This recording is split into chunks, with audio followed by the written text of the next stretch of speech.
Well, it's official. One of the worst hurricanes that we've ever seen in the Gulf of Mexico is continuing to intensify tonight, as it is one of the strongest Category 5 hurricanes that we've seen on record in the Atlantic Ocean. And it's quite unbelievable what we've been seeing over the last 48 hours. Again, this was a Category 1 hurricane last night at the same exact time. It is now a very intense Category 5 hurricane, breaking lots of records, and it is continuing to intensify just north of the Yucatan Peninsula. So in today's live stream, we're going to break down exactly what you need to know about what's happening with Hurricane Milton and exactly where it's going to be going, the impacts that you can expect, and we'll also be breaking down some of the stuff that's happening in Florida right now. Like at the bottom right of your screen, tons of evacuations happening back over in Florida. So let's begin with what's happening with Hurricane Milton. But before we get too far into the stream, do want to remind you, make sure to subscribe to the channel and make sure to click the bell icon down below so you're notified with the latest video updates and as well as live streams on Hurricane Milton. Now, Hurricane Milton right now, on the latest update from the National Hurricane Center, has intensified even further. This is a unbelievable hurricane. We are talking now about maximum sustained winds at about 180 miles per hour. This hurricane just continues to get even more intense. It's pretty hard to describe what we've been seeing over the last 48 hours and even the last 24 hours, because that's when most of this has been happening. Maximum wind gusts are at 220 miles per hour. Our pressure has now dropped under 900 millibars. For the record, this is extremely rare. This hardly ever happens. We hardly ever get a pressure under 900 millibars. This is a little chart to give you an idea of Gulf of Mexico hurricanes over the last 100 years or so, and this was earlier today. Milton was at 911 millibars, and now it is going to be challenging Hurricane Rita back in 2005 as one of the strongest hurricanes of all time when it comes to pressure in the Gulf of Mexico. So again, shattering records all over the place, and it will probably, after tonight, I think it will become the most intense hurricane of all time when it comes to pressure, as the pressure continues to fall. There is a Hurricane Hunter aircraft right now. There's actually two that are flying around Hurricane Milton, and we'll be showing you some data that they're observing right now. But guys, it's quite literally unbelievable what we're seeing right now. And I mean, if you look at the hurricane, the eye is so tiny. Look how tiny the eye is. Well, go ahead and measure it real quick. This is about not even 10 miles wide. It is a very small eye. You could literally put like a little pinpoint through the eye, and that's what it is right now. It's hard to describe. I mean, in my lifetime, I've never seen anything like this. All right, just for the record, I've never seen anything this intense in my lifetime, at least from when I've been forecasting weather. And it is quite an unbelievable hurricane in the southern Gulf of Mexico. And so over the next 24 hours, let's just talk about the forecast a little bit, and then we'll get into impacts and more details and stuff. But general forecast is that this is not done intensifying. It will intensify more overnight tonight. It will become an even stronger Category 5 hurricane just to the north of the Yucatan Peninsula tonight. Wind speeds expected to increase by another 5 to 10 miles per hour tonight. So it's just going to keep getting stronger. So again, I mean, wind gusts at 225 miles per hour. Imagine if this was hitting land. That would be catastrophic in so many ways. Pressure will also drop a little bit more, I think, tonight. So we'll probably see the strongest hurricane of all time in the Gulf of Mexico in terms of pressure, at least in recorded history. By the time we go later into tomorrow, this hurricane will eventually start to weaken, but it's not going to weaken fast. This will still be a Category 5 hurricane, even into the southeastern Gulf of Mexico. And then by the time we go into Wednesday afternoon, this will still be a Category 4 hurricane as it makes its approach to Florida. And it is still expected to be on a borderline case of being a Category 4 hurricane as it makes landfall in Florida as we go into Wednesday night and into early Thursday morning. And it will continue as a hurricane across the entire state of Florida. So we need to make sure, if you're in Florida, that you are ready for this hurricane. This is a major situation, especially for the west coast of Florida, but basically the entire state is under the gun for some pretty big impacts. And I also want to show you guys the 3D radar on this, because that's also kind of crazy. Let's go ahead and put it on the we'll go back to the G16 mesoscale too, and then we'll go into the forecast and all that. We're going to go more in detail in a second, just an FYI. But let's show you the 3D radar on this. This is pretty crazy to look at. This is the 3D radar, the eye, over the last 50 minutes or so, 30 minutes or so. It is very crazy to look at. All right. And also, if we actually do a 3D view, this is the actual 3D view of this hurricane. I mean, it's a monster. It's a very small hurricane for the record, but it is a very impactful hurricane. I mean, good news, it's still pretty... the good news about this is it's really not hitting many areas. Like, the Yucatan Peninsula is the one area right now that has some impacts right now, but the eye and the worst of the wind is pretty confined, and it's off to the north of the Yucatan. So good news is that the impacts really aren't being felt right now in the Yucatan Peninsula. All right. Let's go ahead and jump into some of the forecast graphics and kind of give you an idea of what will be happening over the next few days, the track, the intensity, all of that stuff is going to be talked about here over the next few minutes. Before we get into that, I do want to thank Be Happy with the $50 super chat. Put some W's in the chat for Be Happy. Thank you, Jack, also for the super chat. We'll be answering questions in a few minutes after we get through all the forecast stuff, so just save your questions for then. All right, so as I mentioned before, this is expected to be, if not the most intense, it will be one of the most intense hurricanes that we've ever seen in the Gulf of Mexico. Milton, as of a few hours ago, is at 911 millibars. It is now down to 897 millibars. It is right in between Allen and Rita in terms of the strongest hurricanes of all time in the Gulf of Mexico. Again, Rita was down to 895 millibars back in 2005. So again, this is a very rare situation that is unfolding here in the Gulf of Mexico. Here's a 2 to 3 hour loop on the infrared imagery in the Gulf of Mexico, and unfortunately Tropical Tidbits is having some issues. They have a lot of site traffic today, so I'm going to try not to refresh any pages. I just did. We're going to try to avoid that because of how many issues we're going to have probably with the website's been going down a lot today because there's a high amount of traffic, which is not to be surprised because of how intense this hurricane is. But here's another view on infrared imagery. Again, you'll notice how tiny the eye is. It is a very tiny eye, and many people have been thinking, well, it's not a large eye, so it's not a huge hurricane, right? That's not what that means. I mean, a small eye like this, you can compare this to Wilma back in 2005. Wilma looked very similar to this. It had a very similar shaped eye. It was tiny, and this eye is also very small. It is under 10 miles wide. It is puny compared to what we had with Helene, so that's something to keep in mind there. All right. This is the spaghetti models as of a little earlier today. This was the 18Z model runs.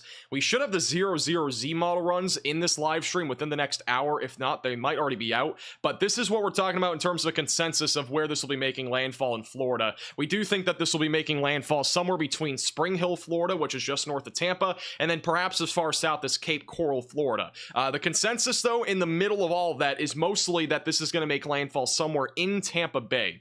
So again, we are still expecting some of the worst impacts to be in the Tampa Bay area and surrounding areas with hurricane force winds, life-threatening, perhaps even historic storm surge that we've not seen in over 100 years, and the potential for prolific rainfall on the northern side of this hurricane. So there are going to be some major issues when it comes to this hurricane. I'm going to quickly see if I can refresh this and see if the 00Z model run comes in, and it has not. All right, so the 00Z model run should be in here in a few minutes. We'll talk more about that here when they come out. In terms of intensity, we are still expecting the peak intensity to be tomorrow, so we've yet to hit peak intensity with this hurricane. It's likely to peak tomorrow during the afternoon, or either during the morning or afternoon hours as a stronger Category 5 hurricane. Pressure will likely continue to drop along with that, and then eventually, as this gets closer to landfall, it will eventually go down to Category 4 intensity, and then when it makes landfall, it should be right on the borderline of a Category 4 or Category 3 hurricane in Florida. Just going to zoom in a little bit so you can see that a little bit better.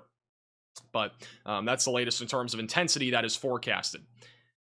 We also have hurricane models, but those are currently not working either. So we'll first go to our other forecast graphics, and then we'll dive more into the hurricane models. The hurricane models are usually pretty accurate. But let's go ahead and go into impacts first, and then we'll talk about intensity, winds, all that sort of stuff. So let's begin with the impacts here in Florida over the next few days. So right now it's again just raining for most of Florida. That's not good because all the rain that we're seeing is just making it more saturated, and that's going to lead to a better shot of flooding for those that do see the most rainfall out of this hurricane. So flooding is becoming more of a concern because we just continue to see rain falling here in the state of Florida both today and tomorrow. We're going to see some on and off showers and storms. Wednesday is a little bit drier until this eventually makes landfall later in the day, but notice how this hurricane is offshore around 5 p.m. Wednesday. Heavy rain will be falling across central and northern Florida.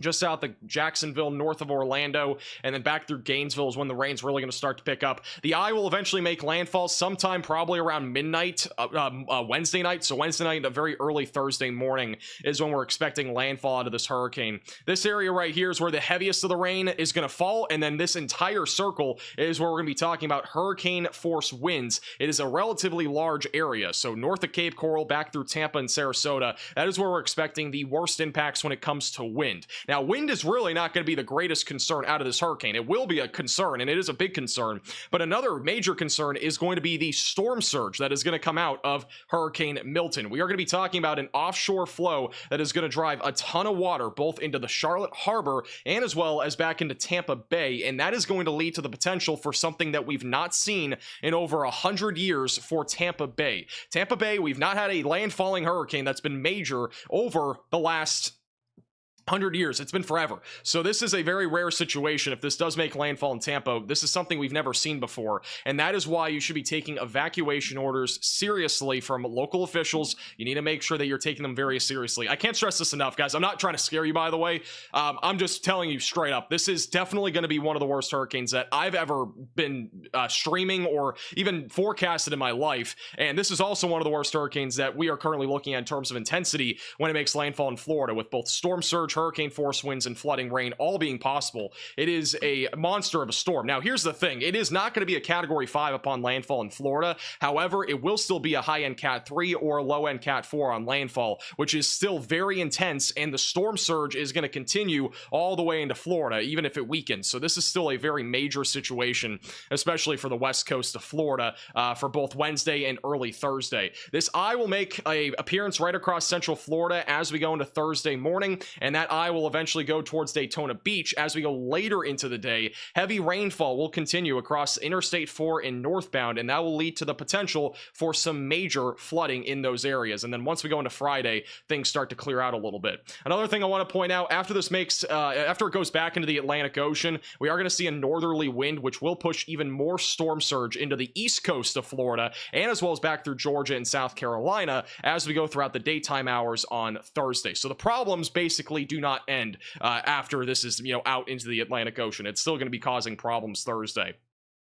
Now, in terms of total rainfall accumulation, which is one big concern, we are going to be talking about the potential for flooding, especially in this part of Florida. That is mostly north of I-4, but even along I-4 is where there will be a potential for 10 to 15 inches of rain, and some isolated locations will have the chance to pick up as much as 20 to 25 inches of rain, depending on if, most of the rain just sits over top of you, essentially. So, again, another big problem with this is going to be flooding, especially for inland areas. Again, this is highly contingent on where the eye of Hurricane Milton goes. If it goes right up I-4, I think the worst of the rain will be up in this part of Florida, so from Tampa back through Jacksonville. However, if the eye makes landfall down in Cape Coral, which I don't think will happen right now, but it's still not being ruled out, the worst of the rain would actually happen in Sarasota, Tampa, Orlando, and Daytona Beach, where 10 to 15 inches of widespread rain would be in the forecast. In terms of wind is going to be another big concern because we are expecting numerous to widespread power outages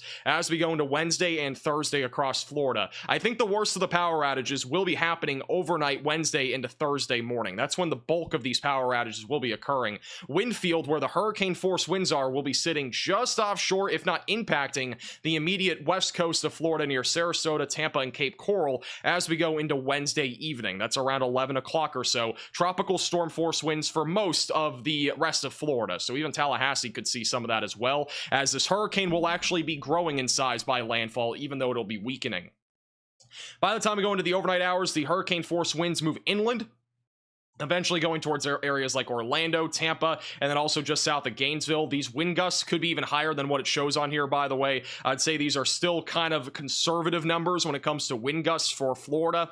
However, I would definitely be expecting somewhere around 90 to 100 miles per hour, even over in Orlando, and then Tampa and Sarasota, even around 5 a.m. Thursday. Winds will probably still be very strong in central and western Florida. The worst of the wind will eventually move towards the east coast of Florida as we go into Thursday morning, with wind gusts near 70 to 80 miles per hour, even over in Daytona Beach, Palm Bay, and also back over near Cape Canaveral. So the winds are really going to pick up as we go into Thursday morning on the east coast of Florida, because this is not going to be a hurricane that weakens very fast. It's going to move right back into the Atlantic Ocean. So the land that's interacting with is not going to weaken this very quickly. And then as we go into Thursday afternoon, the wind still stays strong for most of the east coast of Florida. And then eventually, as we go into the evening hours, we're still dealing with tropical storm force winds for eastern Florida all the way until Thursday night. And then by Friday morning, we are finally done with what Hurricane Milton will be. But obviously, again, we have a long next few days ahead. In terms of the tornado threat is expected to be mostly confined on Wednesday and early Thursday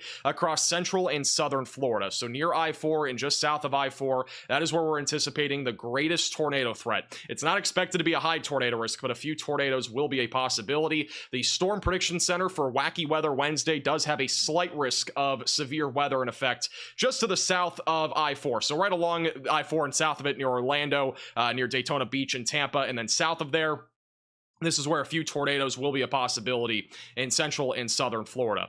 For whatever reason, people keep talking about Category 6 hurricanes in my chat. Guys, there's no such thing as a Category 6 hurricane. I don't know how many times I'm going to say that.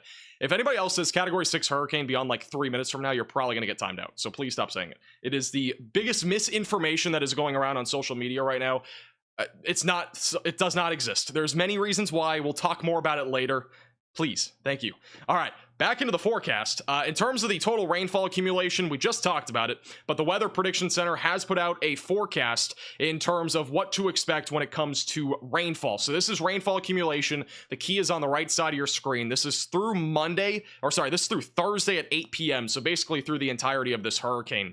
We'll be talking about the potential for the most significant rainfall to be along and north of I-4. This is where 8 to 12 inches of rainfall will be a possibility. So if you're anywhere in this area, that is where you need to be mindful that there will be a potential for flooding. I did mention a few minutes ago, 10 to 15 inches of rain, and then perhaps even isolated potential for 20 inches of rain is going to exist, and that is definitely in play. I still think that this particular forecast right now is on the conservative side of things for the state of Florida. So I still think the rainfall forecast, at least for now, is conservative. Right now, the Weather Prediction Center has a moderate risk for excessive rainfall in effect. That includes Jacksonville, Orlando, Tampa Bay, and there's also a moderate risk of excessive rainfall in effect for today across parts of southern Florida. That's what's happening now, and will taper off later tonight. Now, another major concern, and really I'd say debatably the biggest concern out of Hurricane Milton, is going to be the storm surge potential. As of right now, the worst of the storm surge is expected to be in the Tampa Bay area. We're going to talk more about the specific details in a moment, but let's say the eye of this hurricane does make landfall right into Tampa Bay. We'd be talking about the potential right into the Tampa Bay area for storm surge exceeding 10 to 15 feet. So we are talking about a catastrophic situation, especially if we get that offshore flow. That is where the winds are expected to be very much out of the southwest, which would push a lot of water into the Tampa Bay area. This is the latest storm surge forecast from the National Hurricane Center, and you'll notice it is a pretty big increase, at least from earlier today. If you haven't looked in the last few hours, we are now up to the potential for 15 feet of storm surge in Tampa Bay, back near Charlotte Harbor as well. We're going to be watching for 6 to 10 feet of storm surge. And then back over between Anclote River and Yankeetown, 5 to 10 feet of storm surges in the forecast. And then back over in southwestern Florida, anywhere between 3 to 7 feet of storm surge will be a possibility. This is very life-threatening, and I also want to point out that this is a very conservative forecast still. We could see these numbers continue to go up. We do have a new National Hurricane Center update that will come out at 11 p.m. tonight, which is in about 2.5 hours. We will see if these numbers increase then, but these numbers could very easily continue to climb across the Tampa Bay area as confidence increases on where this hurricane will be making landfall. Also, east coast of Florida, you are also going to see storm surge. This will happen mostly on Thursday. So Thursday is going to be the main day where we're going to be watching for storm surge on the east coast, which areas between South Carolina back through eastern Florida will see anywhere from 2 to 5 feet of storm surge, with the greatest surge being between the Flagler-Volusia County line back through the Altamaha Sound in Georgia. For those that are in St. Augustine, I do think the downtown area will be flooded at some point on Thursday. It's very common there, but if you're in St. Augustine, Florida, I would anticipate that there will be flooding in the downtown area. So just a heads up there at this point. That's what I'm thinking. Here's the latest forecast from the National Hurricane Center. Again, we've talked already about this earlier in the stream, but I just want to kind of go back through this real quick. Again, major hurricane expected all the way until landfall. It will likely be a Category 4 or a high-end Category 3 hurricane upon landfall late Wednesday night into early Thursday morning in Florida. In the red area in Florida, that is where we have hurricane warnings that are currently in effect. We'll dive more into those here in just a few minutes. That is where hurricane impacts are expected within the next 48 hours. And then also back over to the east side here of Florida in the light red area, that is also where we have hurricane watches in effect, and tropical storm watches are in effect in the yellow. That goes all the way up into South Carolina and then back into parts of southeastern Florida. And then the blue areas are where we have tropical storm warnings that are currently in effect. And also back over in the Yucatan Peninsula, there are also hurricane warnings in effect there, as the hurricane is making a very close passage right now. For historical purposes, I do want to quickly show you the historical major hurricanes that have made landfall in Florida over the last 65 years. And again, notice there's a massive gap between Tampa and even just south of Tampa, all the way back through Cedar Key, Florida. So this is a very rare situation. It is a hurricane that we've never seen a major hurricane, at least in the last 65 years, make landfall anywhere near Tampa Bay. So this is a very rare situation that we're going to be dealing with as we go into Wednesday and Thursday, as this makes landfall in Florida, as it is expected to again be a high-end Cat 3, if not even a low to medium grade Category 4 hurricane, as it makes landfall in the state of Florida. And again, if you are just tuning in, do want to go back through this as well. Again, this is a major hurricane. It is a Category 5 hurricane. That is the highest level category that you can get. It's at maximum sustained winds of 180 miles per hour, and the wind gusts are up to 220 miles per hour. The pressure is also down to 897 millibars. For reference, this is the strongest Category 5 hurricane, or the strongest hurricane in general, that we've had in the Atlantic Ocean in quite some time. And it's also the most intense hurricane when it comes to pressure that we've had since 2005 in the Gulf of Mexico. And that could be passed tonight. We could be talking about history tonight being made, as this could become the strongest hurricane that we've ever seen in the Gulf of Mexico. Before this was Rita in 2005 at 895 millibars. Again, Milton has now jumped to the second spot at 897 millibars. And so, again, this is a very historic situation that we are dealing with in the Gulf of Mexico. We also have 2 Hurricane Hunter aircrafts right now flying in Hurricane Milton, and we are going to talk about that here in just a second. We are getting some new data, so we're going to go ahead and jump into that. Actually, we're going to go ahead and jump into that now. Let's go ahead and go into the data that they are currently presenting to us. This is some of the latest information from the Hurricane Hunters. And they are, again, flying through the hurricane as we speak. They have measured a pressure in the last 30 minutes. They measured one at 899 millibars and one at 904 millibars. So a couple of different plots there. Let's go and check out some of the other charts here as well. So the pressure on the latest run into the hurricane a little bit higher, and then the wind was also a little bit lower. That may be because of 2 reasons. 1, it might actually be weakening slightly, or 2, it is a flight passage that maybe just missed like the eye or something like that. But again, this hurricane, just for reference, if you guys look at this graph, I'm going to show you in real time what it looks like in a second too, but if you look at this graph, the hurricane force wind field, despite this being a very strong Category 5 hurricane and one of the strongest we've ever had, notice how the winds are very strong here on this flight passage for only about 15 minutes or so, and then everywhere else it's tropical storm force wind gusts, or even lower in some cases. So, or wind speeds, I mean, not wind gusts, but wind speeds. This is pretty crazy. I'm not gonna lie. Like, when you look at this graph, you're probably thinking like, you know, what am I even looking at? But when you look at this, like, it's a very small area where we even have hurricane force winds in this hurricane right now. And the reason why is because the eye of this hurricane is very compact. It's a very small hurricane, and the hurricane force wind field is not that large. I think we can pull up the actual wind field here. Yeah, this is the actual wind field where hurricane force winds are currently happening. It is approximately 50 miles north and south. Back to this screen. It's about 50 miles north and south. That's it. It's a very small area that we're dealing with hurricane force winds. The radius, for reference, is 25 miles. And the eye itself is like 5 to 10 miles wide. It's a very small hurricane. So, again, this is not expected to stay as a small hurricane all the way until Florida. but it is expected to it's actually expected to grow in size as it moves towards Florida. And let's go ahead and jump into that a little bit, just kind of discuss this, because I know a lot of people are wondering, is this hurricane going to look the same when it hits Florida? Again, we are expecting the hurricane to weaken as it moves towards Florida, but it's not going to weaken enough to the point where we're not going to be seeing catastrophic impacts in Florida. Okay, I'm going to try to reiterate that as much as possible. Again, this is expected to be one of the worst hurricanes that we've seen in Florida in a long time, and this could be the worst hurricane to ever make landfall in Tampa. It's very possible, or even near Tampa. It could be very easily the worst hurricane that we've ever seen. With all that said, it is going to weaken in terms of category and intensity a little bit over the next few days. It will continue to stay intense tonight into tomorrow. It will eventually weaken gradually as we go into Tuesday and or late Tuesday into Wednesday as this moves towards the state of Florida. But here's the deal, guys. It's still going to be a Category 3 or Category 4 hurricane upon landfall in Florida. So it is still going to be a major hurricane in Florida. Here's the other thing. There is going to be wind shear across this part of the Gulf of Mexico. That's the eastern Gulf of Mexico. Vertical wind shear helps to weaken hurricanes. And in this case, if we do have enough vertical wind shear, we should see some weakening, which is going to translate to this being a Category 4 or 3 hurricane upon landfall. That's still a big deal, by the way, especially for those that are in Tampa and Cape Coral. Those are very populated areas. But here's the other thing. This is also going to grow in size, and I'm going to try to show you guys in a second what that actually looks like on the hurricane models. Let me see if they're working. Let's go back to here. And we're using Tropical Tidbits, which is down right now, or has been down a few times. I'm going to keep this on my top monitor. I'm just going to keep refreshing until we get it. But the other thing is this is going to grow in size as this moves towards Florida. So what you see now is actually going to be larger as it approaches Florida. The eye is going to become larger, and the hurricane force wind field is also going to become larger. So there's a lot of things that are going to change as this moves towards the state of Florida. Let me check and see. We might have some... Okay, this is... Okay, so what's happening right now in Hurricane Milton? Some of the new updates here on Hurricane Milton.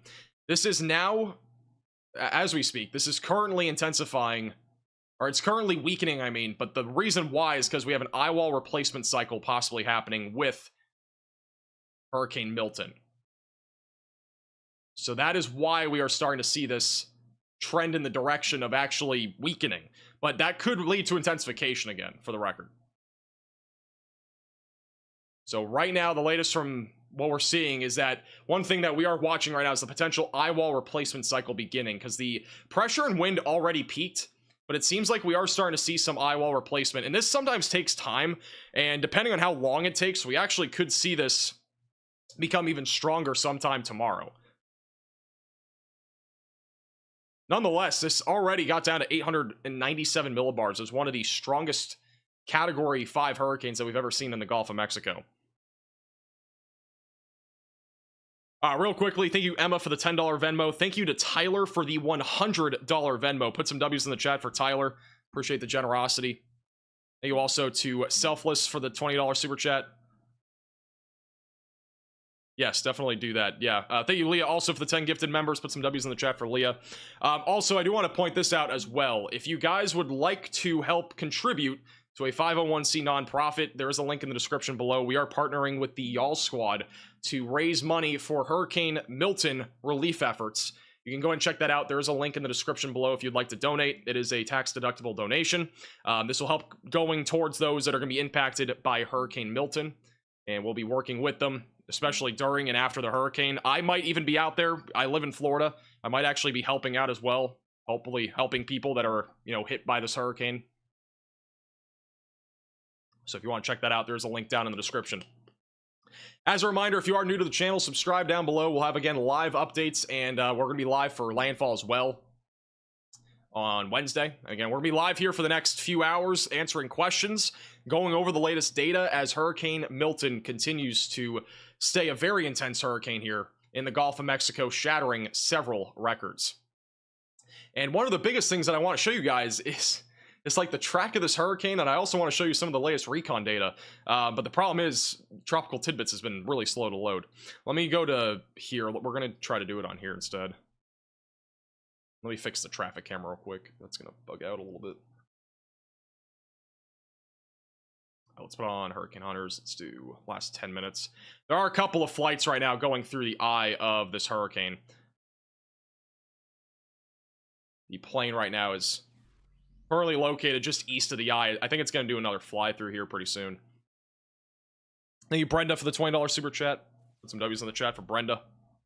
That is live traffic. Yes, that is just north of Tampa. That is live on the bottom right of your screen. This is some of the most evacuations that we've seen in the state of Florida in a long time. The last time we had evacuations like this was Irma back in 2017. So, yeah, this is a pretty rare situation. Again, this is... I posted this on Twitter a little while ago, but guys, like, I'm being serious. Like, this could be one of the worst hurricanes that we've ever had. I mean, if it takes a trajectory that it's currently forecasted to take, it is going to be on track for being one of the worst hurricanes that we've ever seen.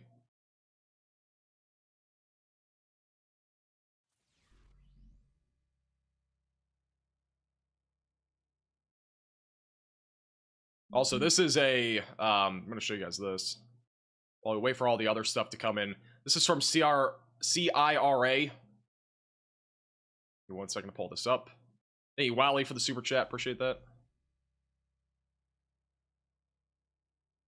This is a view of the lightning that we're seeing here over the last few hours in Hurricane Milton. All the blue flashing that you're seeing in the middle is the lightning, and that's the eye. Again, it is a very small eye. A lot of people imagine an eye of a hurricane being this large, extravagant sort of, you know, thing. But yeah, that's what it looks like.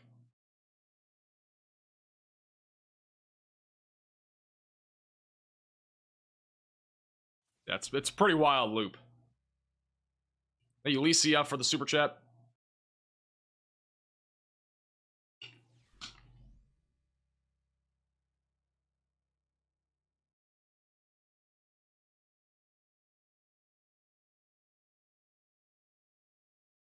Thank you also, Tim, for the Venmo. Appreciate that.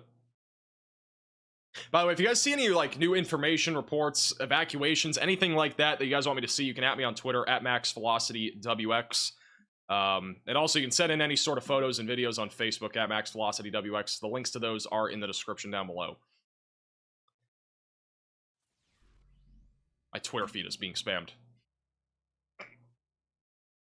But as of right now, if you guys are just tuning in, a few things that I want to point out. Again, this is a historical hurricane, one of the strongest hurricanes that we've ever seen in the Gulf of Mexico, with pressure down to 897 millibars.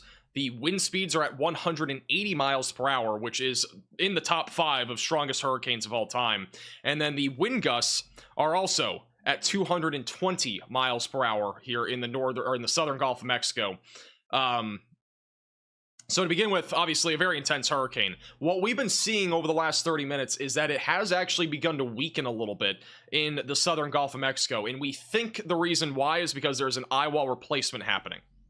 So eye wall replacement is possibly happening. And what that means is that we will see weakening, at least for now, but eventually we are going to more than likely see this intensify again as it moves to the east.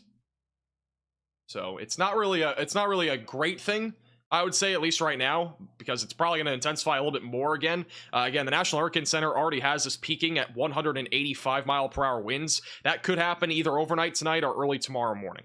So, and also this is the latest hurricane model forecast. I want to show you guys this. This is the hurricane model. It has finally loaded. Let's get some W's in the chat. Tropical Tidbits is back in action.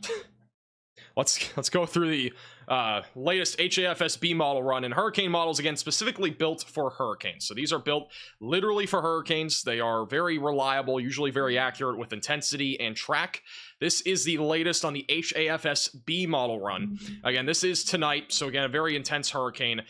This particular model does have it taking a bit more of an eye wall replacement tonight and doesn't really have it intensifying again until we go into late tomorrow night. I'm not sure if we're exactly going to see this weaken that late, or sorry, strengthen again that late, but nonetheless, you know, whatever might happen here over the next 24 hours is going to be really crucial, I think, to what's going to happen on Wednesday in Florida. This is by the time we get closer to lunchtime on Wednesday. Notice how the pressure really starts to increase, and that means that this will start to weaken as it moves towards Florida. But notice how the eye and also the wind field becomes very large. This is right before that. So this is Tuesday night. relatively confined hurricane force winds. That's where the purple is, and the white colors that you can see there in the middle. It's a very confined wind field. It's not a very large one by any means, and even the tropical storm force winds do not stretch out that far. But by the time we go into Wednesday afternoon, look at how that wind field blows up. All that green is tropical storm force winds, and then the purple, for the most part, is also hurricane force winds. So, even though this will be weakening by the time it makes landfall in Florida, it's actually going to be sort of strengthening in a way, because it's actually going to be growing in size, which is going to lead to more impacts across parts of the West Coast and even Central Florida. The other thing that we need to keep in mind is as this broadens out, it is also going to increase the storm surge in a larger area. That doesn't mean it's going to be significant in every single spot, but it is going to grow in size by quite a bit, and we're going to see a lot more of that potential for some storm surge anywhere from the Florida Keys all the way back over near Cedar Key, Florida, and even back up into the Big Bend. And eventually, as this moves into Florida, we'll still be dealing with tropical storm and hurricane force winds for much of central and western Florida, which will lead to power outages throughout the overnight hours Wednesday into Thursday. And then as this moves back into the Atlantic Ocean on Thursday, we're going to get a northeasterly wind and easterly wind, which will bring storm surge into parts of eastern Florida. That includes areas between Melbourne all the way back up through areas in South Carolina and even back over into Georgia. So several states on the East Coast will have a few feet of storm surge right along the coastline as we go into Thursday. But and even Wednesday night we could see that start to begin. But yeah, this is a pretty crazy hurricane. Again, when it comes to size, it's actually going to grow. It's really small right now, very compact. Again, hurricane force winds right now are not really even reaching the Yucatan Peninsula. And as we go into Wednesday into Thursday, that wind field just becomes massive when it comes to hurricane force winds. So pretty crazy stuff. Thank you, Matt, for the $20 super chat. Is Jaws in here? I have no clue. Thank you, Buffalo, for the super chat. Thank you, Ryan, for the super chat. And also thank you to Bill for the $50 donation through the donation link. Put some W's in the chat for Bill. I really appreciate that. By the way, I do appreciate the super chats and donations. I probably won't be yelling because I might lose my voice if I, get excited about a super chat. So just letting you guys know, my voice is, we've been talking a lot today. We've already had a live stream earlier, and obviously we're live now. I'm trying to save my voice, for tomorrow. So that is the reason why I'll probably be talking a little bit quieter. All right, we do have a new a graphic. This was made by James Pettis. You can check him out on Twitter. The link's in the description. This is the power outage map in the wind map. So we're going to begin with the wind map. So this will give you an idea of where we could see some of the greatest wind speeds in Florida. We'll zoom into this graphic just a little bit. Actually, I should go back to my other thing. There we go. So this is the wind map. What you can expect for wind speeds. Again, this is an estimate, but this is a general idea of what you can expect across the state of Florida. If you're in the purple, that is where we're expecting category 2 or category 3 plus winds. So that's for Tampa, surrounding areas around Tampa. Back over in parts of central and eastern Florida, that is where we can expect at least hurricane force winds throughout the evening Wednesday and into Thursday morning. So areas like Jacksonville, back over near Cape Canaveral, Orlando, the theme parks region, and then even as far south as Cape Coral will be dealing with the potential for hurricane force winds. And we'll still be dealing with high-end tropical storm force winds in the orange, which includes areas near Port St. Lucie, back up near Fort Pierce, and then also just south of Cape Canaveral near Vero Beach, and then all the way further back off to the north in Florida near like Lake City, Jacksonville, and east of Tallahassee. We also will be watching for the potential for some higher-end tropical storm force winds. And then in the yellow is where we'll be dealing with the potential for lower end tropical storm force winds. And then in terms of power outages, this is a very solid map in my opinion. I do agree with the graphic here in terms of power outages. So I could see this being slightly further to the north in terms of where the widespread power outages are, but I do think pretty much the entire central part of Florida here will have widespread power outages as we go into Wednesday and Thursday. A lot of them will happen like overnight, Wednesday night to Thursday morning, for the record. Hey, Wild Child, for the $50 super chat. Put some W's in the chat for Wild Child. Really appreciate the generosity. Thank you also, Kim, for the super chat.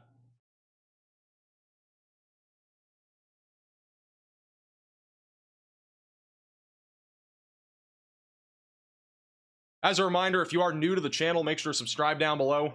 Again, it is the red button down below. Make sure to subscribe. We actually could hit 450,000 subscribers tonight if every one of you subscribes. We could hit it.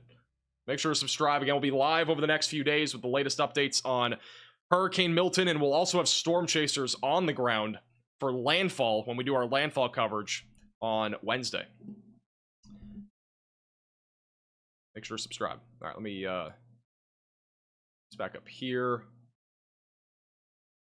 Let's move this back over here, and let me go back to this screen. And I gotta fix, let's take off the Hurricane Hunters, and we'll get to questions in the chat in just a moment. I'm just trying to organize all my graphics and stuff. I don't know where everything else went. All right, it's right here. Let's do this. Do that. Bada bing, bada boom. All right, cool. All right, let me get to some questions in the chat. Again, if you have any questions, feel free to leave those in the chat. Also, huge shout out to Steven with the $25 Venmo. Appreciate the generosity. Thank you, Christopher, as well, for the $20 Venmo. Appreciate that. Some W's in the chat for Christopher and Steven. Thank you, Melissa, for becoming a member. All right, tornado threat. We just talked about that a few minutes ago. I think it'll be mostly on Wednesday, and that should be mostly across central and southern Florida. So mostly in this area is where we could see a few tornadoes on Wednesday.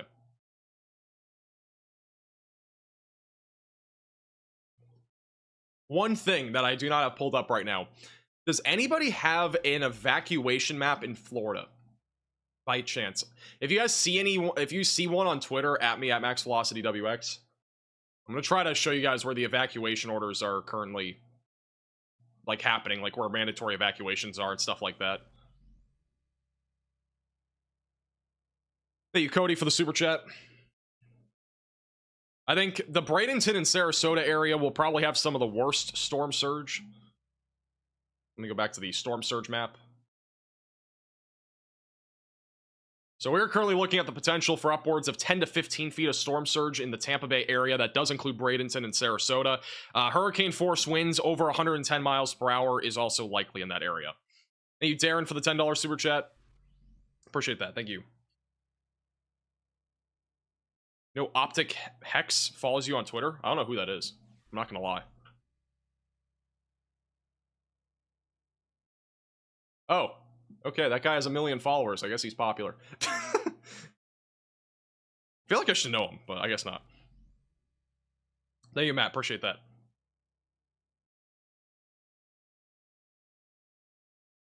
By the way, just a personal note.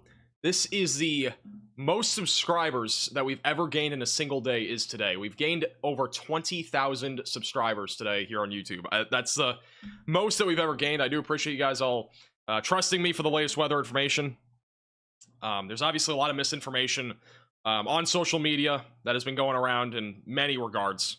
You know, Category 6 hurricanes, whatever else might be going around. I don't know. You know, we're trying to obviously fight that off. We're not trying to put misinformation out there or anything like that. So I do appreciate you guys all trusting me for, you know, weather information and all that. And hopefully we can continue to provide good weather information here through the hurricane as it approaches Florida. Thank you, Smith, for the $10 super chat. Are we looking at significant structural damage? Honestly, if you remember with Helene, which was literally 2 weeks ago, the worst structural damage that we usually get with hurricanes is along the immediate coastline or within like a mile or two of it. We still can see structural damage inland, especially since hurricane force winds are going to be going inland. That's going to knock down trees and power lines and such. But the worst and most catastrophic damage when it comes to hurricanes is usually right along the immediate coastline. So, like, this entire area from Cape Coral back through Cedar Key is at risk for that if the eye of the hurricane makes landfall in those areas. The hurricane looks angry. It is an angry hurricane, and it is it's a very intense hurricane, to say the least. This is, again, one of the worst hurricanes that we've had. Like, again, it's hard to explain, but, like, this is one of the strongest hurricanes that we've had in the Gulf of Mexico ever. It is like in second place right now. The only one that was worse was Rita, which was 895 millibars. And we're talking about in terms of pressure, by the way. So, thank you, Fresco, for the $10 super chat as well. Let me fix the traffic cam. By the way, if the traffic cam ever stops and just starts going, like, loading, let me know in the chat. I don't expect storm surge in Miami. If there is any, it's going to be very minimal.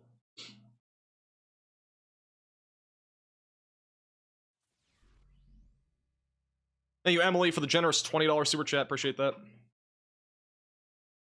By the way, for those that were wondering, we officially got a massive, it's not really massive, but a UPS thing. I don't know what you call this, but this essentially will be able to keep us online in case we have a power flash in Florida. So, yeah. It is actually very heavy, believe it or not, but it is a big battery that we're going to have, and essentially will keep us online in case we do lose power or internet. We'll be able to use that and another one. We got 2 of them, so we'll be able to use them in case we do end up losing power here in Florida during our landfall coverage. So, thank you, Casey, for becoming a Maximum Velocity member. Power bank, yeah, that. You guys are going crazy. Thank you, Brian, for the $25 Venmo. Appreciate the generosity, and put some W's in the chat for both him and as well as Chrissy with the $50 Venmo. You guys are way too kind. You're in Florida? I am in Florida. Why no generator? Couldn't buy one. The generators that I was, or the generator or generators that I was looking into were already sold out. I mean, like, I'm not looking for a generator. I'm looking for a power bank, essentially. Not like a full-blown generator. And they're all either sold out, 1, or 2, they're not available for like a week, essentially. It would take like a week to ship. Thank you, Empress, for the 50 gifted members. And you guys are going crazy. Put some W's in the chat for Empress with the 50 gifted members. Got gifted membership. Make sure to thank Empress in the chat. I'm not evacuating as of right now. No, that could change tomorrow. Again, it's a fluid situation. I might evacuate. I'm not sure yet. We'll have to wait and see. I mean, if I evacuate, we'll still be live on Wednesday. It would just be from a different place. The only reason why I haven't is because all of our studio equipment is here. It's way easier to stream in here. It's just way easier. We have a ton of monitors set up. Like, it's a full-blown studio. So, you know, it's a big operation, to say the least. And that is why we stream from here. Thank you, Swin, for also becoming a member. Thank you, Mario, for the super chat. Thank you, BH, for the $20 super chat. Where's the worst place for this to make landfall? The worst place would be Tampa. If this makes landfall in Tampa, that would be worst case scenario. Try to show you guys if this loads. There you go. So the worst case scenario would be if this makes landfall in or just north of Tampa. The reason why is because if that happens, the worst of the storm surge would just be ushering into Tampa Bay, which means that it's going to be stuck there essentially for a day or 2.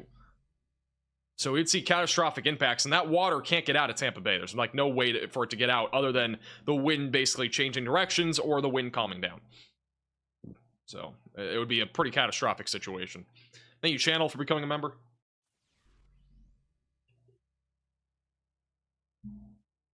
Thank you, Steve, as well, for the $50 super chat. Put some W's in the chat for Steve. Appreciate the generosity.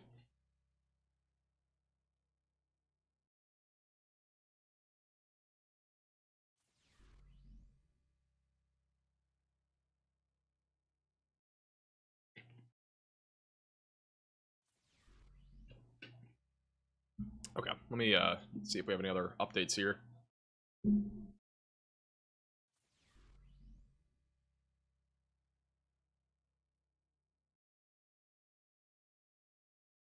So this is interesting.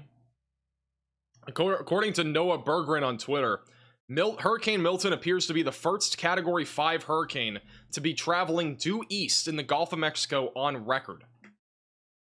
Is now the 13th Category 5 within the highlighted region, which is the Gulf of Mexico. That's kind of crazy, I'm not going to lie. 13th Category 5 on record in the Gulf of Mexico, and it's the first one to ever travel east in the Gulf. Thank you, Chris, for becoming a VIP Velocity member. Thank you, Andrus, for the super chat. Also, thank you, No Name, for the super chat. Thank you also, CP, for the generous $20 super chat. Appreciate that. I found an evacuation map. If you guys see one, at me on Twitter. I haven't seen one yet.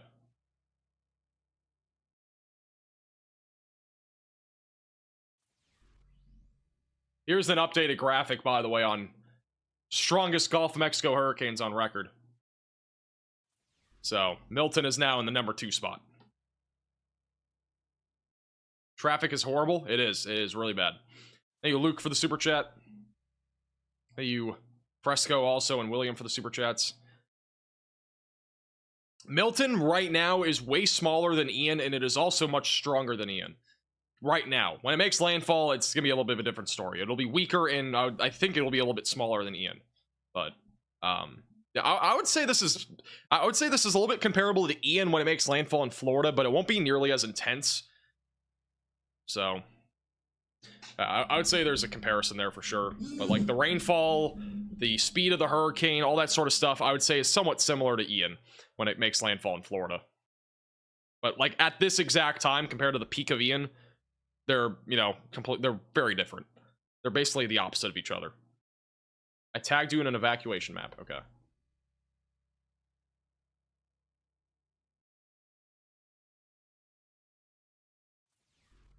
I'm not gonna lie, if we keep getting as many viewers as we do, we're gonna have to hire somebody just to find stuff on Twitter, because I cannot keep up with my Twitter notifications anymore. Hey, Blake, maybe. I see your message. Thank you, Meg, for the $10 super chat. Thank you, Dave Darvis, also for the super chat.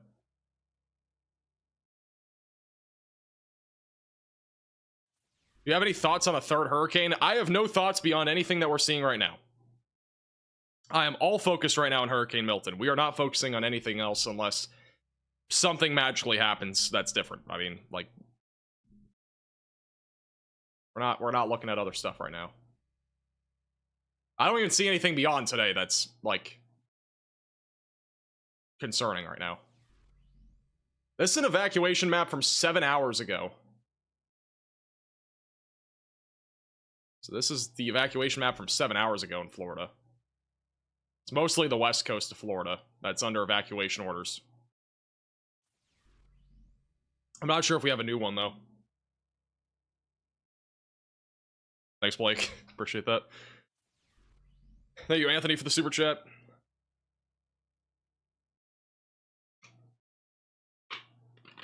Tagged you in another one. Okay. Apparently there is a newer one. I'm only going to filter through mentions here.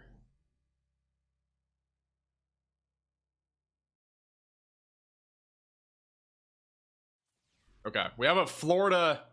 We actually have an official Florida map here in terms of... I mean, we have the official Florida map for evacuation areas, so if you need an evacuation area map, there is one out there. It's called floridadisaster.arcgis.com. Has all the flood zones. But that's not the evacuation map.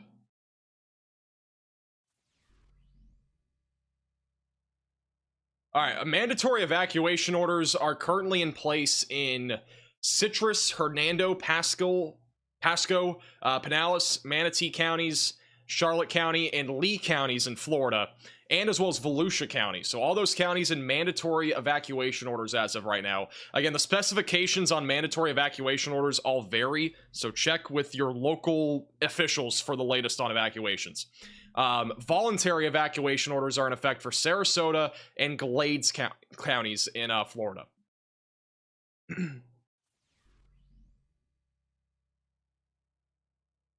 Thank you also, Allie, for becoming a moderate velocity member. Thank you, David, also for the super chat. We actually could go ahead and check out some of the traffic that's happening in Florida. Obviously, we have that camera on the bottom right of your screen. I just saw a video, though, of some traffic, which is kind of crazy. What Snapple flavor? It is raspberry tea, zero sugar. This is my third one today. This is from Burning Pete posted this, but this is some of the traffic over on I-75 near Tampa Bay not too long ago. This is not live, but a few minutes ago. Thank you, Brandon. Appreciate that. Appreciate the generosity. Hope your stream's going well, too. Thank you, Jordan, for the $10 super chat. I saw you helping somebody on the side of the road earlier. W.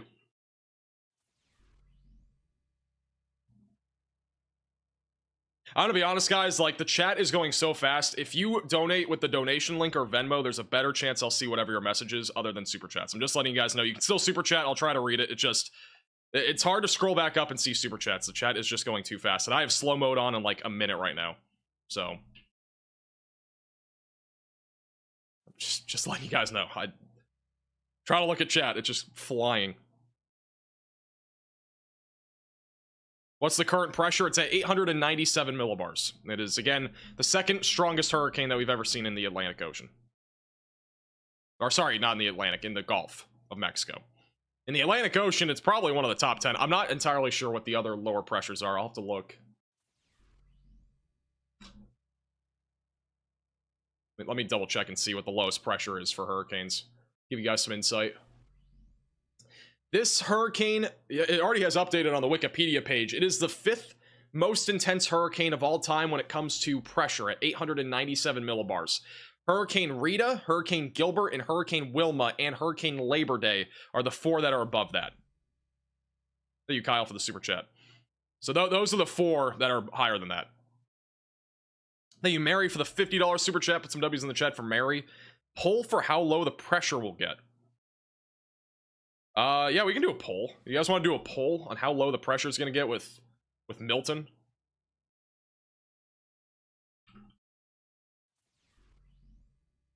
I'll make a quick poll here.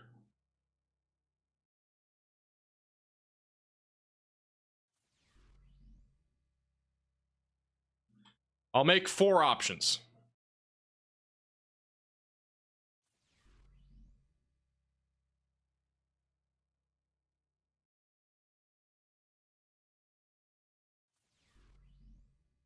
Alright, I made 4 options. If you want to answer the poll, it's in the chat. Do a little poll for what you guys think will be the lowest pressure observed by Milton. See what you guys think. Again, right now it's 897 millibars. The hurricane hunters have been flying through it, and they've been observing pressure that has actually been increasing. So it is weakening, but that might be because of eye wall replacement. So it actually could strengthen again after this.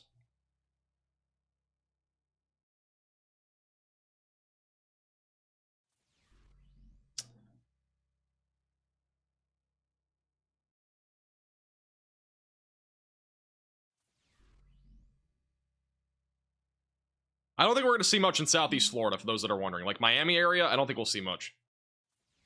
Miami's probably not going to see much out of this. Okay, I got a photo. Another evacuation map.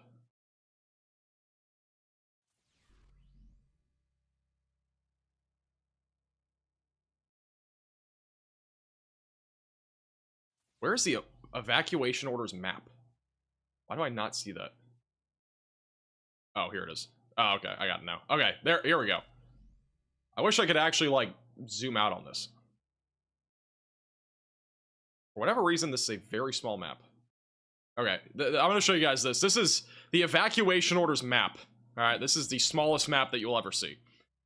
So, if you're in the red, I'll zoom in a little bit. If you're in the red, that is where we have a mandatory evacuation orders, which Volusia County is the only one on the East Coast in that. Everything else on the West Coast pretty much in it right now from, I can't read that county. Whatever's north. Is there like a way to like make this larger? Well, whatever's north there of Tampa, all the way back through the Everglades. So, there you go. If you want more information about evacuation orders, it's... I'll retweet a photo on Twitter if somebody sends me one.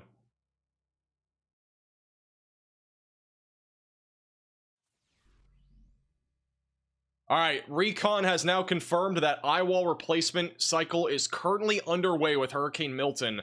So this is now going to be weakening over the next few minutes, but after it is done cycling, it will likely become larger for a hurricane size, and it'll have a better chance at being stronger tomorrow. So for the time being, this is currently undergoing an eye wall replacement. That means that it is going to weaken temporarily, which is what we've been seeing over the last 30 minutes. But it will intensify again after that. As of right now, this is the 5th strongest hurricane on record in the Atlantic, Gulf, or Caribbean on record. Hurricane Wilma has been the strongest at 882 millibars. Milton right now at 897. So again, it could make a run at being one of the strongest hurricanes of all time. It already has, but it could even go further tomorrow.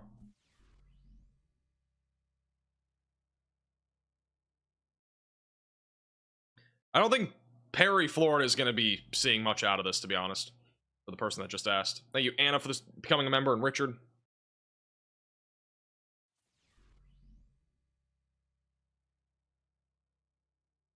EWRC is eye wall replacement cycle, just for an FYI on abbreviation. Oh, here's the map. This is a better view of it.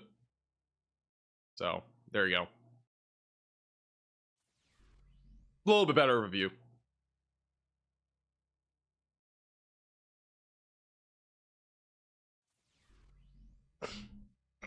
Damage in the Yucatan yet? I don't know, but I don't think it's close enough for wind damage, really, to be that significant.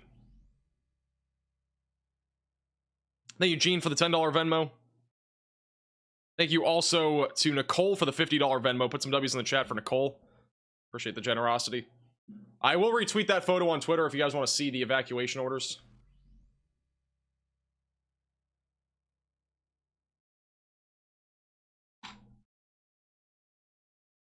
Alright, I'm going to end this poll.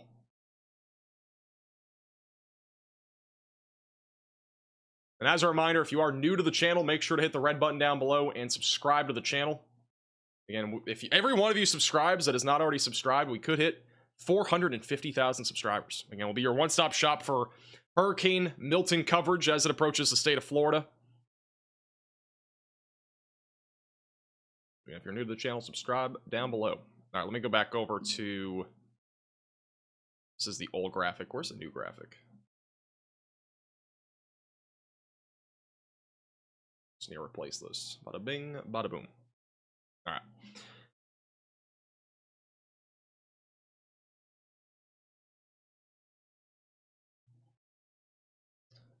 Will Disney be okay? I think Disney will be fine. I think it's just more of what we're going to see on Wednesday night to Thursday morning. I think really, I do think Disney's going to close. It's just a matter of how long. I don't think they'll be closed like multiple days, but I think if they close, it'll be like late Wednesday night into like Thursday morning, maybe midday or something like that. But I don't really know. I'm just kind of guessing. I do think there's a pretty solid chance, though, that there will be closures.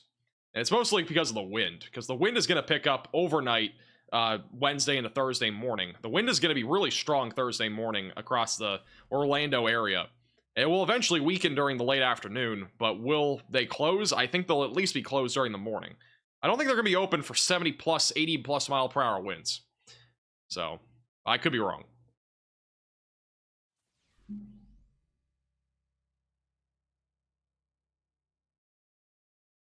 Thank you, Maggie, for the super chat. Thank you, Toki, also for the super chat.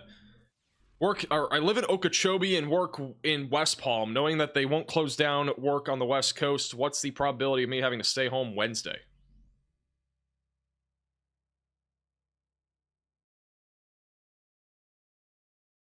I mean, if you're working in West Palm, I don't know why they would close, to be honest.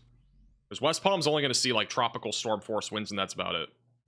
Thank you, Teresa, also for the generous generous Venmo. Appreciate it.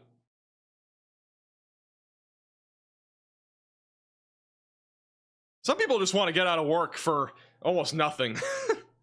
Which I don't blame you guys. Hey, I don't blame you. But, like, I mean, for what it's worth, some people are asking me even if, you know, if we're going to have school or something in Tallahassee or back up in southern Georgia. A lot of those areas are barely going to see anything out of this. I mean, I get it. There are, you know, tropical storm watches nearby and stuff, but even if you saw anything, it'd be very minimal. So.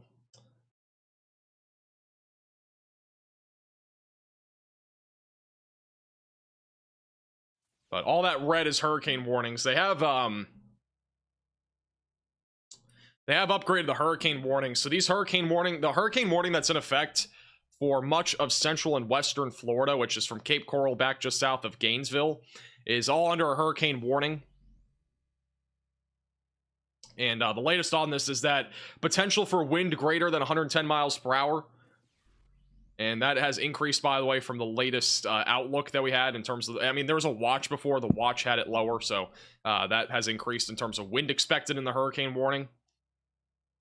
Potential impacts, devastating to catastrophic, structural damage to sturdy buildings, some with complete roof and wall failures, complete destruction of mobile homes, damage greatly accentuated. I don't know if I don't know English apparently, by large airborne projectiles. By the way, trampolines, hatch them down. That is one of the larger things that can go flying as a airborne projectile. All right, our flying trampoline meter, which should not shock really anybody, is at an extreme risk, or actually, sorry, at a gone forever risk. So you can expect flying trampolines in Florida on Wednesday and Thursday. So hatch down your trampolines, flip them over, put them under your car, whatever you gotta do. All right, we're gonna see some flying trampolines out there on Wednesday and Thursday. Locations may be uninhabitable for weeks or months, is what they're saying in the hurricane warning. Numerous large trees snapped or uprooted along with fences and roadway signs blown over, many roads impassable from large debris, and more within urban or heavily wooded places. Many bridges, causeways, and access routes will be impassable. Widespread power and communication outages are also expected. That is all across this hurricane warning that is in effect. And then if you go to the coastline, that's mostly inland, by the way. If you go to the coastline, the wording's even more significant. Equivalent to Category 3 hurricane force winds are expected. And then again, devastating to catastrophic impacts, which are pretty much the same wording, but yeah. There could be places that are not habitable for weeks or months in Florida. But we are talking about a pretty significant situation, obviously, for Florida. And then we also have hurricane watches on the east coast of Florida. So.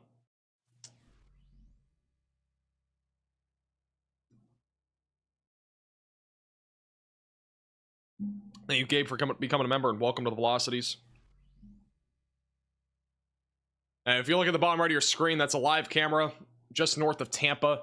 And that's live. There's evacuations actively happening in Florida. The traffic is absurd. There are a lot of areas with a lot of traffic. Really not surprising due to the nature of how many evacuations are currently, underway. But, yeah.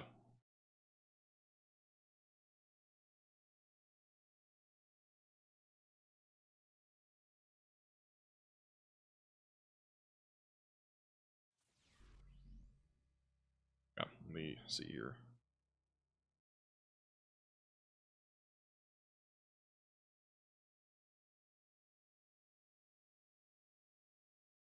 All right. They should open both lanes for evacuations. Yeah, the problem is, though, they have other cars coming from the other direction, so it's not really possible. It's kind of hard to do that. I do agree, though. It's hard to do that.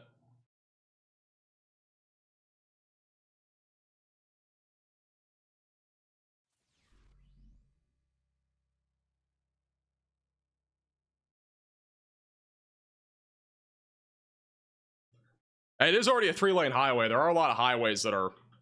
Let me check the traffic cams here.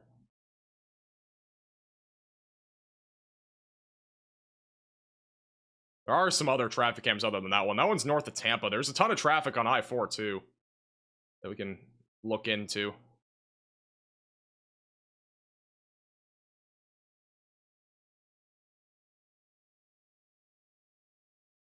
The I-4 traffic has been clearing up a little bit. Here's the thing, in Florida, they did go ahead and say that you can use like the shoulder or whatever for evacuating. And so a lot of the highways did clear up a lot more when that happened. But even then it's, we are at nighttime now. It's, 9 o'clock in Florida. So, naturally, the traffic is going to be a little bit lighter. Tomorrow, I think the traffic is going to be pretty bad as well. It's not going to just be today. I think tomorrow will be pretty bad. It's on I-75. Ton of cars very slowly moving. Thank you, Archer, for the $15 Venmo. Appreciate the generosity.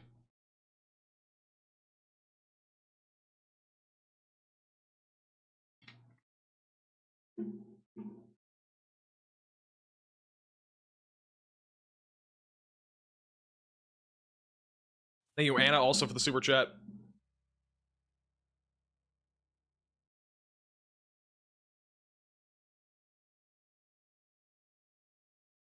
I mean, it depends on where you are, Anna, in terms of when you can return after Milton is done. But, I mean, if you're in, like, Oh, by the way, you can actually see people using the shoulder right now. This is the shoulder. People are actively using it.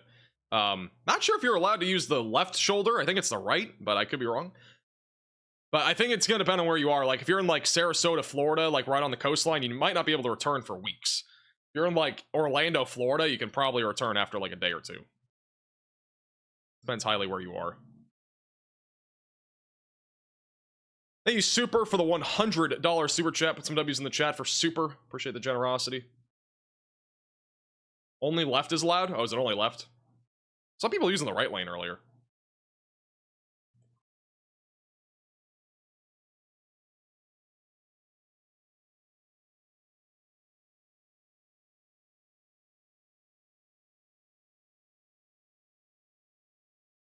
By the way, it is a bit of a blurry photo, just for reference, or video, I should say. That's a lot of the traffic on the I-75 stretch here.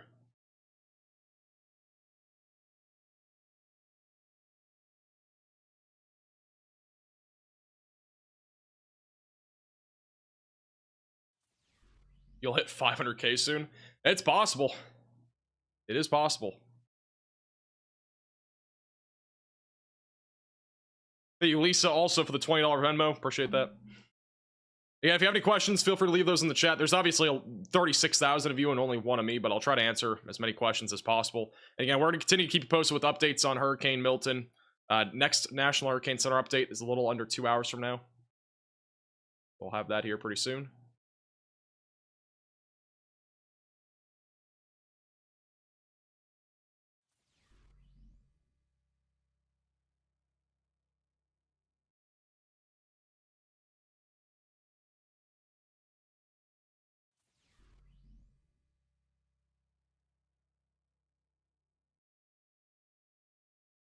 Yeah, I've updated it, so we actually have a subscriber count on screen. I'm not sure if I'm actually going to put it anywhere, but we might hit 450 tonight, so I'll keep it in play here.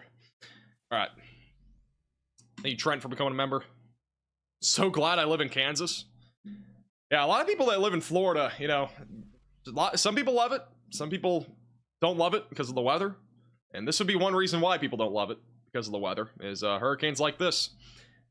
And the good news is that it will weaken before landfall, but it's still going to be a major hurricane no matter what. The Einstein for the $20 super chat. I don't think, I would say a Category 5 hurricane landfall in Florida is very unlikely at this point.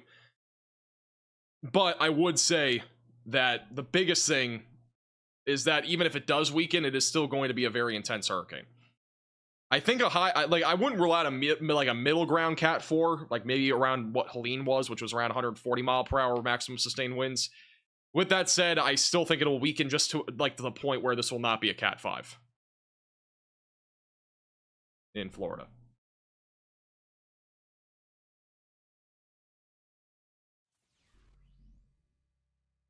Thank you, Bruce, and as well as Dustin for the super chats as well. I think worst case scenario is that this makes landfall in or just north of Tampa, because we're going to get the worst storm surge in Tampa. That'll be catastrophic. And then south of Tampa also seeing some pretty substantial storm surge. So that'd be from Cape Coral back through Tampa.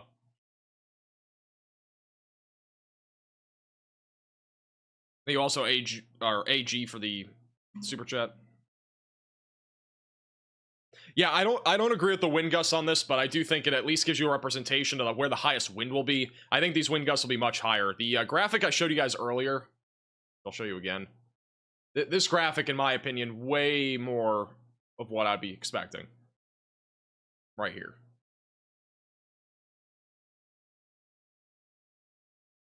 So that would be what I'm expecting. And again, James Pettis made this. His Twitter's linked in the description. But this is what I would expect in terms of wind. Much more reasonable forecast, in my opinion.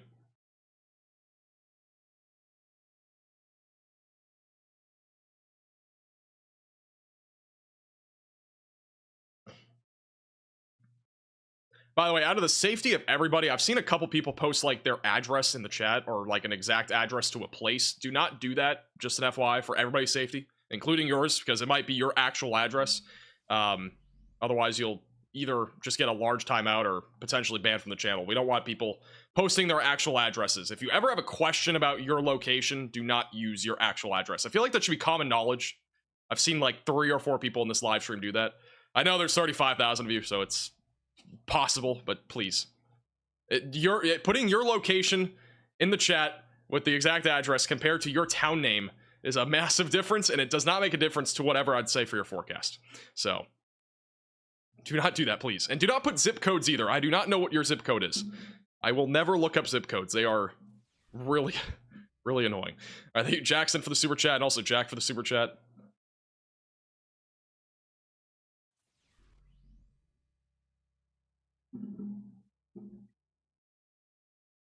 Somebody just put a California zip code in the chat. The only reason why I know that is because I randomly looked up a California zip code the other day.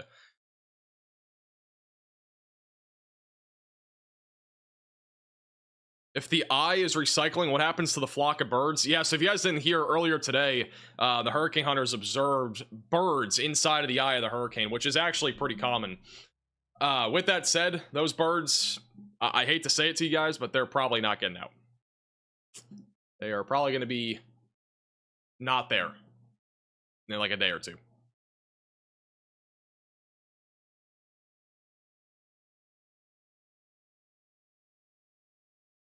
All right, I got an interesting question. Thank you, Brian, for the $10 Venmo. Can you please explain the National Hurricane Center's hurricane force wind probability map and why it shows to appear or appears to show little to no chance of hurricane force winds in Pinellas County? All right, let's look at that first. Let me see what we're actually looking at here. I don't usually use this graphic, but we'll look at it. Okay, before we go into that, I keep getting sidetracked, but this is crazy. We now have a 20% chance of a tropical depression or storm forming just off the east coast of Florida over the next 48 hours. That is interesting.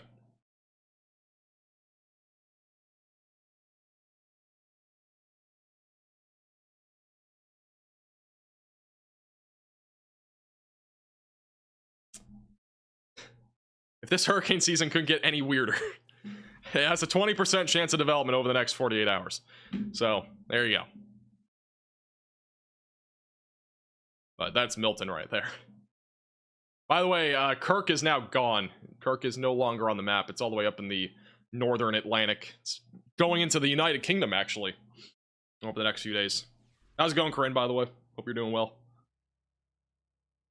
Okay, I got sidetracked. Let's go to the probabilities map. I thought that was an interesting question. This is the wind speed probabilities map.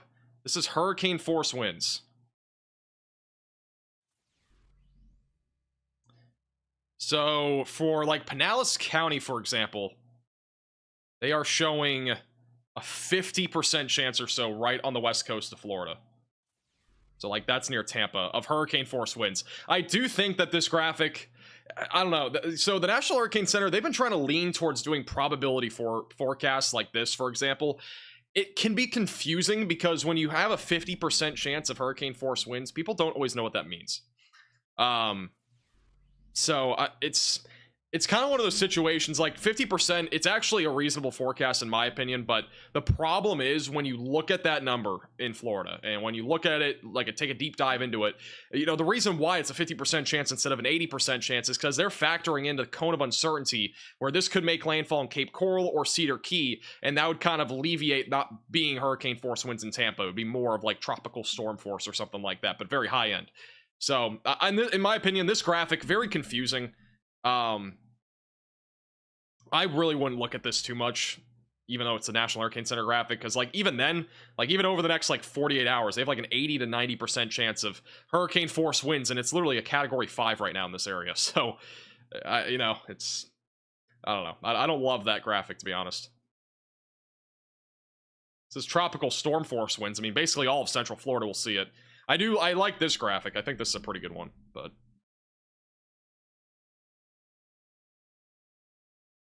tell me you taking a break since you were live earlier. Yeah, so we got offline at 5:10 p.m. I made a video, uploaded that at like 5:30. It was the quickest video I've ever made. And then after that, I went to get the power bank. I got a couple of them for our computer and my router in case we do lose power. And then after that, went and got Blaze Pizza. Pretty good stuff. All right, thank you to Ian for the super chat, and also Patricia for the super chat. Space Center, Brevard County. I don't know where Brevard County is. If you're talking about like, I'm guessing you're talking about like Cape Canaveral area. That area will be mostly tropical storm to low-end hurricane force winds. Thank you, Jeannie, for the $30 Venmo. Put some W's in the chat for Jeannie. Thank you, Timothy and Mimi as well for the generosity. Traffic cam is buffering. Thank you. We'll fix it. We can also change the traffic cam, but honestly, this one has a pretty good view of the traffic. Traffic's still pretty significant there. I think that's I-75. That's like just north of Tampa. It's right. It's like right here. It's between Lutz and like San Antonio, I believe. That camera that we have.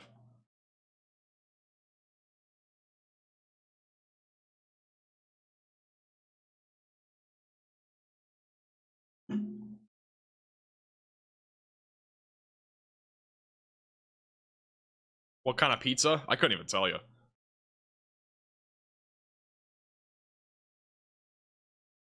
I could not even tell you. It was like, it was cheese. It was like fresh mozzarella. It was regular mozzarella. It was grated Parmesan cheese. So we got 3 cheeses. And then we got sausage, meatball, ham, broccoli. Very interesting combo. And then sea salt, oregano, and some olive oil. Pretty solid. When's landfall? It'll be very late Wednesday night to early Thursday morning.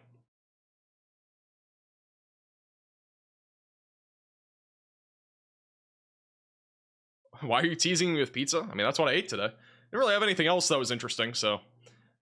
Let me go to the National Hurricane Center cone here.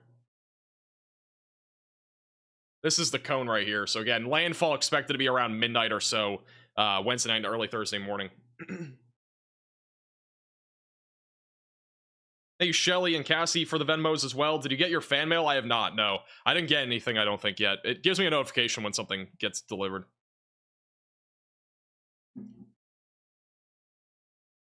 And appreciate that, Shelly. Thank you.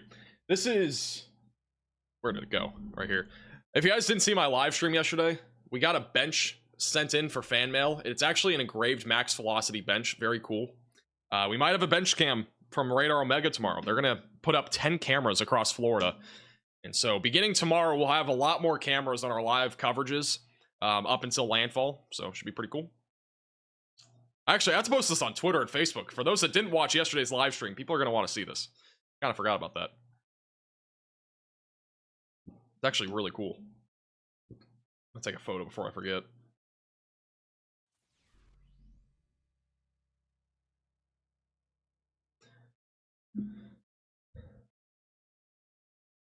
Thank you, BH, for the $20 super chat. Historically, is this late for a Category 5? I think we've had a few October Cat 5s. I'm not sure how many, but we've had a few. So it's not uncommon. I mean, September, October are usually the 2 months where we have that stuff happen. When we comes to like major hurricanes. August, September, October. November and like June and July are a little bit more rare. That's why Barrel was really rare. We had a Cat 5 in like late June. It was very rare. Hey, Chris, for the $5 super chat. I don't know why they don't have the southbound lanes closed, but I mean, when you look at it, there are cars that are still traveling on it, so I'm not sure where else they would go. Thank you, Marie, also for the super chat. Storm surge forecasts for Sarasota. Sorry. Losing my voice.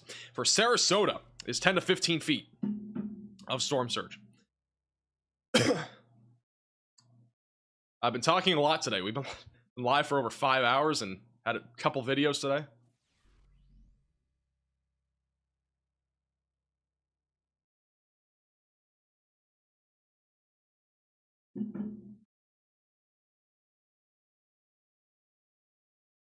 Thank you, Alex, for the super chat.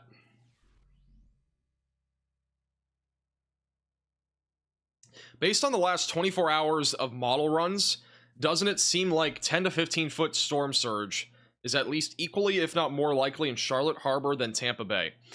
Well, I would have to say, like, the current thinking, so the National Hurricane Center cone of uncertainty and where the line goes. If you're curious about the line, which I don't recommend forecasting off the line, but their line is right down smack dab the middle of the Tampa Bay area. So let's say that happens, then this storm surge forecast is very accurate in my opinion, where we'll have the peak of 10 to 15 feet of storm surge in Tampa Bay and then back through areas like Englewood. With that said, if the eye and the hurricane actually makes landfall slightly south of Tampa Bay, this area would more than likely be where we see 10 to 15 or even higher storm surge across the Charlotte Harbor. Thank you, Peterson, for also becoming a member, and welcome to the Velocities.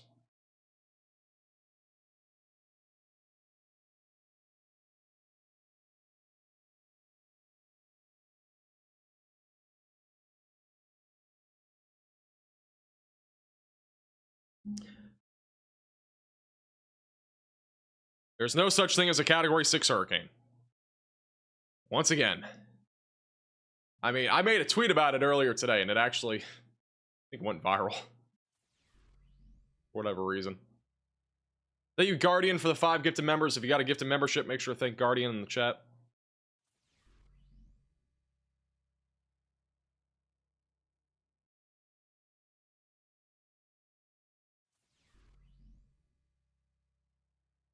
This was the tweet. Does not exist. It probably will never exist. I'd be shocked if it did.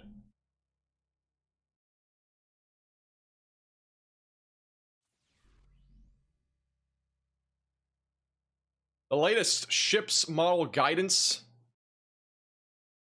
currently indicates that we will have a Category 4 upon landfall or near landfall in Florida. That's my current thinking as well. I think this forecast is pretty realistic, but again, right now the current forecast, if we pull it up on here, tropical will go all those 3 things. And right now it's forecast to be still a strong Category 4 hurricane about 12 hours before landfall in Florida, and then upon landfall it's going to be right around Category 4 level, if not just under that at high-end Category 3 hurricane level in the Tampa Bay area. Still pretty fluid in terms of the intensity upon landfall, but we are expecting a high-end Cat 3 or low-end Cat 4. I hate to make this comparison, but like I wouldn't say this is going to be like Katrina, but like that's kind of the magnitude that we're at right now when it comes to a hurricane. And the reason why I say that is because, again, this is a very populated area in Tampa Bay and Cape Coral. And if this hurricane does end up making landfall right in or just north of Tampa, that is going to, again, really penetrate a lot of water into the Tampa Bay area. And that's going to, again, lead to substantial, storm surge and flooding. So if you remember, even Katrina was also a weakening hurricane. This is the same sort of situation. This is a weakening, it's going to be a weakening hurricane, and it's still going to cause major impacts. So, by the way, if a few people keep saying they're lagging, if you are lagging, just refresh. It's probably just an issue on your end. You think Reed will be out in this? If Reed wasn't out in this, I'd be concerned.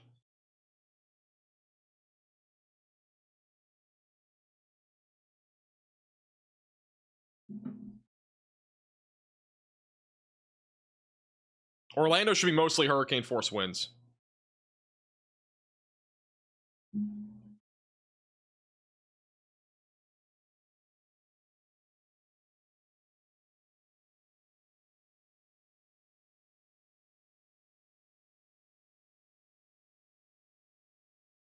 I'm gonna be honest, I've never seen so many Category 6 hurricane comments in my life in my live chat. It's kind of concerning. Here's a graphic so you guys can understand storm surge a little bit better. It's a graphic also made by James Pettis. So again, we are currently expecting 10 to 15 feet of storm surge in Tampa Bay and even just surrounding it.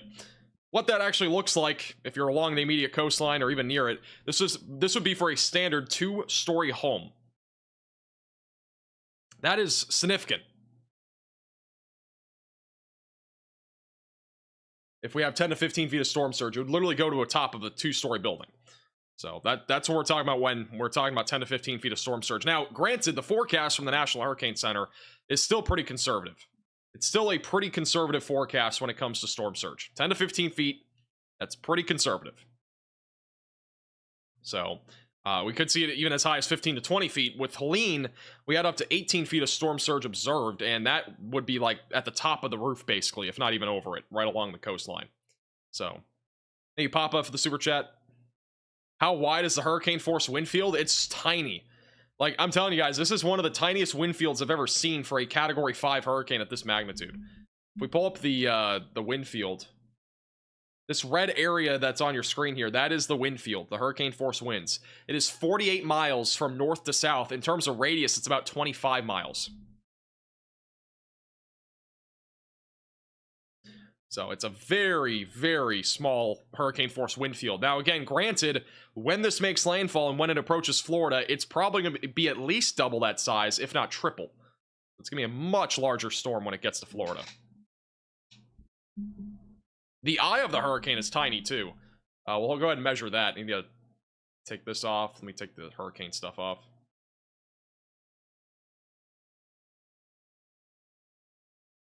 Take off the stuff there, and then put back on satellite. I'll show you guys the size of the eye. It is puny. And for how intense this hurricane is, again, this is one of the strongest hurricanes that we've ever seen. But it is undergoing an eye wall replacement cycle, so it's probably going to grow in size. But the eye is approximately like 8 to 10 miles wide. That's really about it. It's really small. I'm not sure what the official number is. I would have to look at the discussion that they have on it, but it's probably in that ballpark.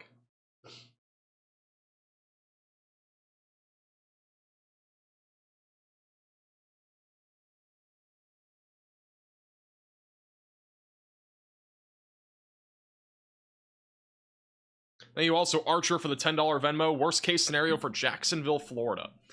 The biggest thing for Jacksonville, Florida is going to be wind and then the potential for flooding. How many monitors do I have? I have like 8 monitors. I only have 4 on. I have 1, 2, 3, 4. I have 4 monitors on right now. We have others, but not in use right now. So Jacksonville in particular, we're looking mostly at a wind threat, but there will also be a potential for flooding depending on the track of this hurricane. If it goes right up I-4 or just north of I-4, for the center of this hurricane, the greatest concern would be flooding.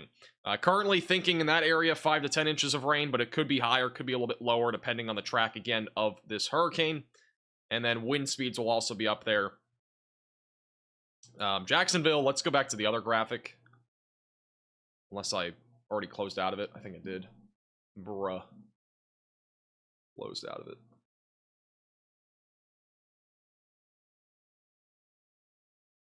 And then this is the wind graphic for Milton. So Jacksonville probably going to see near hurricane force wind gusts in speeds.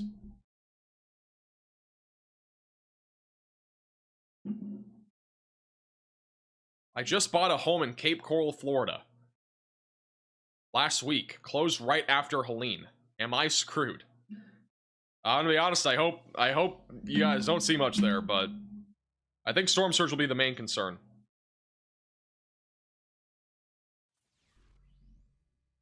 Cassie, sounds good. I'll double check. I'll look tomorrow. I just didn't get notified. Sometimes that happens. If that's true, then it's probably there. Thank you, CH, for becoming a moderate velocity member.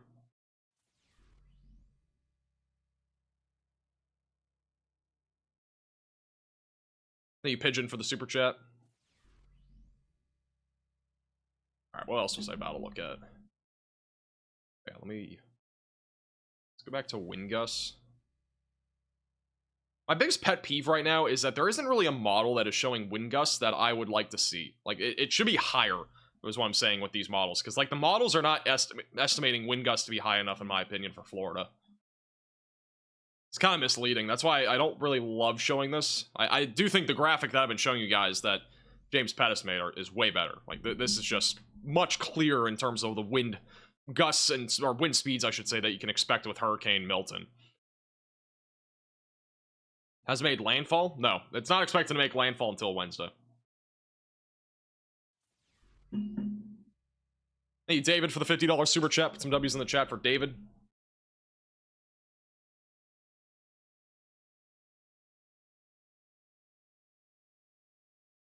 Let me look and see. Storm surge inundation map for the Mica River.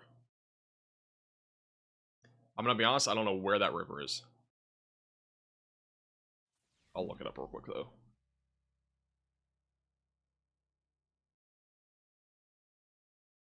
Oh, is that just south of Tampa? I'm guessing that's what you're talking about. The gray is where there would be intertidal zone. That's what that is on the map. And as you go up in that river a little bit, there's a potential for a few feet of storm surge. I would say though, right now, like the storm surge in that river is probably not gonna be that significant, but there will be probably a little bit. I would say like the current thinking, like going all the way up that river, like we could see like, you know, a couple feet, maybe a few feet of storm surge. If there's like an evacuation order or something for that area, definitely take it seriously. Like I'm not sure about the exact geography of that particular river, but the water will penetrate up that river with storm surge. So the question is how far. I don't exactly know. I mean, the map kind of just shows that like there's a few spots where it gets like near 3 to 6 feet.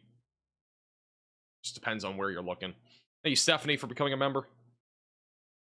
Thank you, Pigeon, again for a super chat. Is it safe to stay in Pinellas County outside of an evacuation zone? It depends on your situation. Again, for evacuations, a lot of people ask me about evacuations and should I evacuate. This is my 2 cents on the evacuation stuff. You are mostly going to be evacuating from water or wind from this hurricane, or flooding. There are 3 things, but the biggest thing is usually storm surge in terms of water. If you're along the immediate coastline in one of those evacuation orders, you should be taking evacuation orders seriously and evacuate. So if you live near the coast, if you're in evacuation zone A or B and you have been called to evacuate, you should be evacuating. Doesn't mean you have to go to Georgia to evacuate. You can go 10 miles inland and get away from the water and you'll be fine. But here's the biggest thing that I will tell you guys, is that when it comes to evacuating, again, you can go 10 miles inland, whatever, but keep in mind, you don't want to go to a mobile home. And if you're in a mobile home or an RV or a manufactured home in Central Florida, you should not be staying there. If you're in a hurricane warning, hurricane watch, you should not be staying there. So, again, if you are anywhere in Florida that is in a hurricane watch, hurricane warning, and even some cases a tropical storm warning, you should not be staying in a mobile home or RV because they can be potentially catastrophically hit from a hurricane. So you should evacuate to a safer place like a hotel, maybe a friend's house, something like that. Flooding is going to be another concern if you're in a low-lying area, especially where the worst of the rain is going to be, which will probably be in this corridor just north and along I-4. You should also make sure that you are staying aware of that and perhaps even evacuating in that case. Not everyone has to evacuate. Again, it depends really on your situation. It's a very situational thing. I cannot answer every question about evacuating because everybody's situation is different.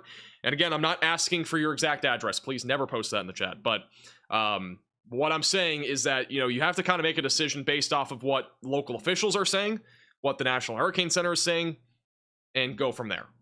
And you can also base it off of what I've been saying. But like, you know, I'm just saying like those are the 2 ways that you should be going, is the National Hurricane Center, what they're telling you, and then local officials, because they know a whole lot more than, because again, I'm one person. I do not know every single river, for example, in every county. Like somebody just asked me about this river right here. I'm not very familiar with it. All right, so like I don't know everything when it comes to that. I can give you a broad overview at least, and sometimes specific overview of what places might be seeing, but you need to make that decision based off of what you think is best. And if you are on the edge of evacuating, if you're on the fence, it would be better for you to be safe than sorry. You don't want to be caught in a mess. So thank you, Joshua, for the $50 super chat. Put some W's in the chat for Joshua. Saw your ask for a solar charger earlier. I have one, and I would have borrowed, but from way away in northern Wisconsin. I appreciate that. Appreciate the offer. I'm good, but thank you. All the way from Wisconsin. Imagine we got some overnight shipping on that. Thank you, Nick, for the super chat. Nick, no, Ian had the same thing. Ian was a hurricane after going over Florida. So this would not be uncommon.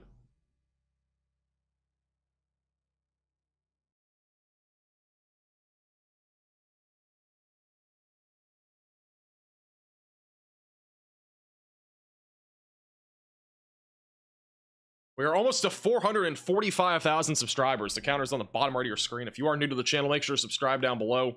And we'll have Hurricane Milton updates over the next several days. We're gonna have another live stream, at least one tomorrow, maybe two. We'll have 2 more videos tomorrow. And in addition to that, we will also be live for the day of landfall on Wednesday with several storm chasers, live cameras, providing you with the latest information on Hurricane Milton. So make sure you're subscribed to the channel and click the bell icon down below so you're notified with the latest videos and live streams. And there's a chance if every one of you subscribes right now, we could make a run at 500,000 subscribers this week. It is possible. Tornadoes in Port Charlotte. I don't expect much of a tornado risk. It should be pretty low. The current tornado risk for Florida on Wednesday, that'll be the main day, is Wednesday. The current tornado risk, it's a slight risk. So a few tornadoes will be possible, but it shouldn't be that high of a risk.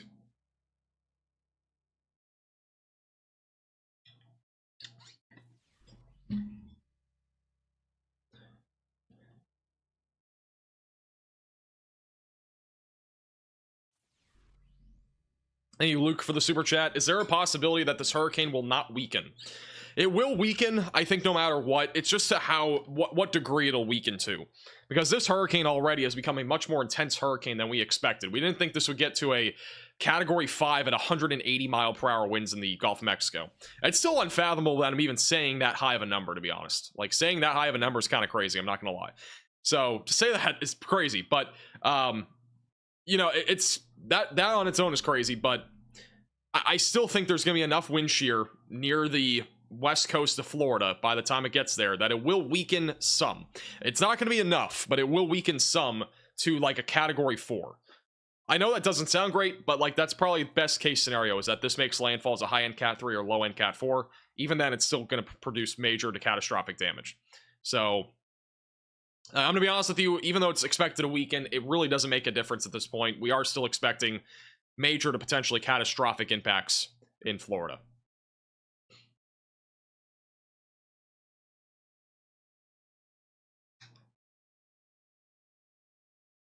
Thank you, Alex and Charlie, for the $5 Venmos as well. Appreciate it.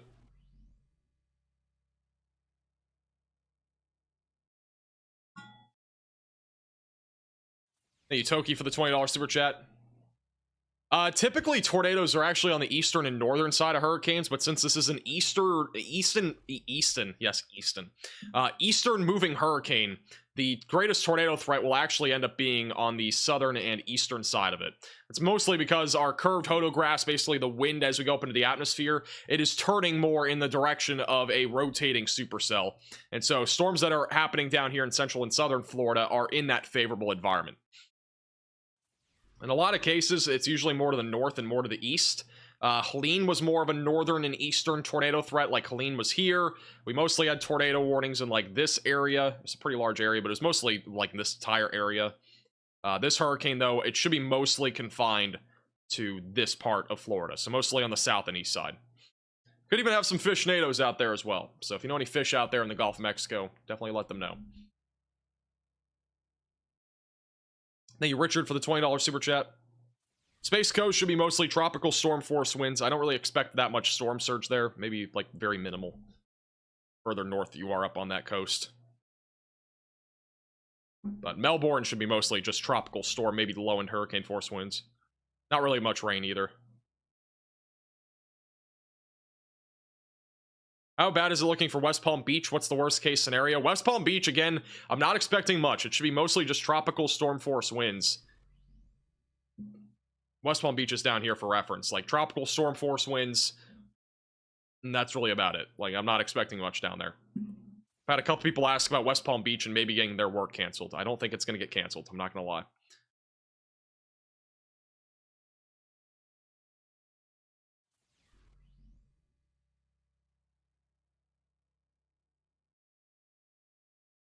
Thank you, Andrew, also for the super chat. Traffic is a lot better. It is, actually. I didn't even notice that. Look at the traffic. It's actually moving now. Sheesh. Traffic is officially moving.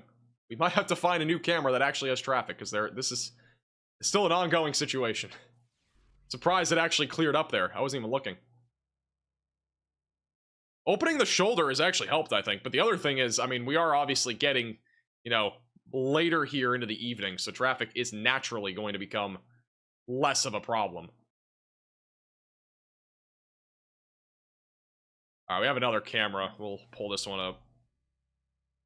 The traffic cleared out actually pretty quickly. I don't know how fast that happened, but that really cleared out. All right, we're gonna go up near the villages, I believe, for our next one.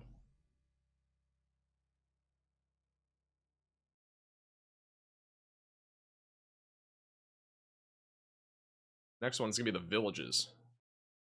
Traffic isn't super crazy there right now, but we'll stay there until I find another one. Yeah, I found a better one. It's a little bit further up.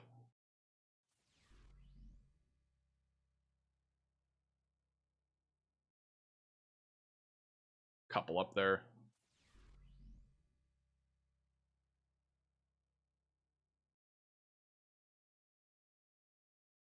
Yeah, that camera is really glitchy. Alright, we'll do something else.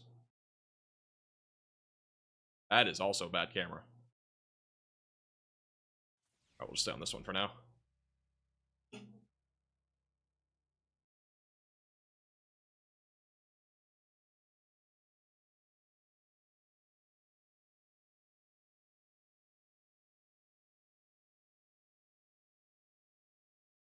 Alright, that should be good for now. Alright, back to chat.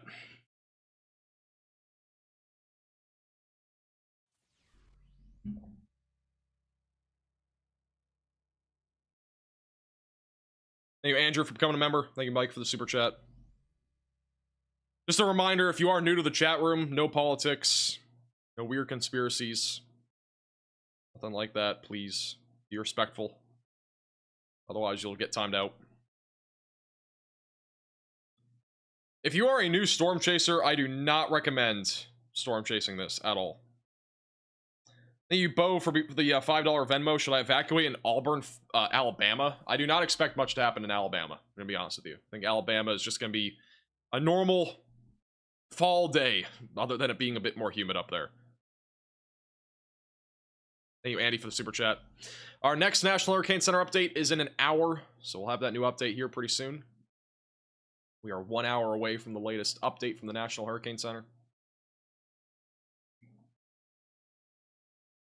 We are now 15 subscribers from 500.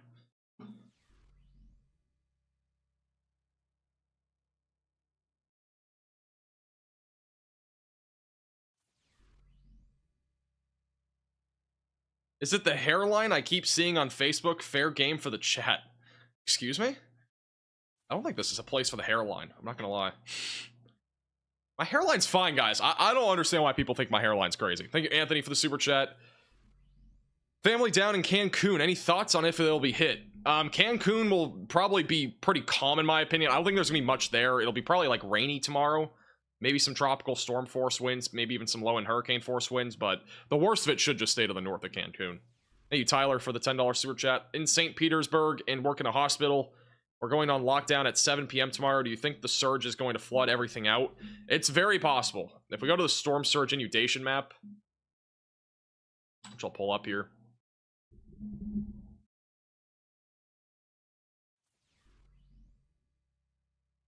Go to the storm surge inundation map for Tampa. And this would be if we have basically worst case scenario or even near worst case scenario for Tampa. The hospital is like one of these areas here, I'm pretty sure, like right along the coast. So I'm not sure exactly where it is, but somewhere right along the coast there. I mean, it's pretty likely if the water does all surge into the bay, we are going to end up seeing that potential for that hospital being flooded quite a bit. Because that's right on, like, the mean sea level, I'm pretty sure. Thank you, Stud, for the 20 gifted members. Put some W's in the chat for Stud. Appreciate the generosity. Thank you, Terry, also for the $10 super chat. Jacksonville should be mostly hurricane force winds. Should be the main concern. There will be a potential for flooding. Depends on the track of the hurricane. And in terms of rainfall right now, this would be a pretty solid estimate, in my opinion, for where the greatest rainfall will be. It'll more than likely be along and just north of I-4.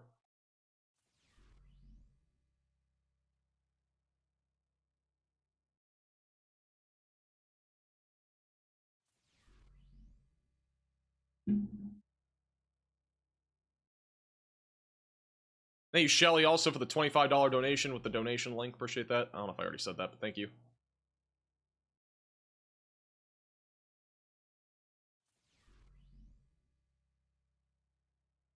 How's it going, Matthew?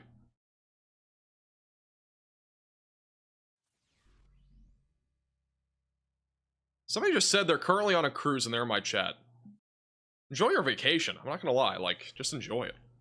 Hopefully you're not, like, you know, anywhere near this. I don't think, I mean, most cruises are not usually used, like, near the hurricanes. They usually stay quite a ways away.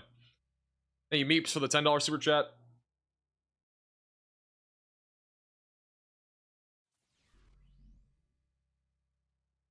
Yeah, no problem. Appreciate you tuning in.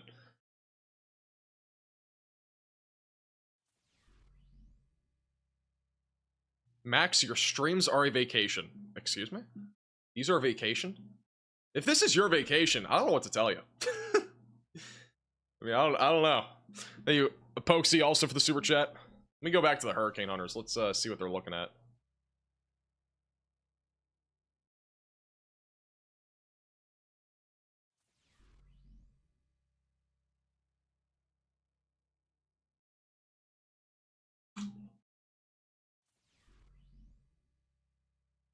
They also Brax for the $10 super chat. How does a small diameter major hurricane contrast to a larger one in terms of storm surge and tornado genesis?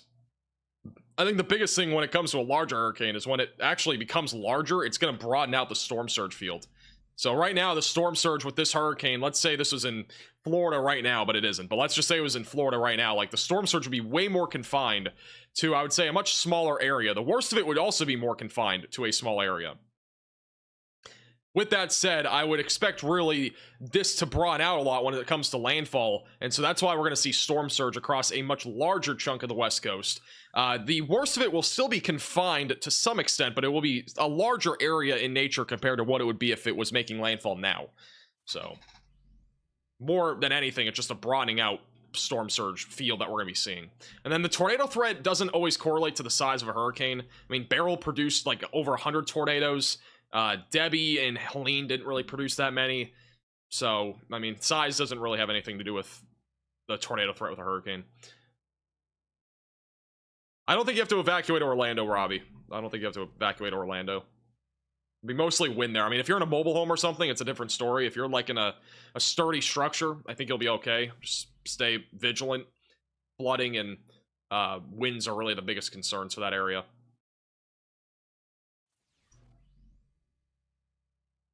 Thank you, Ditch, for the super chat. Do you think it's going to head south just like every other hurricane ends up doing? You know, it's a tough question. I still think everybody should be prepared in the cone of uncertainty for direct landfall. I personally think that there's a good chance this will still make landfall in Tampa. I don't see it really making landfall, or at least around Tampa, within like 50 miles. I don't really see it making landfall much further to the north or south of Tampa. I'd say like this is the area that I would give it for a landfall. Like this area here. But again, with that said, it could still make landfall a little bit further north or south.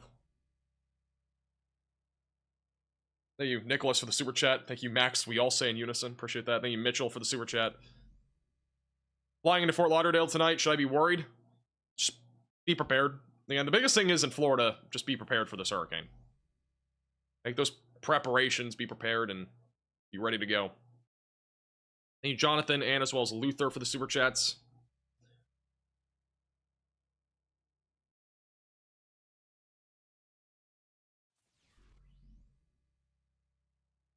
Marcus Brownlee, just like my tweet. Isn't that like the famous guy?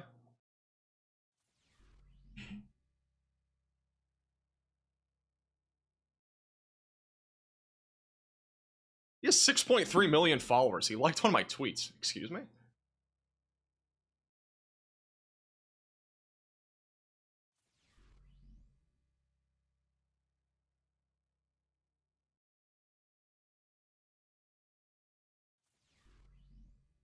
I should have screenshotted that before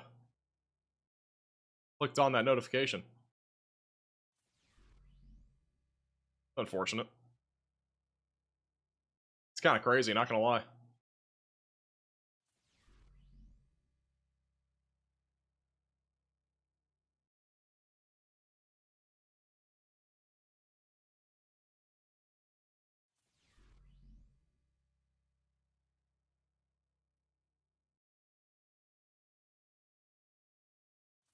Huh. If you guys don't know who that is, it's a pretty popular person.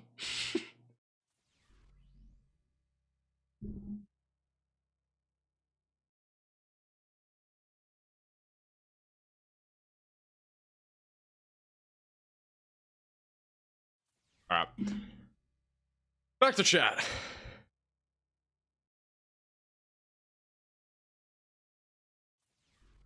That you missed, dog, for the super chat. Oh man, this is worrying. Please be sensible and listen to the experts regarding evacuation. Yeah, I agree. Again, if you're on the edge of evacuating, do it. You know, if you're in an evacuation order, you should be evacuating no matter what. It is, again, I can't stress the importance of this hurricane. I mean, it is a very dangerous hurricane. This hurricane in particular is obviously very large. It's small, but it's a large in terms of intensity. And I personally do think that this will be one of the worst hurricanes that does make landfall in Florida in our lifetime. You know, or at least in the last like 50 to 100 years. So this is expected to be a very significant hurricane. Even if it's a Cat 3 or Cat 4 on landfall, we are still going to be seeing major impacts in Florida. So you need to make sure if you are in Florida that you are taking this very seriously. I know there's always these jokes every year when there's a hurricane, like people sitting out in their porch drinking beer, got the American flag on the back of the truck, whatever it is, partying like it's the USA or whatever, you know. But that's not the situation, you know, for many Floridians. You need to make sure that you are taking this seriously. It's a pretty serious situation. That's why we've had so many live streams and videos on this. It's pretty big deal. And I know a lot of you guys are either scared or worried or still wondering what I should do. Again, hopefully the information I've presented to you today and also over the last few days hopefully makes you either calmer or helps you make a better decision on what you're going to be doing over the next few days. Storm surge in Volusia County, that's back over. That's actually one of the counties that just got an evacuation order, I'm pretty sure. This is the storm surge map, if I can find it. They currently have the forecasted storm surge to be around 2 to 4 feet. And that'll be mostly Thursday when we see that.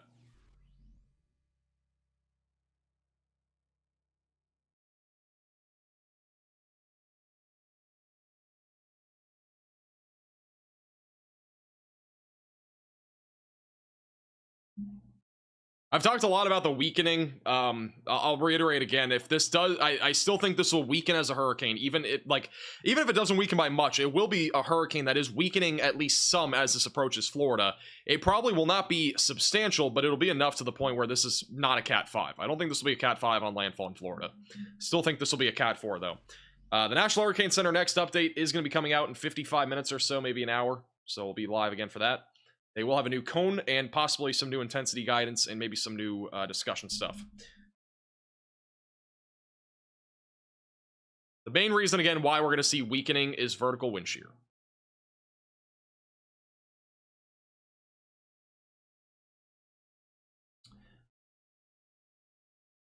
And if you're in a mobile home and you're in like the purple shaded area here, or even in the red shaded area, it's a pretty good idea to probably either evacuate or go to like some other, like basically evacuate and go to like either somebody else's house that you like know, like a friend or something or family, or go to a hotel or some sort of sturdy structure to ride this thing out, because mobile homes, they could be heavily damaged by a hurricane.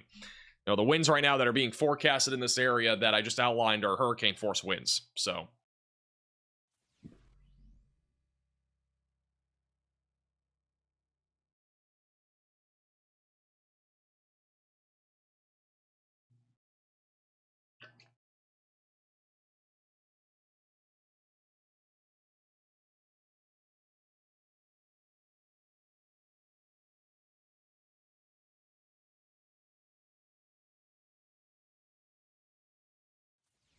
hey, Andre, also for the $5 super chat.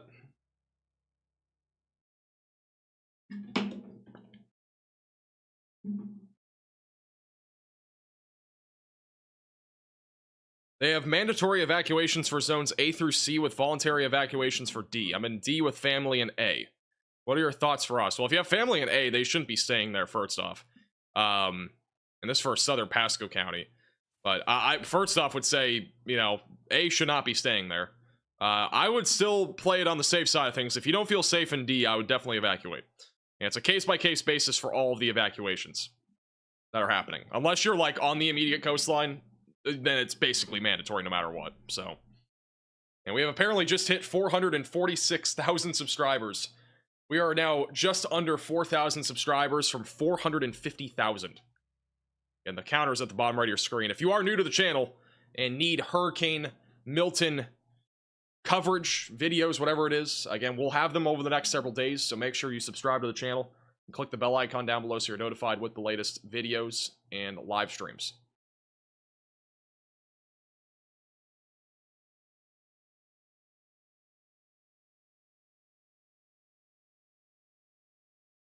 Thank you, Static, for the super chat.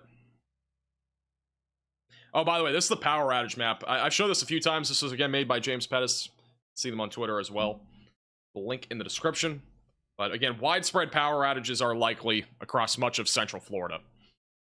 And then likely power outages near Jacksonville, and then just north of Miami, and then isolated in other areas outside of that.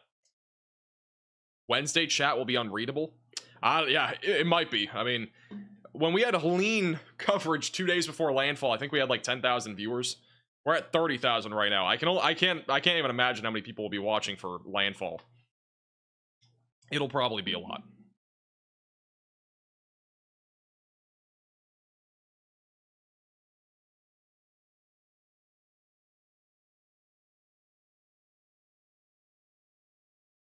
Slow mode is already on, guys. It's already on 60 seconds. I mean, I could make it longer. It just... The only other solution would be members only, but I don't want to do members only. I do want everybody to be able to ask questions and stuff.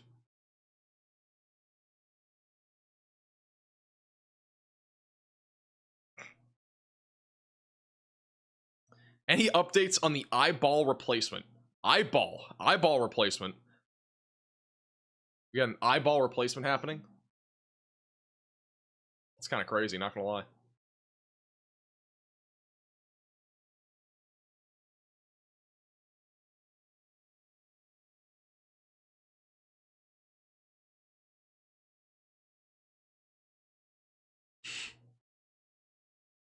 I don't really have any updates right now. I was gonna look at aircraft recon. It wasn't loading. Let me see if it's loading now. Yeah, it's still happening. I mean, the pressure is still it's still increasing. It's now up to 912 millibars, so eyeball replacement is still happening. I do think by tomorrow this will intensify again, though. Thank you, Melissa, for the $10 super chat.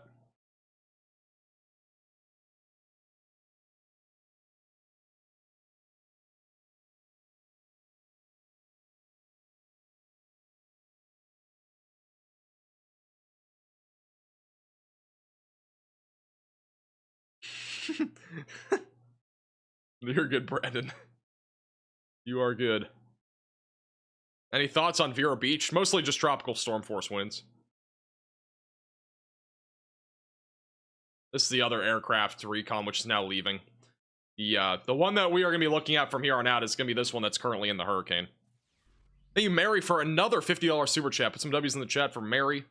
Sunny Isles Beach. We'll look and see where that is. Mostly just tropical storm force wind gusts. That's really about it. Not much else down there. A little bit more rain tonight as well. Still some rain in the area, but that's really gonna be about it.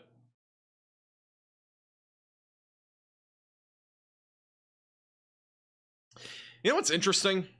And I pointed this out a little while ago, earlier in the stream, but the National Hurricane Center has put out this 20% chance of development here just off the coast of Florida right now, going to the east over the next 48 hours. If we look at the infrared imagery, I don't know if I still have it pulled up.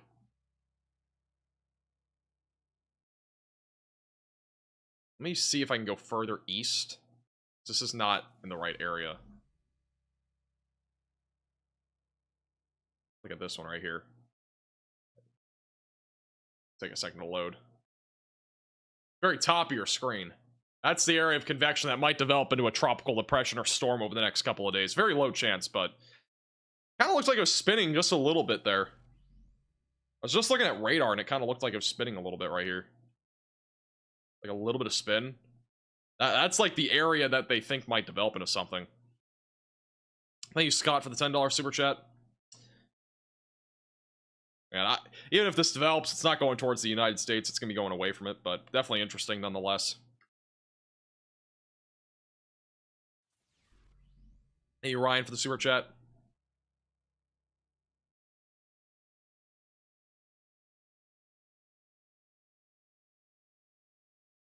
Jose, if you unsubscribe and resubscribe, it does nothing. So, just letting you know, it does nothing.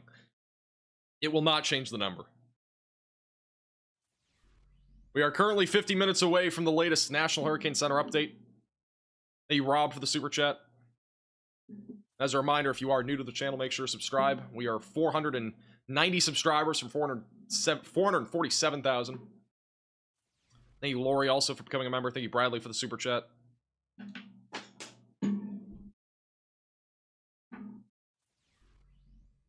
Hey guys, I've seen this comment a lot in the chat. I'm just gonna, again, keep it a stack with you. All right, this comment in particular has been said a lot. Some people are talking about how there could be another hurricane behind this one. First off, that's not in the forecast in the next 7 days from the National Hurricane Center. Second off, you probably watched that on TikTok or Twitter, and you probably panicked. Right, that's probably what happened. Third, we cannot forecast hurricanes very accurately beyond 7 or 10 days. So, again, if there's even another thing happening 10 days plus from now, we don't really know. It's just too far out. So, again, we're focused on Milton. If something else happens behind this, we will talk about it after this hurricane's done. But there's nothing right now in the forecast. There's just a couple of computer model runs that have shown something. But, again, there's not really any value in those right now since it's still well over 7 days out from now. There's a lot of misinformation still out there. Or at least not good information, I should say, on that stuff. Thank you, Tyler, for becoming a member.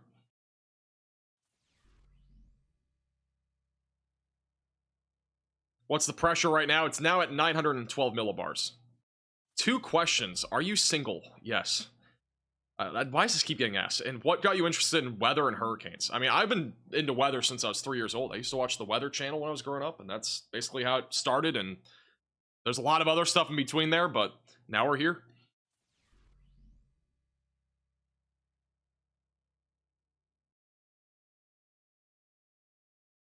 Hey, Lindsay, also for the super chat. Noah Bergeron is saying it's reaching mathematical limit, or getting close to it. I mean, there is technically a limit to the intensity of a hurricane, but...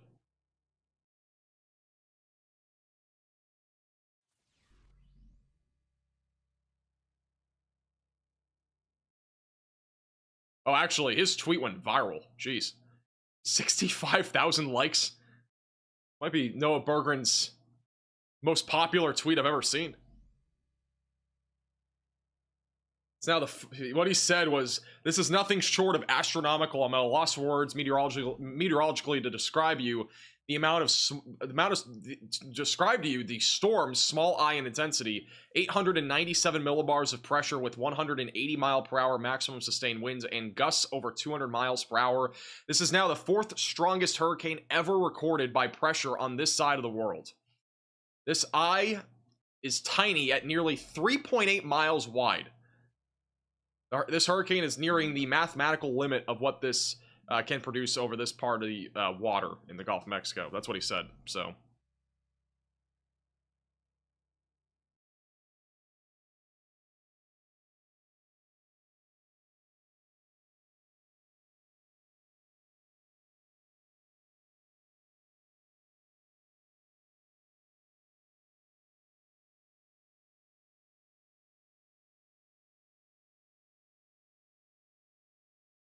Why does millibars keep getting capitalized, dude? All right, there we go. Doing a quick Twitter tweet.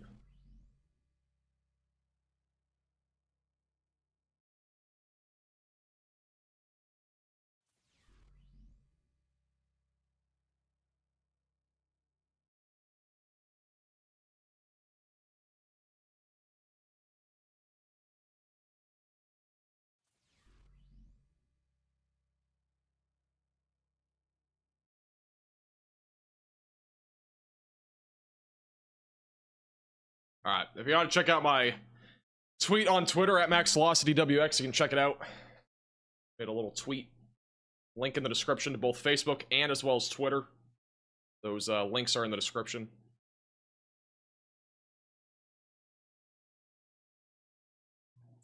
The Bill for the super chat, and also right side for the super chat. Both Deltona and as well as the Space Coast are mostly going to be tropical storm to hurricane force winds. It's the biggest concern. Numerous to widespread power outages can be possible in those areas. The Space Coast will be slightly lower of a chance of power outages, but compared to Deltona, it's still up there. And at Max Velocity WX on Twitter, if you want to check out my latest tweet, some little fun fact there.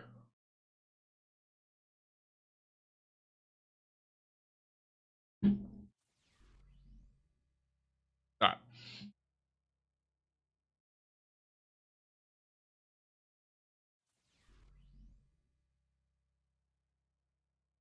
Should Lakeland evacuate? Again, it's very situational. If you're in a mobile home, RV, manufactured home, yes, you should. But if you're in a 2-story building or whatever else, it's, again, more situational.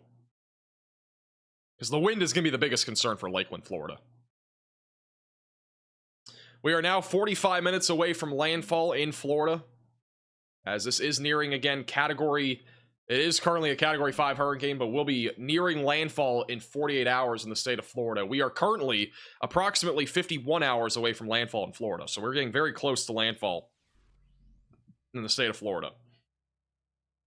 Granted, again, we are going to see some changes to what it looks like in a couple of days' time, but it's still going to be an intense hurricane. So as a reminder, if you are new to the channel and need hurricane coverage, we'll be live on the day of landfall and also tomorrow again, so make sure you're subscribed.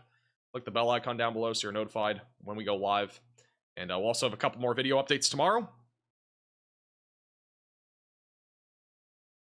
Did I say landfall in 45 minutes?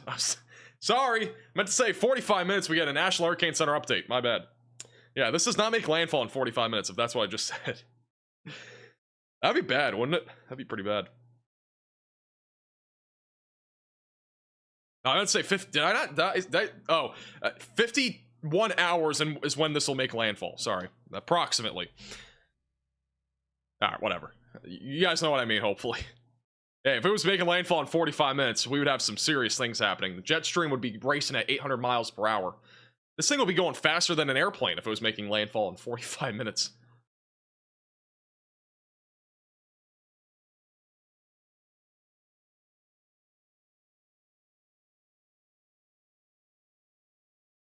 Thank you, Fish, for the super chat. New Samaritan Beach.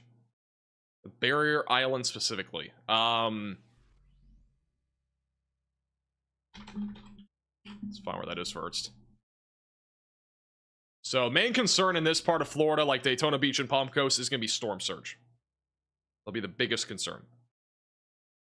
So, that'll be mostly on Thursday. Barrier Island, I don't know where that actually is. I'm guessing you're talking about this. That would be more of, again, storm surge concern. We're going to probably see 2 to 4 feet of storm surge in this part of Florida.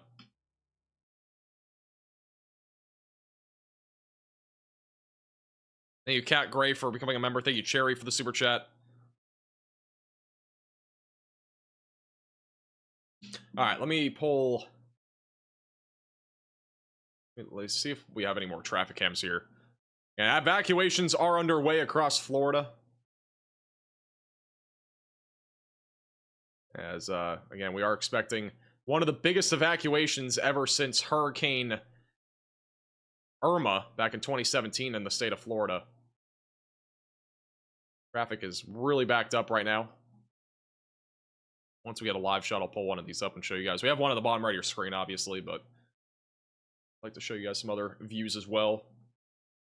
That way I can also take a quick 60-second break. Well, this is one live view. This is pretty significant traffic. I-75 at mile marker 335. Wow. That is really backed up. That is not even moving. That's barely moving. It's moving at a snail's pace right now. That is crazy. With that said, I'm going to take a quick 60-second break. We'll be back in a moment. After the break, we'll also talk more about the National Hurricane Center update. That'll be out in about 30 minutes or so. So stay tuned. We'll be right back.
All right. We are back. Thank you, Cheryl, for becoming a Maximum Velocity member. Thank you, Coaster, for the $5 super chat. I don't know where Anna Maria Island is. But if you are on the West Coast, anywhere between like Cape Coral and like Spring Hill, Florida, and it's like an island just off the coast there, if that's where you're talking about, it's definitely a strong possibility in my opinion. What's the bird update in the eye? I don't think we have an update right now. It's not daytime, so it's gonna be harder for hurricane hunters to actually see. During the day, it's easier to see the birds, but at night, it's very difficult. Thank you, Tropical, for the $20 super chat. There could be some pretty significant damage because wind gusts in Lakeland, Florida, currently expected to be in the ballpark of, 70 to 100 miles per hour, perhaps even higher than that. So, again, take evacuation orders seriously.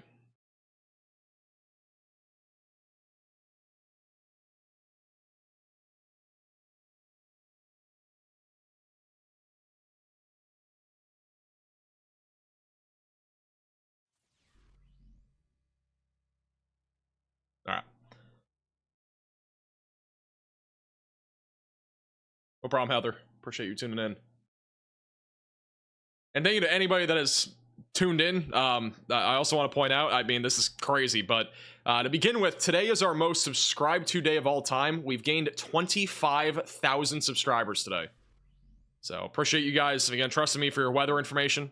And today's also going to end up being our most viewed day of all time on YouTube. So this is a pretty historical day for the Max Velocity channel. I didn't really expect that, but I do appreciate you guys all tuning in and watching and supporting the channel. Yeah, it's pretty crazy.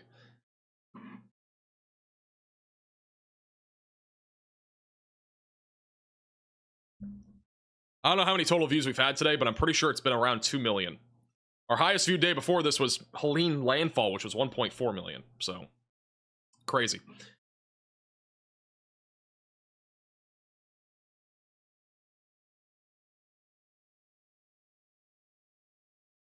You hit 400,000 last week. We are 2,700 subscribers right now from 450,000. We could hit that tonight. It's very possible. If you are new to the channel, make sure to subscribe.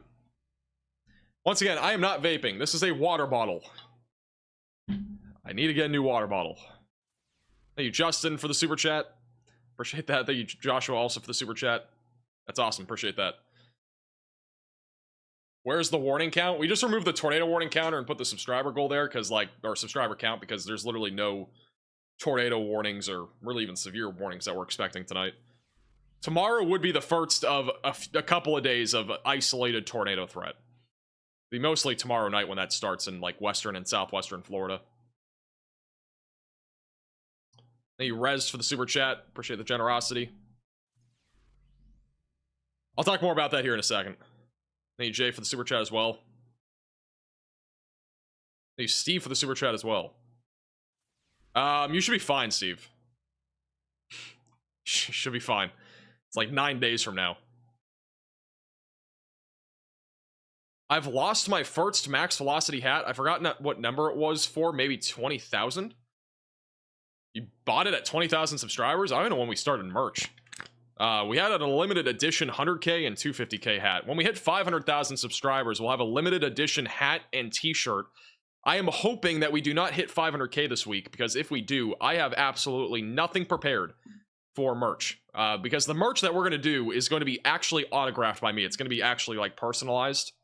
And we're going to have to ship in hats and actually sign them and shirts. And I'm not prepared for that. So, yeah.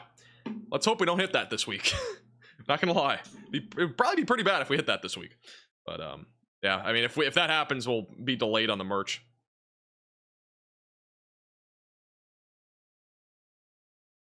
$500K tonight? I don't think so. We would need everybody in this chat to subscribe for that to happen. And even more than that. You need to get your dogs on a YouTube account and have them subscribe too. I'll sign for you? Well, it's not even that. I would have to actually like ship in the merch. That'd take a fat minute probably. Did Freddie get a flight? Yeah, he has a flight to Florida. He's going into Miami.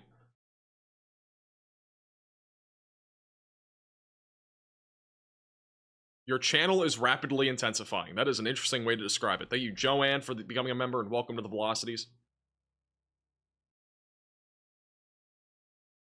Most concurrent viewers. Our peak all-time was 48,000, and that was for the Durate Show in the Midwest back on July 15th of this year. Today it was like 42,000. We were actually getting close to it today, which was shocking.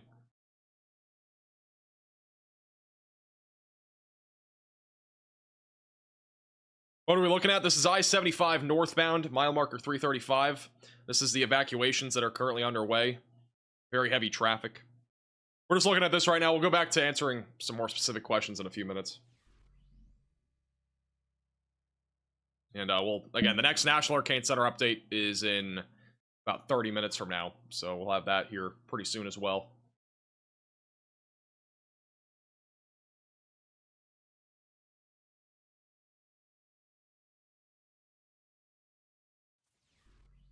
Thank you, Courtney, for becoming a Maximum Velocity member. Appreciate that.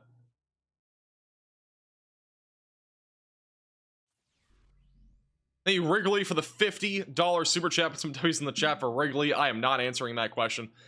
Appreciate the generosity.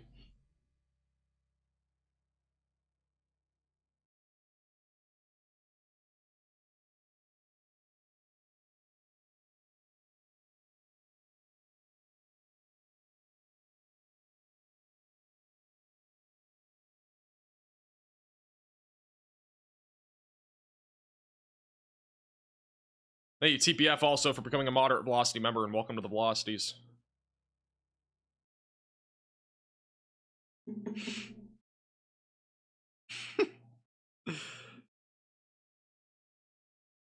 This traffic's out of hand. Yeah, it's pretty bad here. I-75 has been backed up today. I-75 has been like the worst one by far.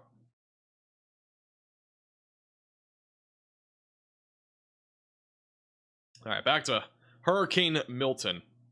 The eye, it looks like it's grown a little bit in size, maybe just a little bit. An eye wall replacement cycle is currently happening, so it is expected to weaken a little bit over the next few hours, and it should intensify again tomorrow.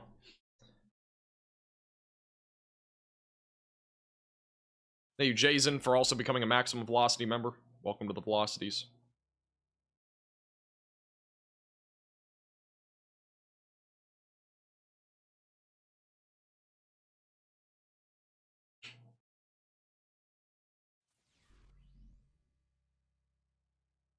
Do you think Milton can beat Patricia from 2015? At this point, I don't think this will beat Patricia in terms of wind speed. I would say at this point, like in terms of pressure, like it's gonna get, I think after we see this replacement cycle happen tomorrow, I think we'll end up seeing this probably get back down to like the 800s again for pressure. How far it drops is pretty questionable, but I would say like 890-ish is probably reasonable tomorrow. So I do think this will drop again in terms of pressure and become again an even more intense hurricane. This would be, if it does drop even to 894 millibars of pressure, it would be the strongest hurricane that we've ever had in the Gulf of Mexico. So that'd be saying a lot. Thank you, Kim, for becoming a member. Thank you also, Landon, for the super chat.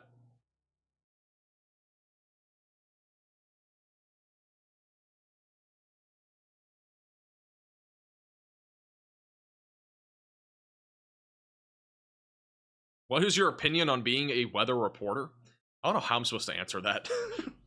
I mean, I love doing this. I really do. I've been doing this on YouTube for a little over 2.5 years now. We've been doing it though for like 4 years or so. We started on Facebook and now it's more of a YouTube thing now.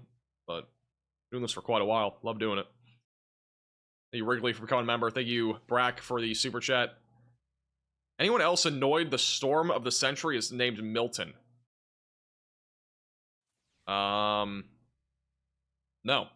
Thank you, Andrew, for the super chat. Is Naples gonna be spared aside from storm surge? Naples, Italy. That is not where I'm looking. Naples, Florida. Honestly, storm surge will still be a threat down here, but it will probably be a little bit lower than like up near Tampa Bay. It'll still be life-threatening, 3 to 6 feet, perhaps a little bit higher. But aside from that, wind is not expected to be that high down there unless the eye actually makes landfall further south, which isn't currently expected. But other than that, rain like is not going to be a big deal either. So, yeah, that's the biggest thing will be storm surge there. Thank you, Will, for becoming a member. Thank you, Momo, as well as Mike, all for becoming members, and welcome to the Velocities. Milton is moving east at about 7 miles per hour. This is a 30-minute loop, just for reference, that we're looking at. So this is over the last 30 minutes. And we've just crossed 448,000 subscribers. We're now under 2,000 to go to 450,000.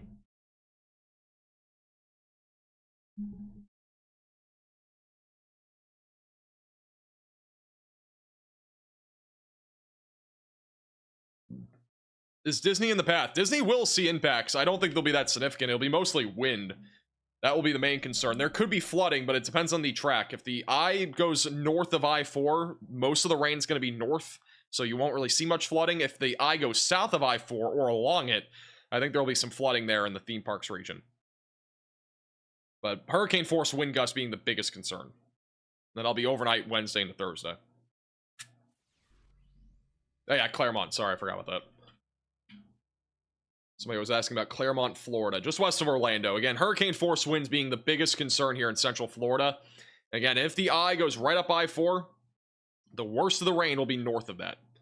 So wherever the I goes, let's say it takes the track that we think it'll take from Tampa back through Daytona, the worst of the rain would be just on the north side of I-4.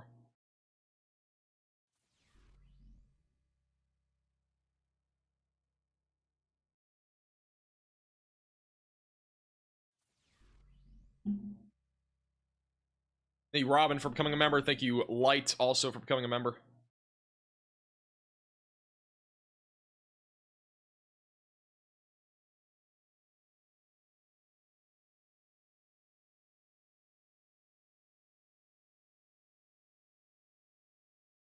By the way, if you are wondering about National Weather Service offices that serve your part of Florida, this is what you're looking for. So if you want to, if you live in, let's say, Jacksonville area, maybe south of there, north there, whatever it might be, like, you can look this National Weather Service office up on Twitter or Facebook, whatever platform you'd like. They're on a lot of them. You can also just look them up on Google. If you ever want information from your particular office, they usually go way more into detail on some of the stuff. We obviously go into detail here, but they do have an exceptional amount of detail with some of their graphics. Thank you, Mama, for becoming a member. Thank you, Steven, for the super chat. I think, I honestly think this is going to be done by Friday, Steven, so, I mean, I think it'll be alright if you fly on Sunday. Thank you, Wrigley, for the $20 super chat. Key West will be a low-end threat, mostly storm surge. Up to 3 to 4 feet of storm surge would be the peak. Thank you, Jonah, also for becoming a member.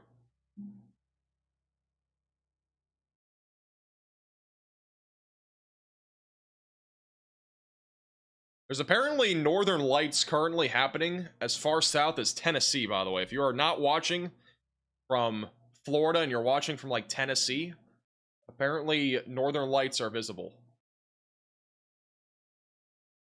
It's kind of crazy, not gonna lie.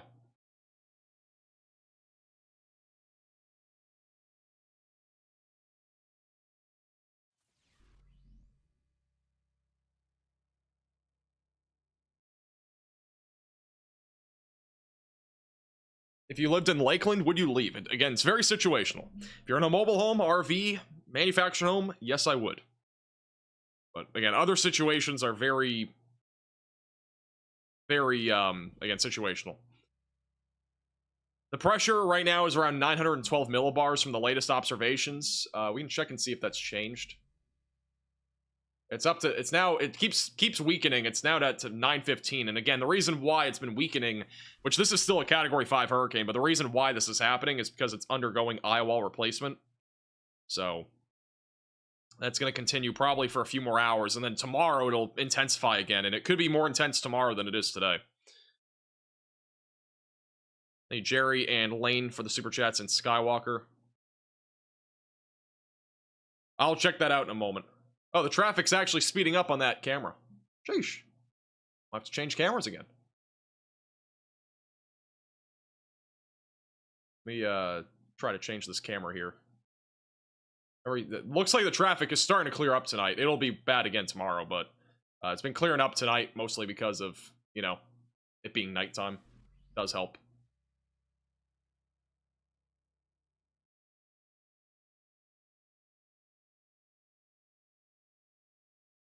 Another trouble spot right there.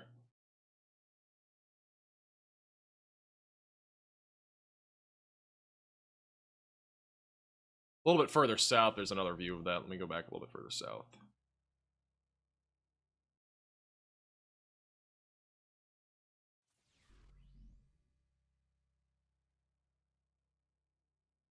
There we go. Hey, Jameson for the $10 super chat.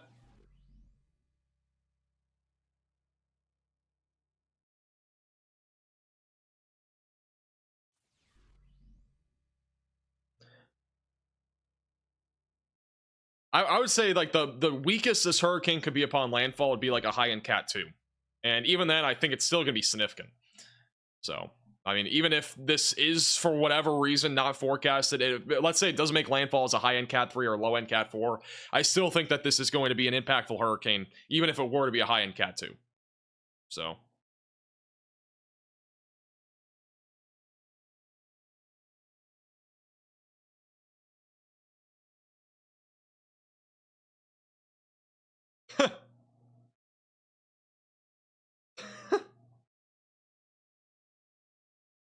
Apparently, Freddie McKinney showed up to a place tonight, and I was on their TV. It's kind of crazy, not gonna lie. How many people are watching on TV right now? Just curious in the chat. How many people are watching on TV right now?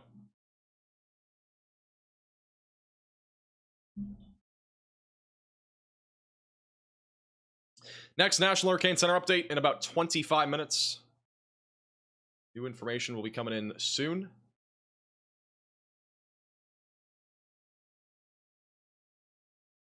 Actually, quite a bit of people watching on TV.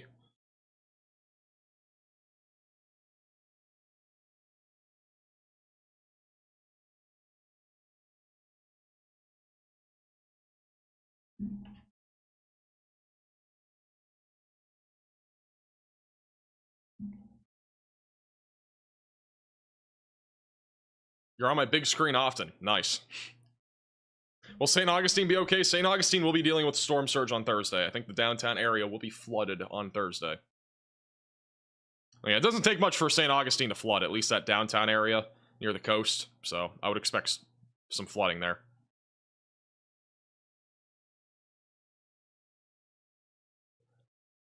We are about to be exactly 1,500 subscribers from 450,000. If you are new to the channel and need Hurricane Milton coverage from between now and landfall, make sure to subscribe down below. We'll have landfall coverage as well on Wednesday with storm chasers, live cameras. We're gonna have a ton of live cameras, and we'll also have another live update tomorrow, at least one, possibly two.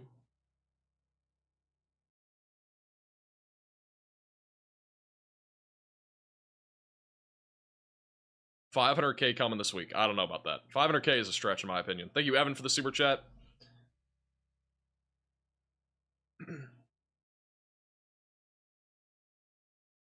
Evan, I don't think so. Like, the storm surge that we're gonna see, I'll pull up the storm surge inundation map. There aren't really that many towns inland that will be infected by storm surge. It's usually, like, most of it will be along the coastline.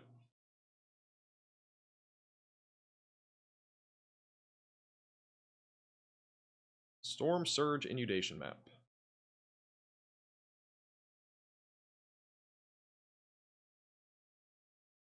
Like, if you look at, like, the red and even the yellow, like, that's where you're looking for storm surge, really.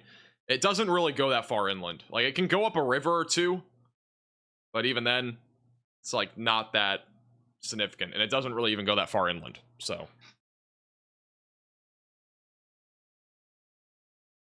Like, one of the furthest areas would be right here near Fort Myers. This one goes more inland.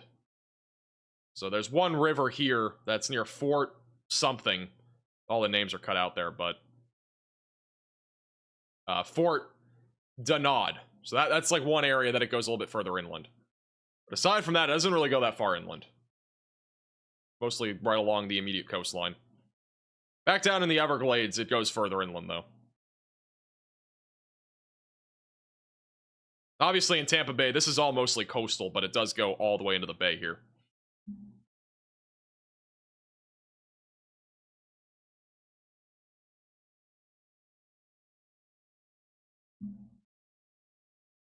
The wind speed projected on landfall will be right around 130 miles per hour.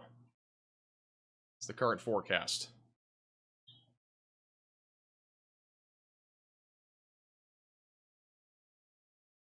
The water temperatures right now in the Gulf of Mexico are running about 3 to 5 degrees above normal. Most of the area is between 86 to 88 degrees Fahrenheit. So still pretty primed, obviously, for hurricanes like this. Thank you, Cameron, for the $20 super chat.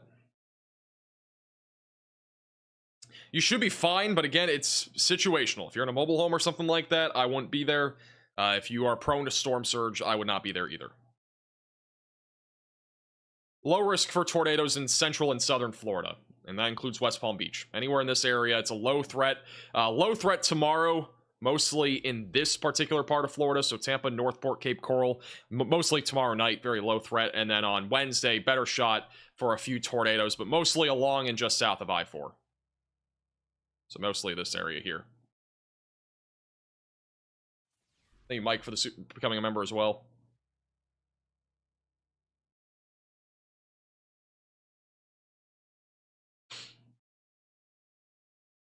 How bad will South Carolina get hit? The good news is the South Carolina won't really see much up in that area. It'll be mostly just storm surge right along the immediate coastline, and then perhaps some tropical storm force winds as we go into Thursday. But aside from that, there won't be much up there.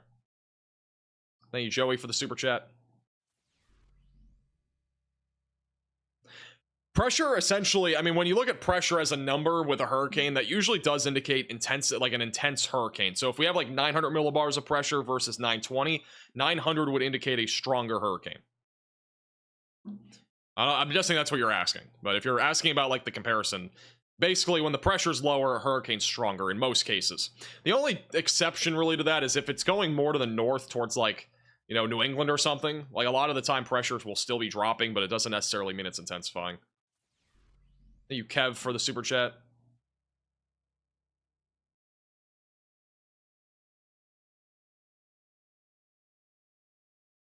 Yeah, it's situational. I'm again, if you're in Tampa and you don't feel safe, I would play it on the safe side of things. I cannot give evacuation order like advice to everybody. Again, if you're in a mandatory evacuation, I would leave. If you are in a mobile home, an RV, and you are expected to see hurricane force winds, I would leave. Like, that's my 2 cents. If you're right along the coastline, I would leave. Thank you, Eric, for becoming a member. Thank you, Ed, for the super chat as well. Okay. Thank you, Gallon, also for the super chat.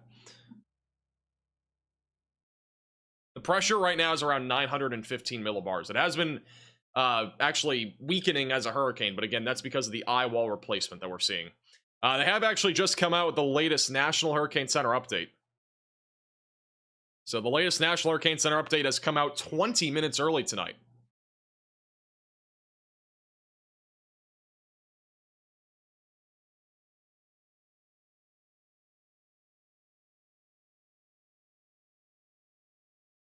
So the wording here is that Category 5 Hurricane Milton is moving near the northern coast of the Yucatan Peninsula. Milton poses an extremely serious threat to Florida, and residents are urged to follow the orders of local officials. So here's the latest from the National Hurricane Center. A lot of notable updates to begin with what Hurricane Milton is right now and also what it's to, come here over the next few hours. First off, the intensity of Milton has already decreased. Again, we are undergoing a eye wall replacement cycle. That means that this hurricane is weakening. But again, that's temporary. We are expecting it to intensify again during the daytime tomorrow, and it could be more intense than it is now. But with that said, this is still a Category 5 hurricane, maximum sustained winds at 165 miles per hour.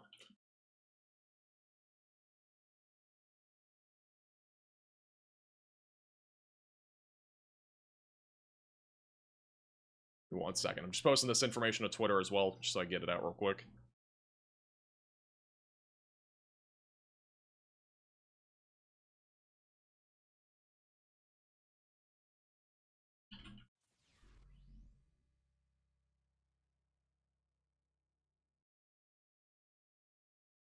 Okay.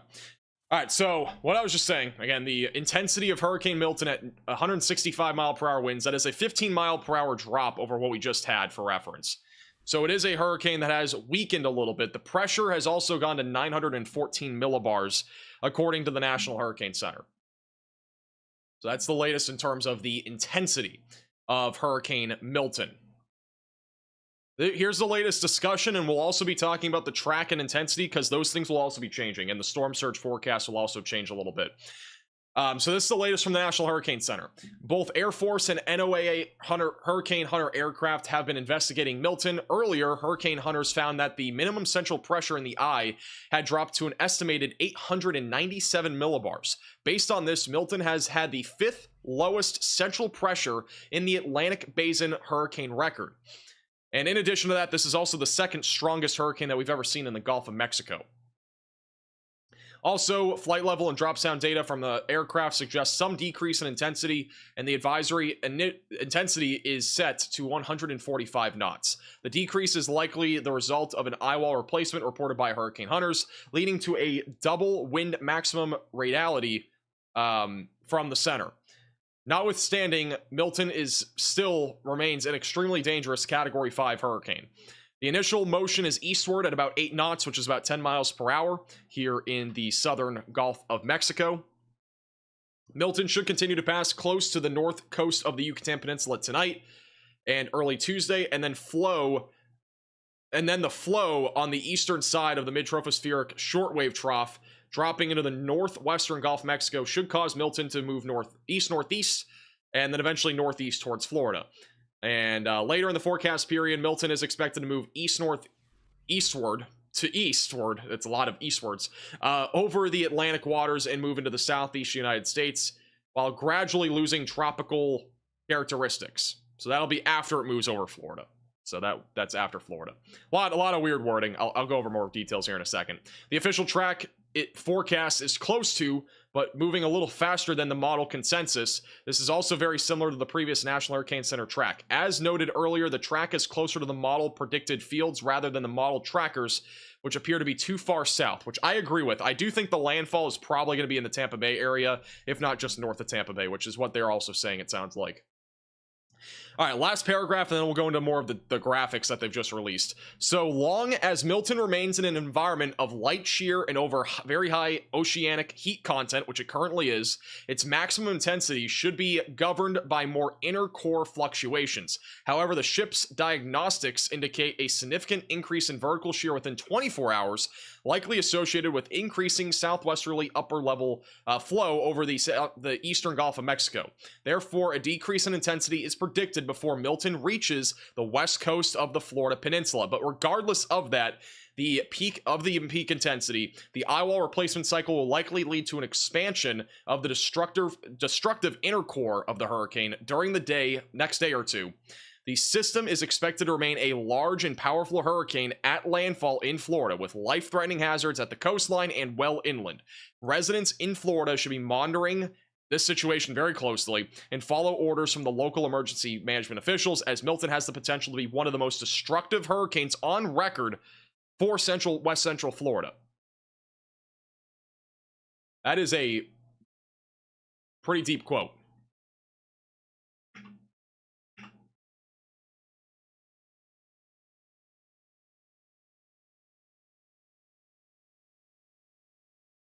That is a very deep quote right there. I'm going to say that again just for those that did not hear this. Residents in Florida should be closely monitoring, residents in Florida should follow the orders from their local emergency management officials, as Milton has the potential to be one of the most destructive hurricanes on record for west central Florida. I'm going to post that quote on Twitter as well, because why not?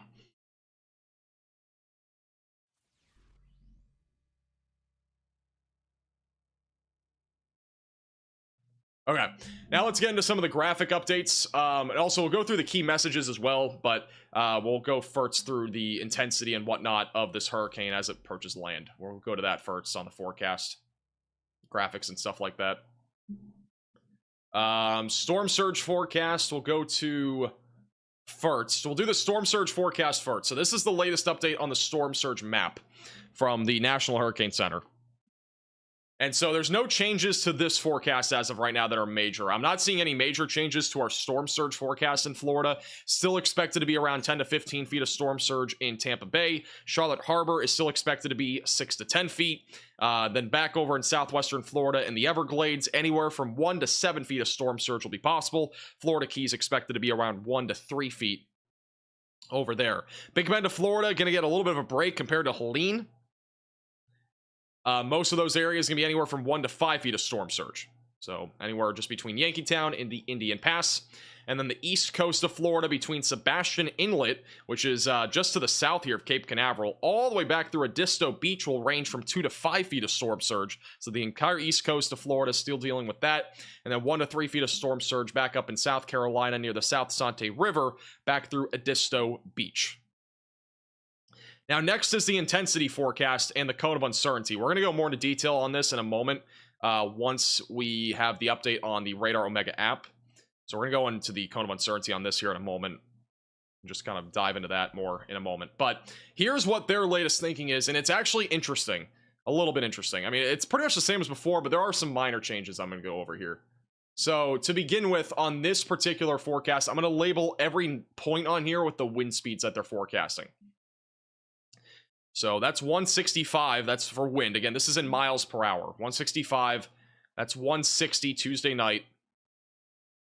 Let me rewrite that. That is really bad writing. Be 160. That's also very small. All right, we'll do over here. 160. And then by this point, it'll be down to a Category 4 hurricane. That's Wednesday morning. And then right here before landfall, they have it forecast to be at 125 miles per hour. So basically what they're thinking is that this will make landfall as a Category 3 hurricane, but on the high side of things as we go into Wednesday night. Now, the difference between this being a 120 mile per hour Cat 3 and a 130 mile per hour Cat 4 is very minimal, and it's also kind of meaningless. So it doesn't make a difference to your preparations, in my opinion. You need to be preparing as if we're going to have a Category 4 making landfall in Florida on Wednesday night. And then after, by the way, it makes landfall, it'll still be a Category 1 hurricane all the way through Florida. So as this moves back into the Atlantic Ocean, it will still be a hurricane. It's actually going to intensify just a little bit before eventually weakening as it moves towards Bermuda. But yeah, this will still be an intense hurricane. It'll still be a hurricane even into the Atlantic Ocean Thursday night.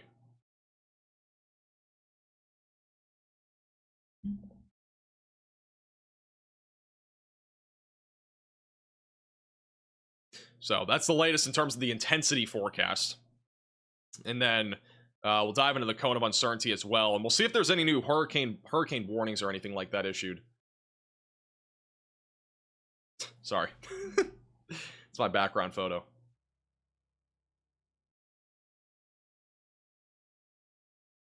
Let me pull up that experiment. The experimental cone will come in here soon. So again, this is where it would be a Category 3 hurricane, just offshore of Tampa. So there's a chance that this actually is a slightly weaker Category 3 upon landfall. But again, the meaning of 10 miles per hour is so minimal. Okay, so again, even if this is a Cat 4 or Cat 3 upon landfall in Tampa or anywhere near Tampa, it really doesn't matter. Here's the deal, though. Their cone of uncertainty continues to shrink. So the only areas that are expected to have a landfall now would be somewhere between Cedar Key, Florida, and Cape Coral, Florida. And it's still a relatively large area, but we are starting to get to the consensus that this will be making landfall somewhere near Tampa Bay. Whether that's in Tampa, just north of Tampa, or just south of Tampa, remains to be seen. I've been thinking since literally this morning that this will probably make landfall on the north side of Tampa, which would be worst case scenario because, again, we'll get all that storm surge coming in with all the westerly winds that are pushing all that water into this bay. That would be worst case scenario. That would be, again, catastrophic for the Tampa Bay area. If this makes landfall south of Tampa Bay, that'd be a better thing for Tampa, but a worse thing for the Charlotte Harbor because they would have worse storm surge. The storm surge in Tampa would be a little bit less bad in terms of intensity. So, yeah, that's what we're thinking in terms of landfall, but I still think this will make landfall just north or around Tampa.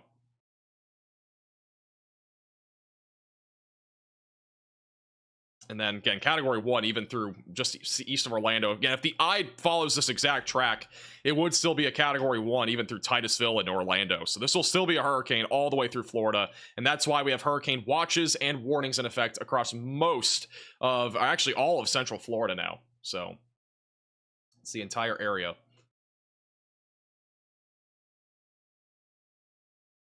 All right, let's go to the experimental graphic. Should update in a second. I'm gonna wait for the experimental graphic to update. Put it at my top monitor.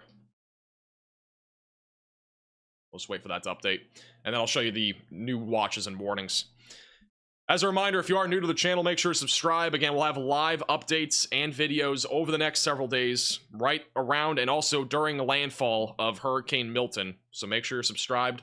Click the bell icon down below so you're notified as well with the latest updates. Again, there's a lot of stuff going to be happening over the next few days. Really over the next 48 hours, but over the next few days in general, we're going to see a lot of stuff out of Milton. You know, conditions on Wednesday going to deteriorate really fast, and landfall and impacts for Florida are expected as we go into Wednesday. So make sure you're prepared. Have flashlights ready to go. If you are, you know, in the potential for power outages, which is pretty much all of Florida, by the way, has a potential for power outages.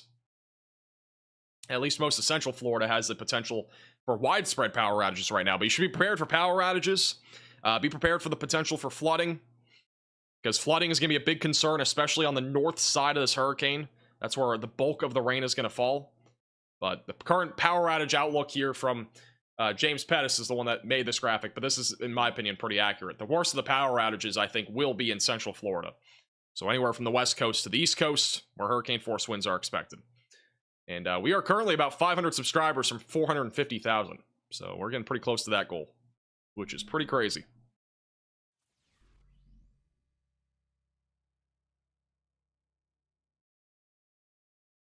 Hey, Josh for the super chat. Also, thank you, Robert, for the $10 super chat. So they think it will not intensify after. I think they're kind of in the middle.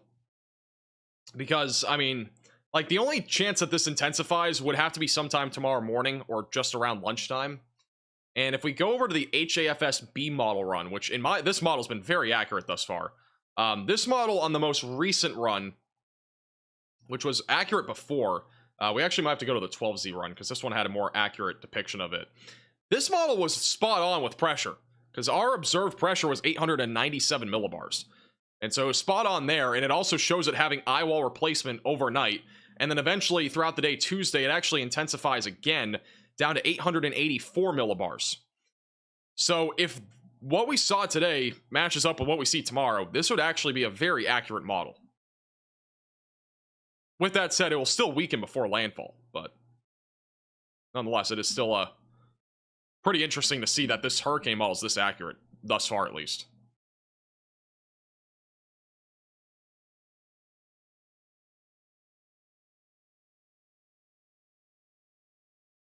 $884 millibars, by the way, would beat the record for the strongest hurricane in the Gulf of Mexico ever. Before, the strongest hurricane was Rita in 2005 at 895 millibars. So that would be pretty historic if that happened. 897 is already in the top 2. So we've already gotten to at least the second strongest hurricane of all time here in the Gulf of Mexico.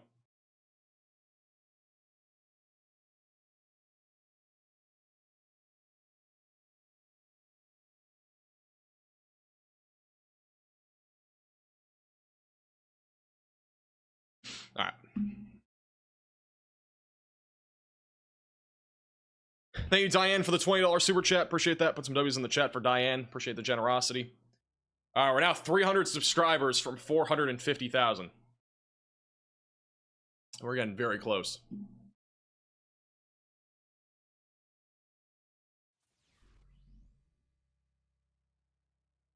Thank you also, Momo, for the super chat. What do you expect just south of Jacksonville? Hurricane force winds the biggest concern right now.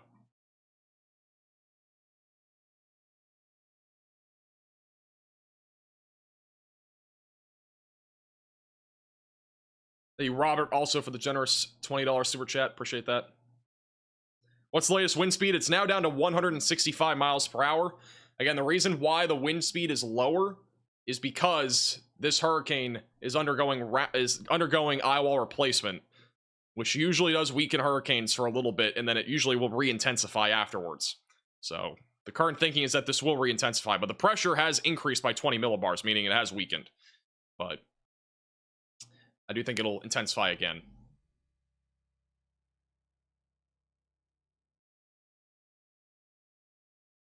You can see the northern lights here. Yeah, there's northern lights visible up in the northern United States right now. Kind of crazy, not gonna lie.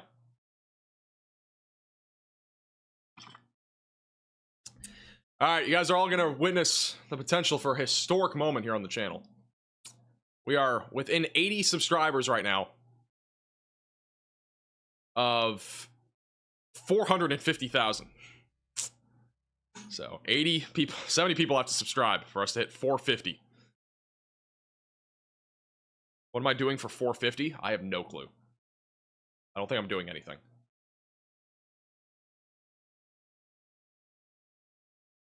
We've gained, I don't know how many subscribers we've gained today. Oh, there you go. 450,000 subscribers has been reached. We're now only 50,000 away from 500,000.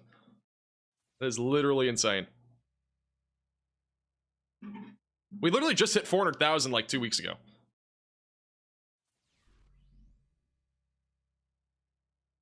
That you tag for the super chat.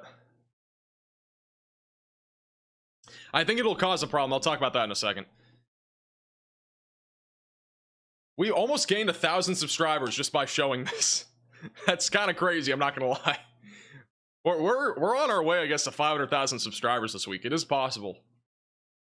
Appreciate everybody subscribing to the channel and I guess being here. It's crazy. It's a crazy number. We gained 28,000 subscribers today. That is the most we've ever gained in a day.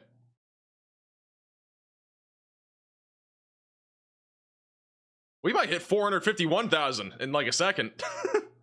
This is pretty insane. We're about to hit it, I think. Just keeps going up.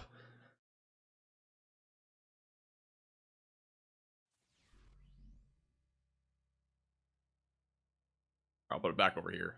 I appreciate the support, though. That's crazy. All right, let me get back to questions. There's a lot of you guys asking questions right now. I have missed, for those that super chatted, I missed a lot of them. Again, the chat's just going too fast. Thank you, Matt, for the super chat. When will I be live tomorrow? I might do a live update sometime tomorrow morning, and then I'll be live again in the evening. What I'm going to probably do during the afternoon is prepare for landfall coverage. We're going to get some cameras, so I have to kind of set up landfall coverage for Wednesday. And I also have to set up our new power supply, or power blocks that we essentially have, so that we can function in case there is a power outage briefly. What are the chances for the easterly winds to push water into St. John's River? I do think that will be a possibility. I think that we're going to have at least some storm surge, but I don't think it's going to go super far inland. I think it'll really only come to like maybe Jacksonville, like into the Jacksonville area, and it'll probably stop after that. So I don't think it'll go super far inland.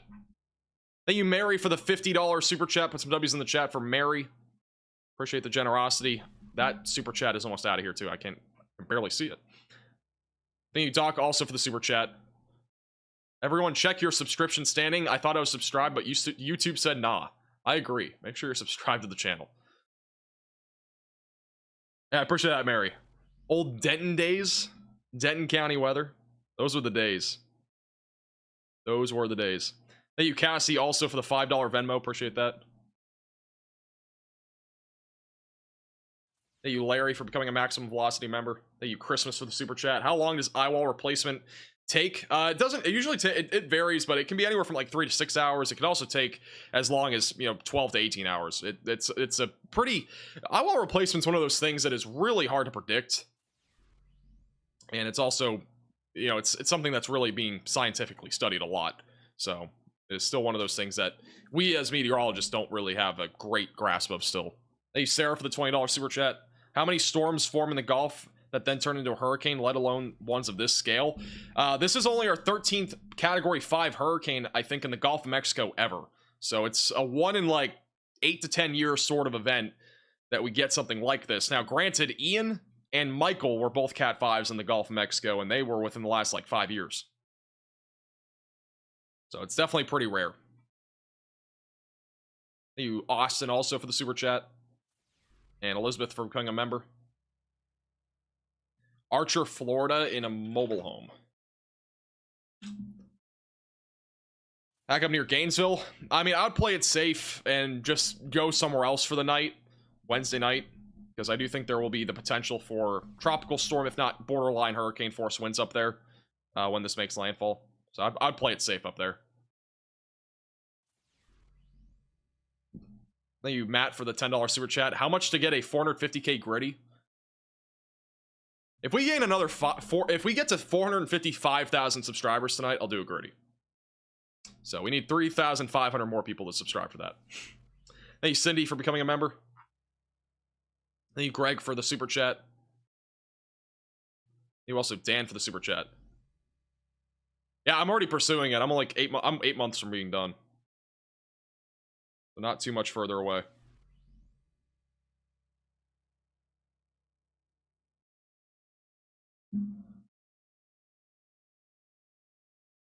The National Hurricane Center was just talked about. The update was just talked about. Again, if you're just tuning in and you are tuning in for the update, again, the intensity of Hurricane Milton has dropped to 165 mile per hour maximum sustained winds. The pressure is at 914 millibars.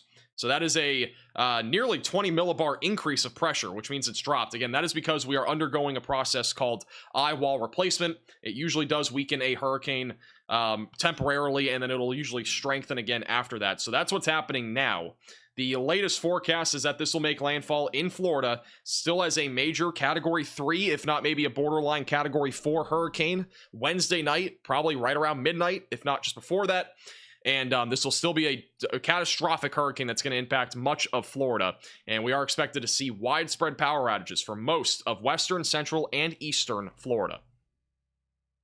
So big concerns again for Florida. It will still be a hurricane throughout all of Florida. So it will still be even a Category 1 hurricane up until it moves back into the Atlantic Ocean.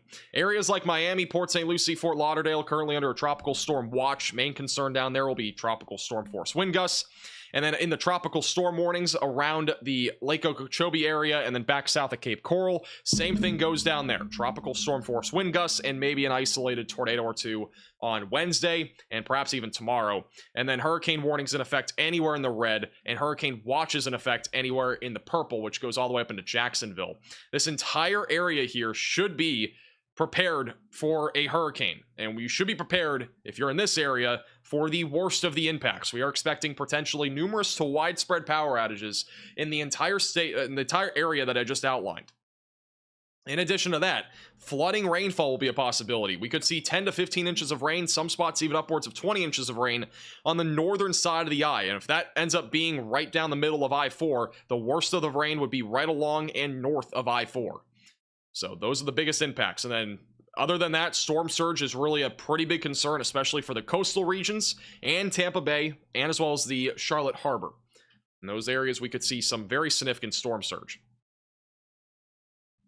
So that's what we're talking about right now in the latest update. Other than that, not many like major changes. The cone of uncertainty also was condensed. It is only now from Cedar Key back into Cape Coral. So that's the area of where we are expecting landfall. Again, I think landfall will be somewhere between Spring Hill and like Englewood. But even then, I still think it'll probably be like in the Tampa area within like 25 to 30 miles of it.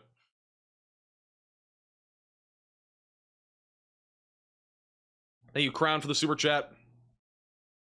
Also, thank you to Dan for the super chat. Miami does not have to evacuate. I think Miami's fine, to be honest. Are you selling your shirts? Are you talking about like the limited edition 500k merch?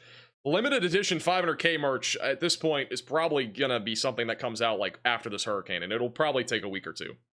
So we're not currently ready to do that, even if we hit 500k. If you're talking about just regular merch, we do have a store. It is shopmaxvelocity.net. There's a link in the description. Got a Drunk NATO merch on there and some other fun stuff. Sell the shirt you're currently wearing? I'm wearing a Ron John Surfers shirt. Thank you, Maddie, for the super chat. My hats are embroidered. Yeah, they are high quality. Everything on our merch store is high quality. If you ever get anything, you can expect really good quality with it. The eye size is growing. It was down to 3.8 miles wide. It was one of the tiniest eyes that we've ever seen for this intense of a hurricane. It's back up to about, it looks like 13 miles. So the eye is becoming larger. That's part due to the eye wall replacement, which is also growing the size of the hurricane right now.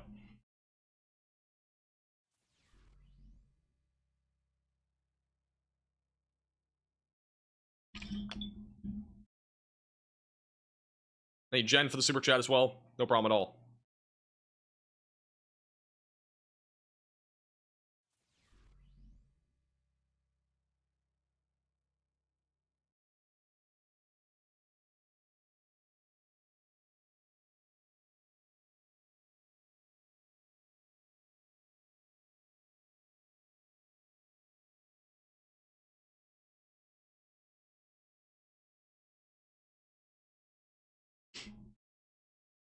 All right, back to chat. Let me get some more water here. Pour some water. Need to stay hydrated.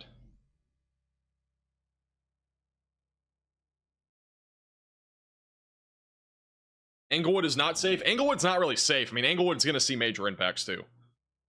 Storm surge being the biggest concern, and then hurricane force winds. You won't really have much of a flooding concern down there unless, like, in terms of rainfall accumulation. Unless we end up seeing this hurricane track further to the south. Is there a chance it could get down to 874 millibars? I would say it's a very low chance, but it is possible tomorrow. I do think it'll drop below 900 millibars again tomorrow, at least for a brief amount of time before actually weakening as wind shear starts to increase closer to Florida.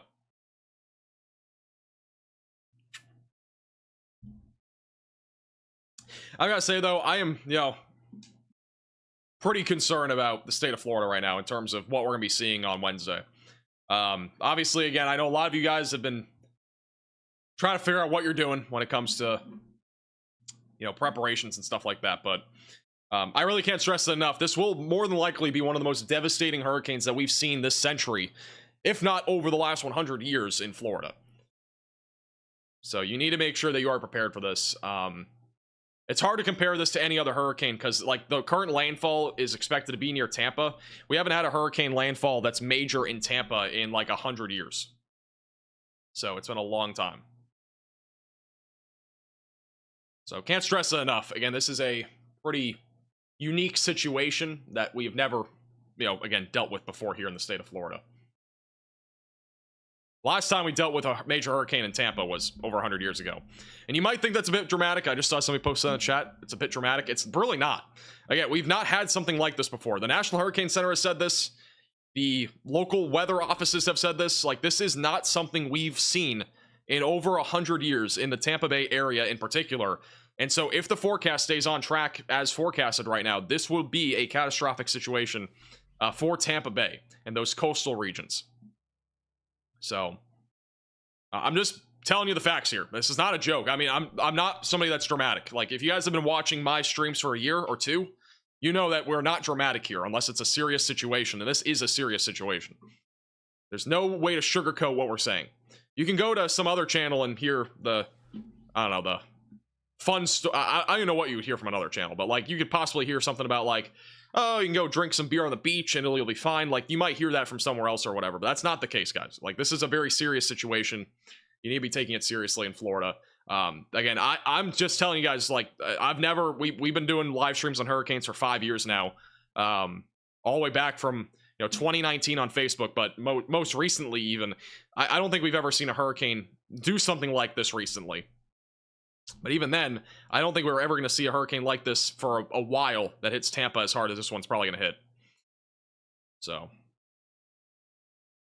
this is the first hurricane that I'm actually genuinely concerned about Tampa Bay. Like, Helene had that potential, but it really didn't. It was more going towards the Big Bend. But this one looks like it's going to beeline for Tampa, which would be, again, worst case scenario. Mainly because of the storm surge.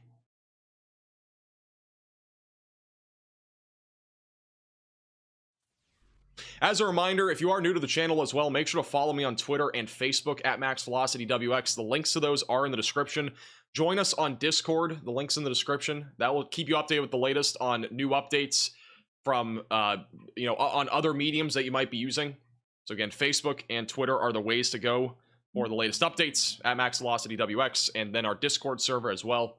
You need updates in other ways. Again, we'll be posting updates on there. We've been posting updates on there as well, even when we're live and when we're not live. So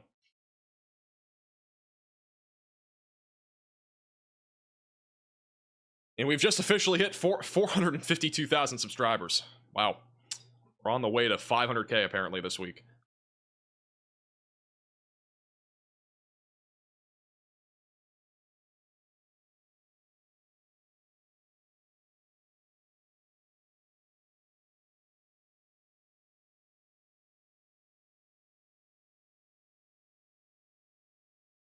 Any worries about that 20% tropical depression development?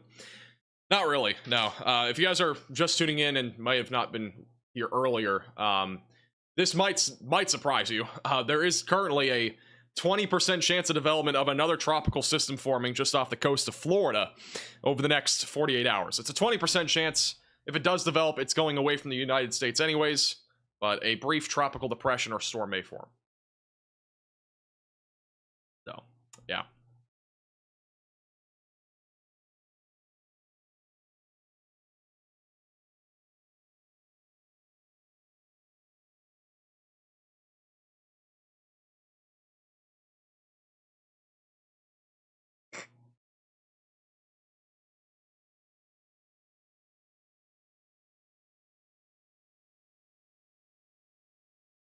Surge on the north side of landfall. Storm surge on the north side won't be as significant as the south side. Obviously, right now the storm surge forecast is, I would say, still kind of conservative and broad. It's a large area for storm surge right now for the peak storm surge forecast. Once we know where the eye is going to make landfall, this will be condensed, I think, a lot more. But with that said, like if this makes landfall right in Tampa Bay, which is their current thinking, 10 to 15 feet of storm surge, maybe even more than that, will be possible. But they are not thinking that there's going to be a whole lot of storm surge on the north side of where this makes landfall, which I agree with. 5 to 10 feet still very significant. 3 to 5 feet is also significant along the immediate coastline. But if the eye makes landfall further north, these numbers will increase. If the landfall ends up being in Tampa Bay or south, I would think that these numbers will decrease a little bit closer to landfall, but probably not by much. So you should be still preparing for these numbers of storm surge. Perhaps even higher in some locations as well. Thank you, Ghost, for the $20 super chat. This is still a Category 5 hurricane. Somebody asked about Hudson, Florida. Hudson, again, Hudson mostly going to be a storm surge concern, and then flooding rains will also be a possibility. We could even see 10 to 15 inches of rain near Spring Hill, Florida, and surrounding areas. But hurricane force winds being a big concern there, and storm surge. Thank you, Midge, for the super chat. Some W's in the chat for Midge. Appreciate the $20 super chat. What would have you shelter in place if you lived in the path of the storm in not in a storm surge area, especially where it's projected to be a Cat 3? I mean, if I was in like a 2-story building or a sturdy structure that has a room away from windows and I'm also not in a flood prone area, then I would probably stay there. That'd be like the one way that I would just stay there. I feel like it's a little bit less risky in that case. But again, most people are evacuating because of the storm surge and the flooding potential. And the wind potential if you're in like a mobile home or an RV or something like that.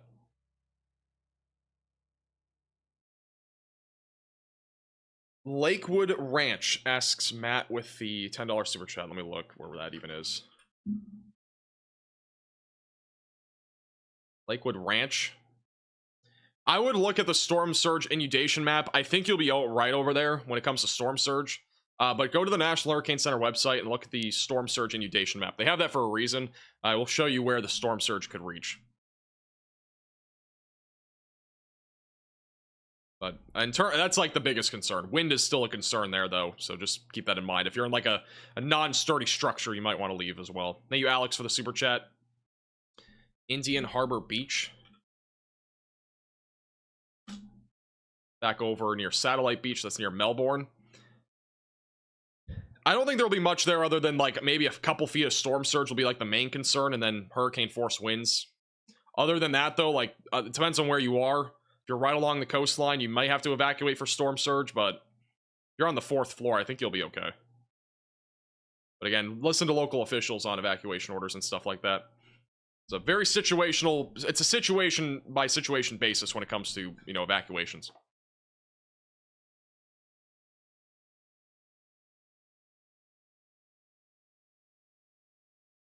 Thank you, Brian, also for becoming a Maximum Velocity member, and welcome to the Velocities. Is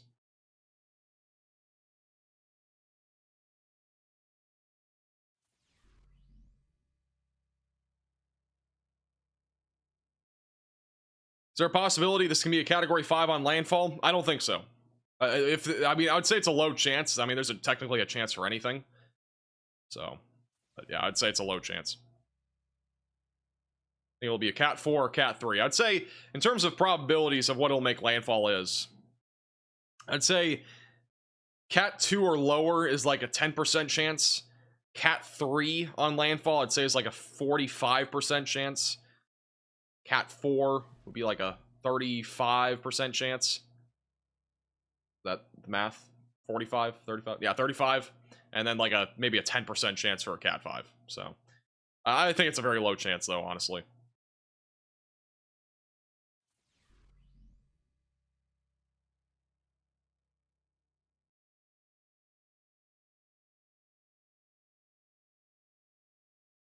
Thank you, Paddle, for the super chat. Best route to evacuate to Atlanta from Tampa. You would have to look at your traffic map. I'm going to be honest with you, like, I don't really know. The traffic is really bad. I mean, you can look at the bottom right of your screen. It's right now 11:20, and the traffic is still so backed up. I think that's I-75 still. It is crazy. So look at your look at your maps or Waze or whatever, and it'll probably give you a better idea. I can't really give you a great idea. Just look at your phone for that. There's not really that many great solutions, though, right now. Thank you, Jeff, for the super chat. What kind of wind speeds are expected in Cape Coral? Let's bring up the wind speed map. This is the wind speed map, again, made by James Pettis. So Cape Coral area, probably going to be right around 100 to 110 mile per hour maximum sustained winds for the peak. It could be a little bit lower than that. Keep that in mind, but it's a general estimate. Thank you, Robert, for becoming a VIP Velocity member. Some W's in the chat for Robert. That's the highest tiered membership on the channel. Thank you, Tim, for the 1 gifted membership.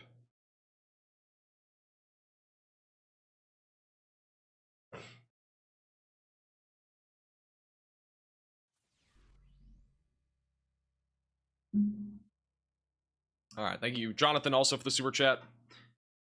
What was the 11 p.m. update? The 11 p.m. update was wind speeds decreased by 15 miles per hour, pressure increased by about 20 millibars.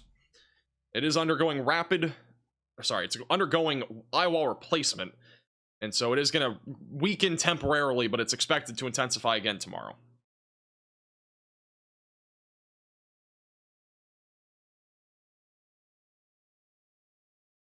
How tall am I? We all want to know. I'm 8'7". Thank you, Ryan, for the super chat. Duration of time for 100 mile per hour winds in Valrico. I don't know where that is. Valrico, Florida. Probably 2 to 3 hours, I would say. Be reasonable. 1 to 2, 2 to 3 hours for the worst of the wind, being over like 100 miles per hour.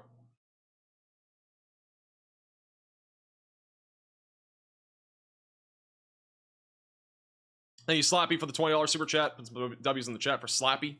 Got the Radar Omega app. That's lit. Yeah, we'll be talking more about the Radar Omega app tomorrow and on Wednesday. We'll have a lot of cameras on the Radar Omega app, too, that you'll be able to use for your subscribers. So we'll be talking all about that tomorrow and Wednesday.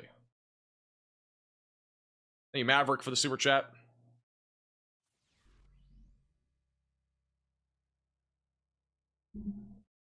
I don't know if Tampa Airport has their, like, I don't know if your car is parked in an area where storm surge would hit, but you might. Again, I don't know where your car's parked. Lakeland will be mostly a wind threat.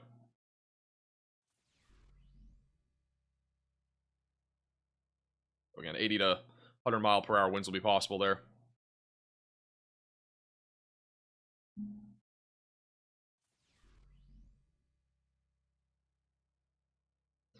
Thank you, Outlaw, for the super chat.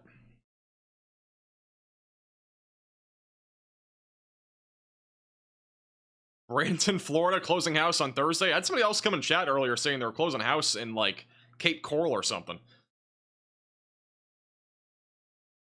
But Bradenton, Florida will be mostly hurricane force winds, so hopefully everything goes well there. That'll be the main concern. And then storm surge along the coastline will be another big concern. Storm surge, again, really the most impactful thing. But if you are getting a home like right along the coast, that's where the worst of the impacts will be. But even inland will definitely be impactful.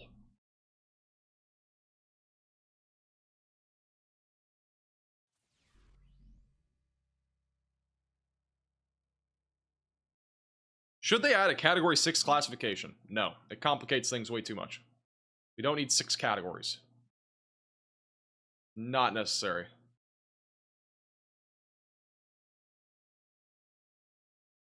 Yeah, take off the hurricane tracker here.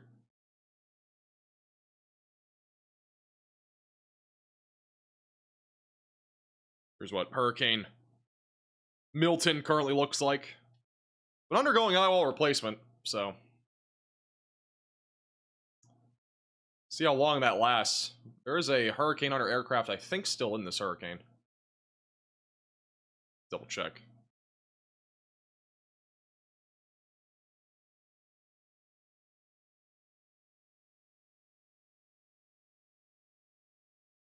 Yeah, we still have a Hurricane Hunter aircraft inside of this hurricane. They are still measuring some data. Looks like the pressure continues to go up. I mean, the latest observations look like the pressure is right around 920 millibars. So the pressure continues to increase. Eyewall replacement continues. So again, it's still weakening temporarily. We are expecting it to intensify again tomorrow. Why is closed captions not available? If we had closed captions on, the data or the stream would come in delayed further. So if you ever watch a stream that has closed captions on, you're probably watching them, but like 30 seconds behind. Our streams are within 5 to 10 seconds of real time. And that can be the difference between, you know, a potential tornado being on the ground and trying to make sure that you know that, compared to, you know, 20 seconds later, maybe a tornado hits your house. Like, it could make a big difference. So that's why we do that. We don't have it on for that reason. Otherwise, we'd have it on, but it makes it too delayed on the stream. Did I stream longer than you tonight? How long have you been live, Brandon? I was live for 4 hours earlier. I'm almost up to 4 hours now. Be 8 hours on the day and 2 videos.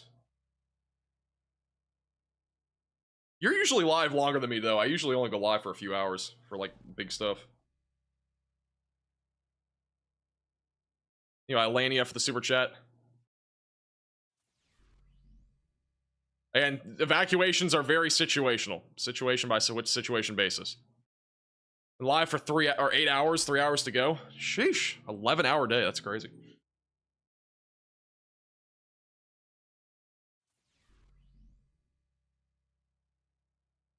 Max, you've aged since Ian. The only thing that's changed with my appearance, in my opinion, is the glasses. That's the only thing. I think. And we also have a purple background. I'm not sure why. I just realized that. Our background is... I haven't looked behind me this entire time. Apparently our background is purple. I guess it kind of blends with my overlay. Thank you, Jesse, for the super chat. I mean, we could go a little crazy.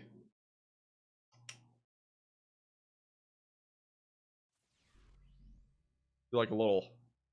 what is that, a pulse? I don't want the pulse. Do like a little party. A little party background. 11 hours is a short day. Just wanted to troll later, nerd. Wow, thanks. Alright, let me go back to a standard color. Let's go back to... I kind of like the purple. Purple was kind of vibey. Oh, that's kind of blue. Oh, whatever. It's good enough. That's gonna kind of bother me. It doesn't blend as well now.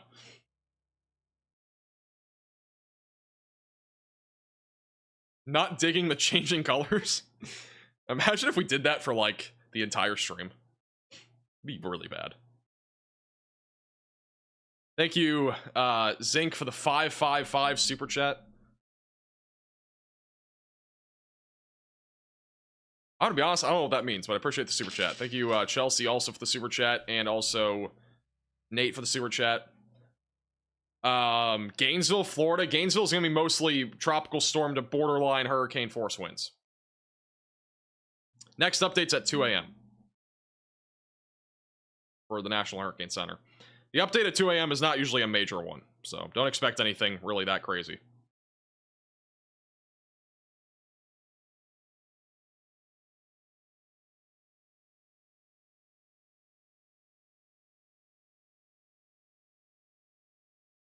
Take off the glasses? No. I look way better with glasses on, not gonna lie. I like both you and Ryan Hall. I wish you two would quit fighting.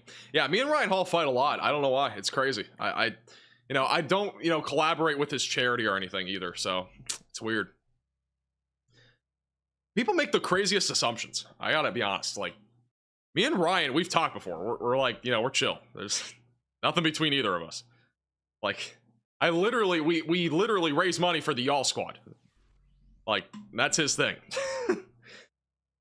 So, I don't know what to tell you. Craziest comment. Thank you, Trisha, for the super chat.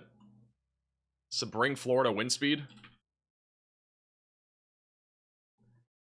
Sebring, Florida, probably 70 to 90 would be my guess for maximum sustained winds.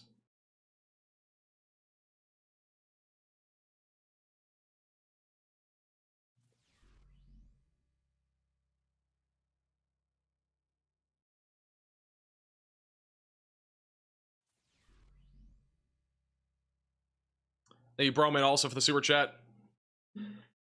I've talked about Newport Richey area a ton. Again, the biggest thing is going to be storm surge right along the coastline, hurricane force winds. Those are the biggest concerns.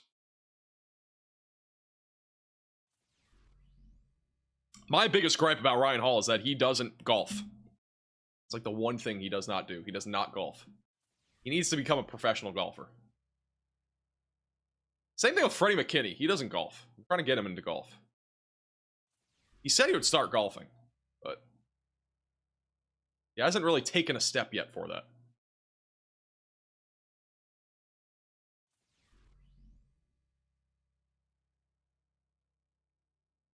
Space, by the way, Space Ignorant. I don't know if you're still here, but appreciate the message there.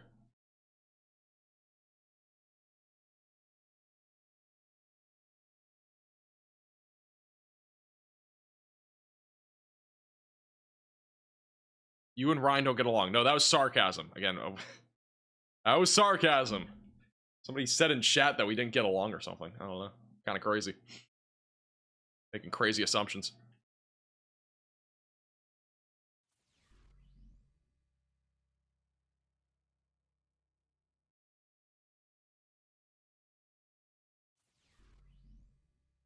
All right. Connor will be chasing.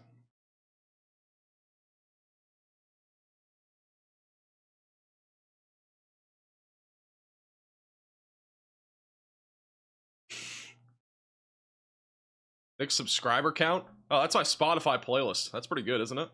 I don't know where my other thing went. There we go.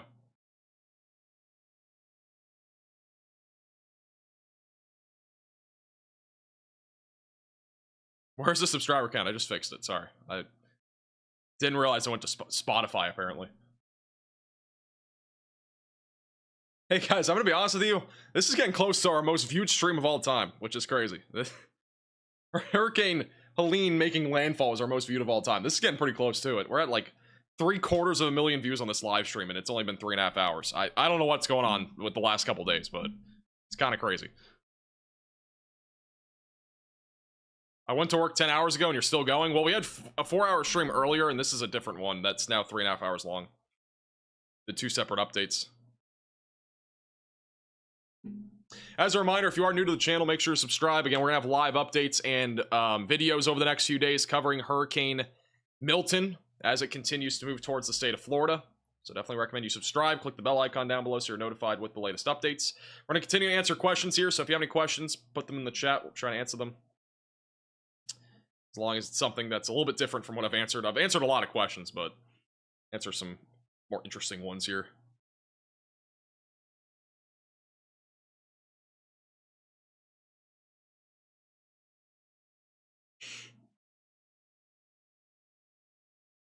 How will this be affecting the fish? That's a good question.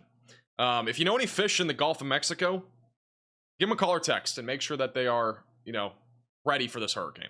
So I do think the fish are going to be impacted quite a bit here in the Gulf of Mexico.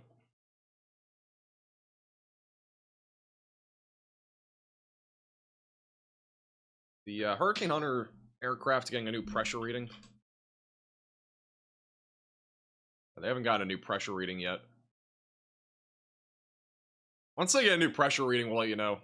Because I still think the eye wall replacement's still happening. Just dropped my phone. Storm surge for Cape Coral. It's right now 6 to 10 feet is the current forecast. This is the forecast across all of Florida from the National Hurricane Center's forecast. The next advisory is at 2 a.m. Bottom right of your screen.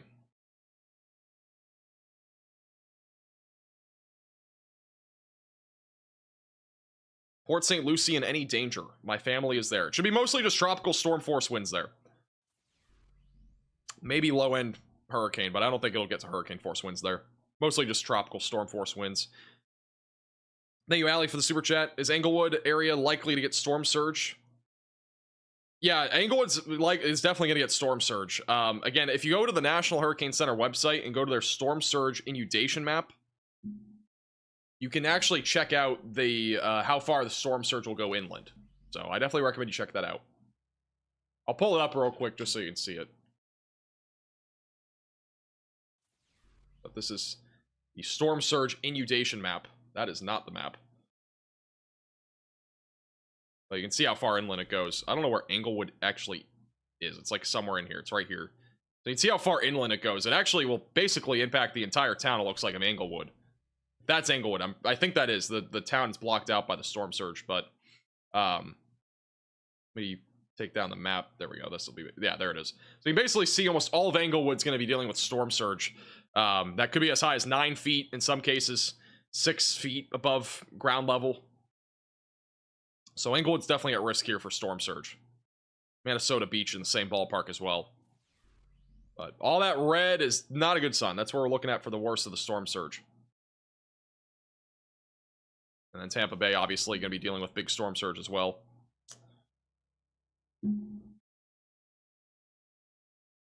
Thank you, Pants, for the $10 donation with the donation link. Appreciate that.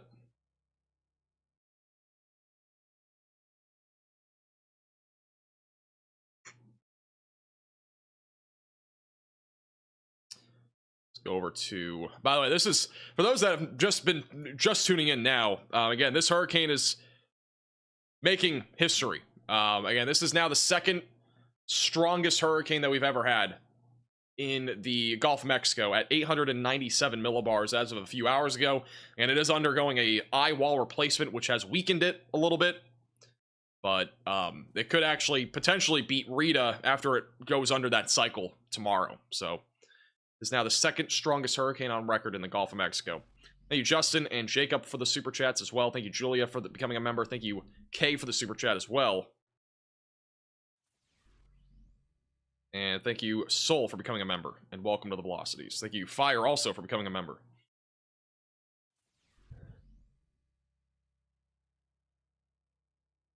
And this is also the power outage map, if you're curious. Just pulling it up again for those that are wondering. It's what we're expecting for power outages across Florida. Looks like it's time for a gritty. We need 2,000 more subscribers for a gritty. So if you're new to the channel, make sure to subscribe. If we get to 455,000 subscribers tonight, we'll do a gritty.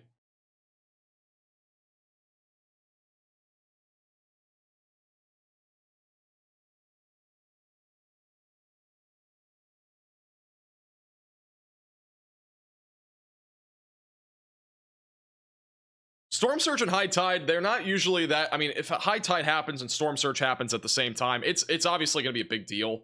But it's not like as big of a deal as some people think, because it's only like a foot higher, which can make a big difference in some cases. But, like, you know, it's not like a major difference. 1 foot with 15 feet of storm surges, I would say, is not really that much of a difference. It is a difference, but it's not much of a difference.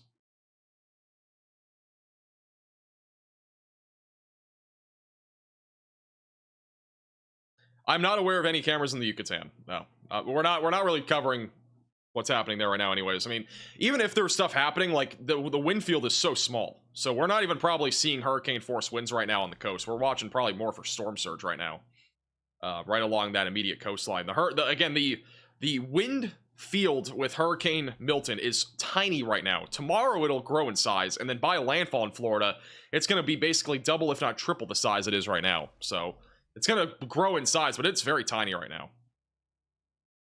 Thank you, Chloe, for the $20 super chat. Put some W's in the chat for Chloe. West Palm Beach, again, is going to be mostly tropical storm force winds. I don't expect much more than that there.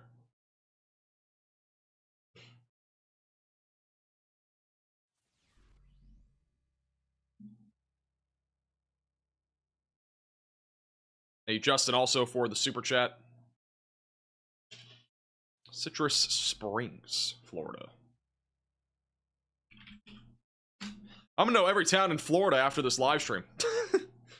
Towns I've been answering. Citrus Springs.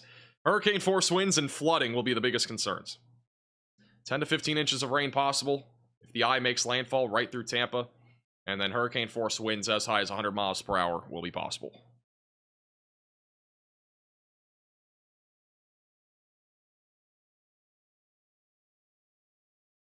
Yes, this is very tiny now. It will eventually grow. It can become a big hurricane eventually as it approaches landfall.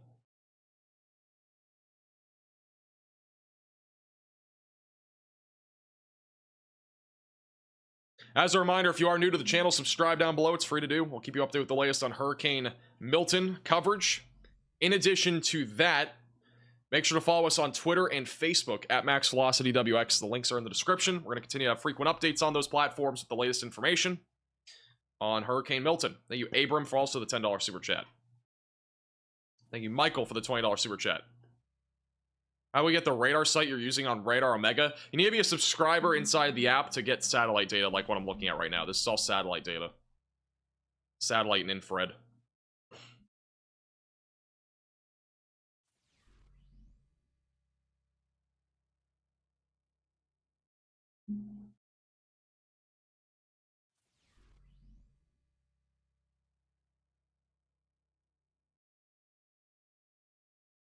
Hurricanes are the reason why I have no interest in living in the South. I don't blame you.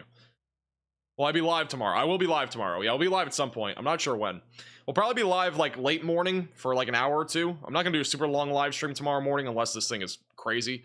We'll have a more dedicated live stream tomorrow night, and we'll probably at least have 1 or 2 videos. So that's the plan right now. We'll have a video in the morning for sure, and then we'll have a video possibly in the afternoon. I think we'll have one in the afternoon. Because I'm planning tomorrow afternoon to spend a pretty good amount of time prepping for the landfall stream on Wednesday. So, that'll be the plan. It's the plan, Stan. Thank you, Beckett, for the becoming a 3-month member. Thank you, Buppy, for the super chat. Ridge Manor mobile home. Stay or go. In my opinion, I would go if you're in that area with a mobile home. I would evacuate if I were in your shoes.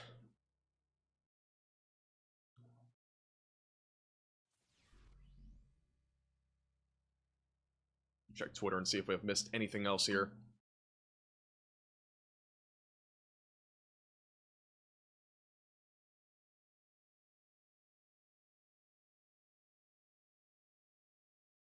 Again, if you're anywhere north of like Tennessee, the northern lights have been visible. So if you're in like Kansas or Montana right now, you might be able to see them in your neck of the woods. So just a heads up if you're back up in the northern US. Obviously not related to what's happening now, but some of you may be watching from those areas.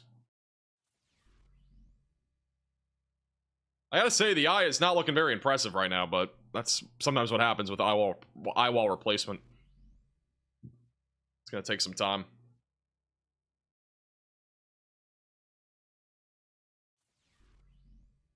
Thank you, B. Christian and Mish, for all the super chats.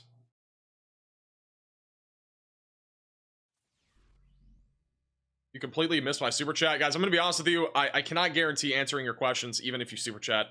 And there's just too many. I mean, there's too many super chats and chats in general at the same time, and I can't scroll back up and see the old super chats because the chat goes too fast.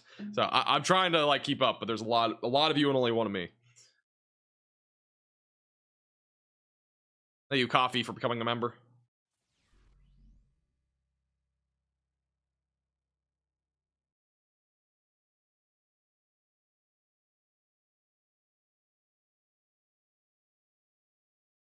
How fast is the storm moving? 10 miles per hour, I believe, was the last update. 9 miles per hour.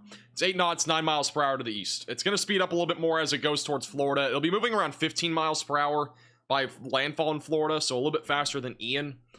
from 2 years ago. So if you want to compare and contrast, this will be faster by the time it hits Florida. Time to hire a chat staff. It might be time to hire somebody that can also be on screen sometimes. I'm thinking about it. So maybe one other person that helps out with even answering stuff. That might be interesting. What time am I streaming till? I don't know yet. I'm just answering questions. I'm here. Hey, Joe for the super chat. Hey, can you explain why the storm surge forecast is so high even north of the eye? The reason why the storm surge forecast is high is because of the uncertainty that exists with where this will make landfall. Because if this makes landfall right up in here near Yankeetown, they're going to have to increase these numbers. But the good thing about the forecast right now is that they're keeping these numbers at least a little bit higher to at least kind of prepare for that uncertainty. Because it could make landfall further north still.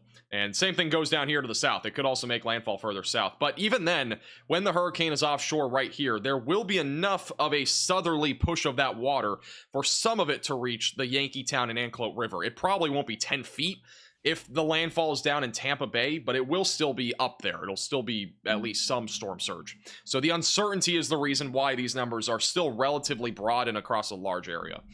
Once it becomes more known where this will make landfall, they will increase these numbers, I think. Like, I think 10 to 15 feet is still a pretty conservative forecast for storm surge, honestly. Barricade asked, what about Winter Garden, Florida? With the $5 super chat. I think the main concern over in Winter Garden will be hurricane force winds.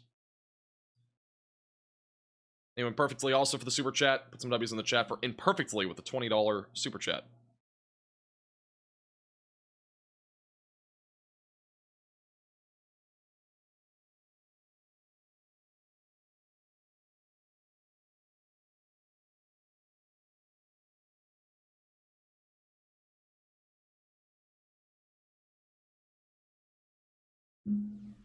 Alright. Is it going to hit as a Cat 5? I don't expect this to make landfall as a Cat 5. High-end Cat 3 or low-end Cat 4 hurricane upon landfall in Florida is what I'm currently expecting. Regardless of its intensity, it's still going to be a catastrophic hurricane, especially for the west central part of Florida. So...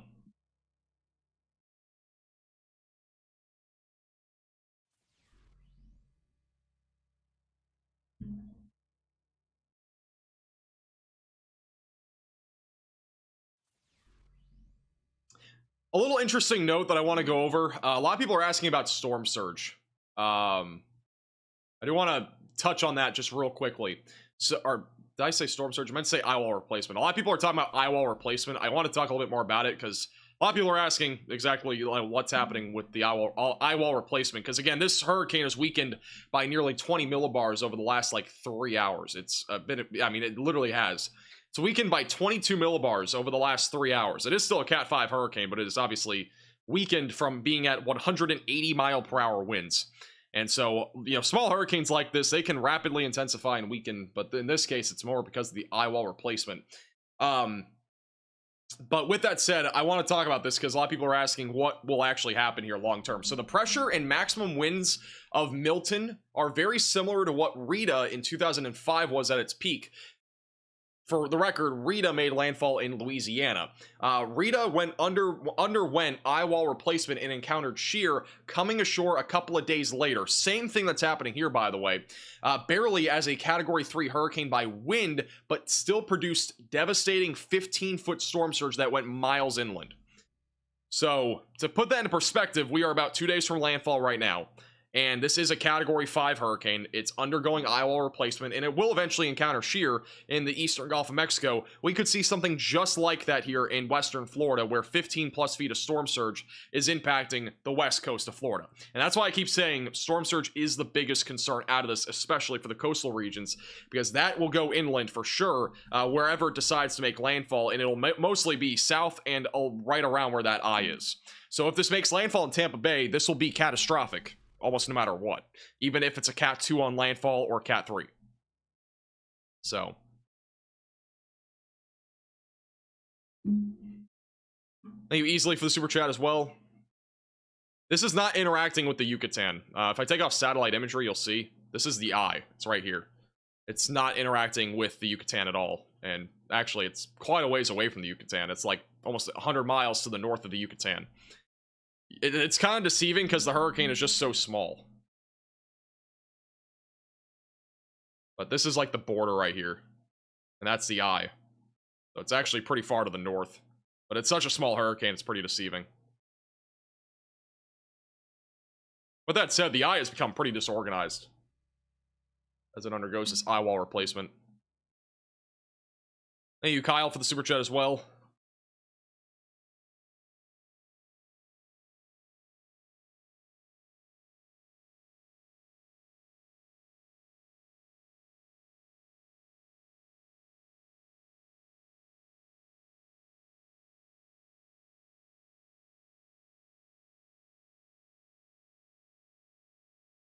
On a scale of 1 to 10, how bad is this hurricane? I mean, if you're putting 10 at like the highest and worst level, and 1 at like the least concerning level, I'd say this is a 10. Like, honestly. I do think that this is going to be a major hurricane. I mean, it is a major hurricane, but in terms of like terminology here, right? I'm just, in general, I think this will be a major, hurricane in terms of just all the impacts it's going to be producing, especially storm surge. Thank you, Nico, for the $25 super chat. Put some W's in the chat. Appreciate that. Where does this hurricane rank in terms of lowest pressure hurricanes in the Gulf? This is currently second place for the strongest hurricane of all time. This is the list. This is the latest as of a few hours ago, which, again, the current intensity of Milton is obviously now 22 millibars higher than this number. But it is in the top 2 now for most intense hurricanes of all time in the Gulf of Mexico. Thank you, Hollis, for the $20 Venmo as well. Appreciate that.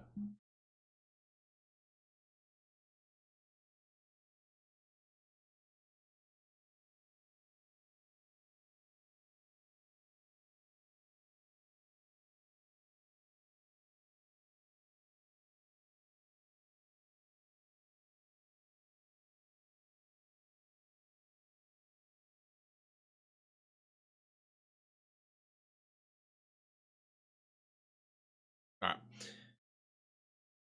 Let me see chat here. Thank you, Mead, for the $10 super chat. Guys, I'm telling you, if you are super chatting, I cannot guarantee an answer. You could ask 20 times or 2 times. Yeah, I cannot guarantee an answer. All right, on every question. Please explain eye wall replacement. Eye wall replacement is a natural hurricane phenomenon. Again, it's not something that you can really predict. It usually happens over like low shear environments in really warm ocean waters. So that's what we're seeing now.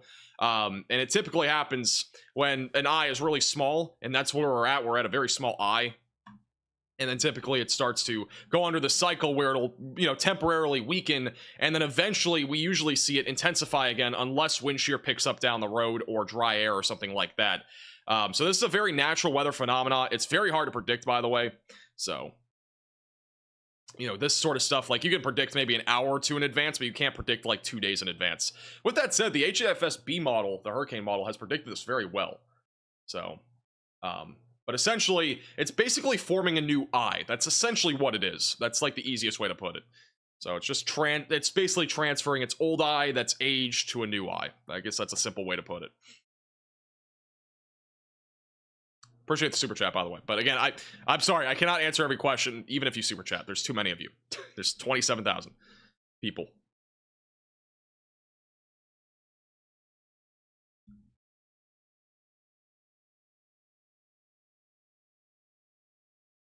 Somebody asked in chat about Venice, Florida for storm surge. Venice is going to be dealing with some pretty major storm surge, probably 6 to 10 feet, perhaps a little bit higher, but 6 to 10 feet is the current forecast there. Actually, I think it's 10 to 15 feet here. Let me double check. I mean, regardless of what actually peaks at, I mean, you're in a pretty catastrophic situation for the immediate coastline and even a little bit inland, because up to 15 feet of storm surge will go potentially a couple miles or even a few miles inland there in that part of Florida.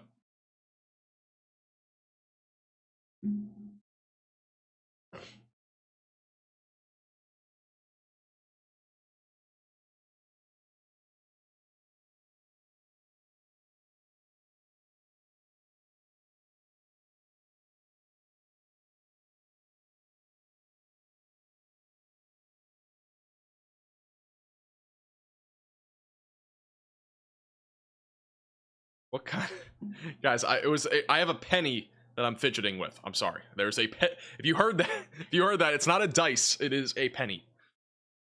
I accidentally flipped it. Jacob asked about storm surge in St. John's River. Again, I don't think it'll go that far down the St. John's River for storm surge. Like, it'll go down possibly up to 3 to 5 feet, but it shouldn't be super significant. Fun fact, this penny is from 2022. It's actually a newer penny. If the camera can focus on it. Maybe. Nope, not really. It's a 2022 penny. It's very shiny. Pennies are so valuable these days. Good times.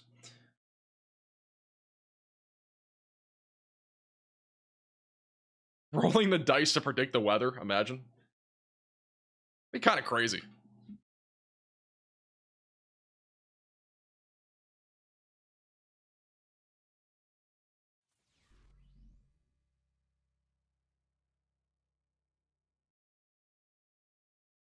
You kind of look like Abe Lincoln. What?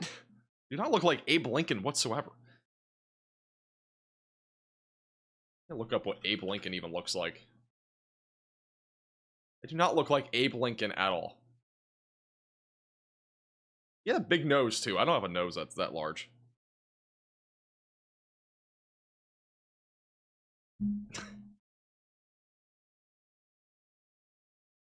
How accurate's the path? I mean, the cone of uncertainty from the National Hurricane Center, I think, is pretty accurate. This is the cone. That's where it's expected to make landfall between, anywhere in that red area. So from Cedar Key back through Cape Coral, but I still think the middle of this is where it'll make landfall. Thank you, Matt, for the super chat.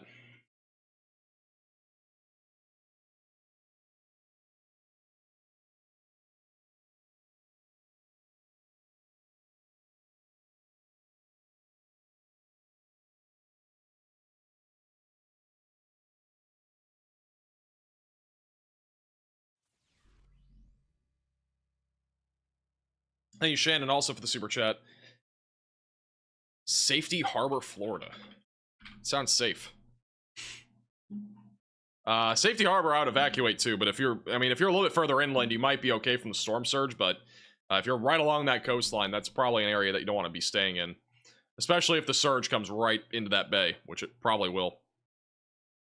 Thank you, Junior, also for the $10 super chat. Thank you, Raven, for the super chat. Thank you, Jonathan, for becoming a member, and welcome to the Velocities. Can you touch up on Orlando? Orlando's mostly going to be hurricane force winds. That's the main concern right now for Orlando. So you should be preparing for... Could also see flooding. That's also a possibility. Thank you, Empress, for the $20 super chat. What are the big concerns for the downtown Orlando area? Literally just said it. Hurricane force winds being the main concern. So, you know, widespread power outages are likely in Orlando, in my opinion. And then, also the potential for flooding.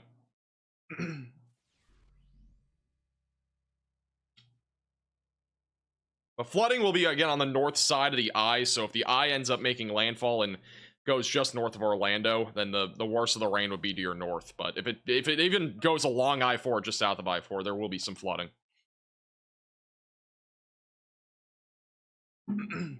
Bravo, I'd probably get out of there. I mean, I don't know if you were here for like Helene, but it'll probably be somewhat similar to Helene when it comes to like wind and storm surge for that part of the, you know, anywhere in the Florida Keys there. This will probably still be a Category 2 hurricane even through Orlando, Junior. This will probably still be a Category 2 hurricane even through Orlando. It'll be a Category 1 by the time it goes back into the Atlantic Ocean here on the east coast of Florida. Oh, the traffic cam broke.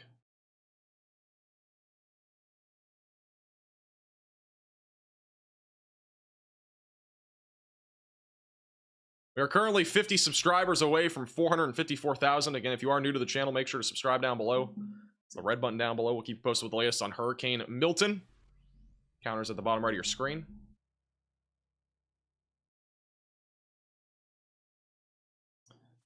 Thank you, Ian, also for becoming a member. Thank you, Jonathan, for the $20 super chat. Lake Wales, Florida wind. Let me look into that. Trying to get that camera to load again. Lake Wales for wind, probably around 80 to 100 mile per hour winds. Wind speeds.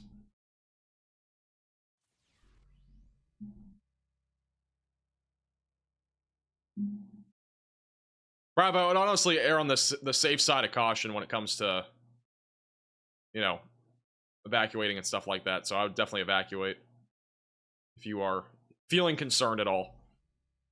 I mean, I would say it's going to be somewhat similar to Helene for that area, but not the same. I think it might be a little bit worse on this one. Hey, Jacob, for becoming a member, and welcome to the Velocities. Well, the camera has broke. Unfortunate. I'm going to try to see if we can refresh the cameras.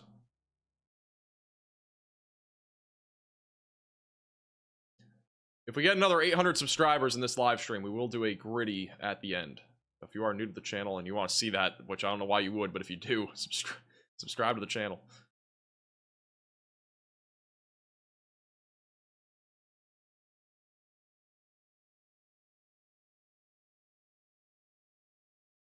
Hey, Jacqueline for the super chat and J-Dog for the super chat. Why are these cameras not working? These cameras have all of a sudden just broke. Thank you, Brian, for becoming a VIP Velocity member, and welcome to the Velocities. There's a camera. We'll just use that for now. Hey, Bravo, whatever you decide to do, stay safe.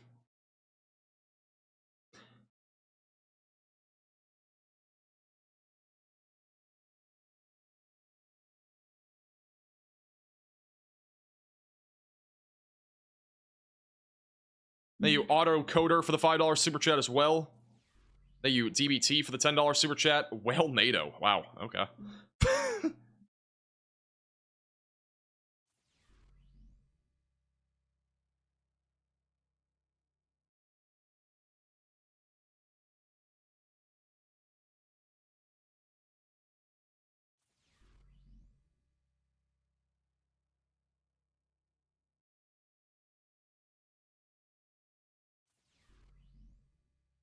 Where did this go? There it is.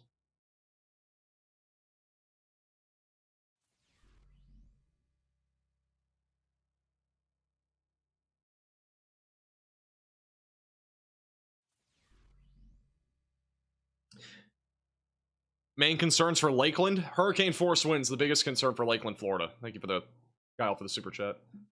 Sorry, I'm just doing something real quick. Alright. Thank you, Michelle, for the super chat. Brandon, Florida, close to Tampa. What to expect? Brandon, Florida, mostly, again, going to be hurricane force winds, and then storm surge if you're near the coastline. Aside from that, that's the biggest concern. Will it be like Ian all over again for Fort Myers? I don't think Ian is going to be... I think for this hurricane, it's not going to be the same as Ian.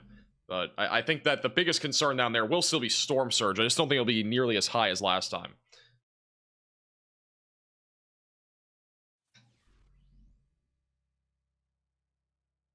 Thank you, Heather, also for the super chat. Is North Palm Beach just north of West Palm Beach? Or is this another place in Florida?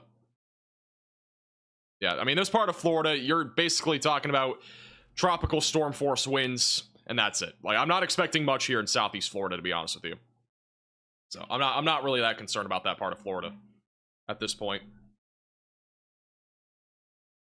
Should I cancel my Disney trip for Thursday? Thursday's looking pretty bad for weather. So, yeah, I mean, if you're in Disney on Thursday, I don't even know if they'll be open on Thursday, but hey, Steve, for the $20 super chat. Why have Helene and Milton tracked to the east? Well, I mean, first off, Helene was tracked to it was more to the north. It didn't really go that far east. It went really more north, and then it turned in because of the Fujiwara effect with the two low pressure systems combining.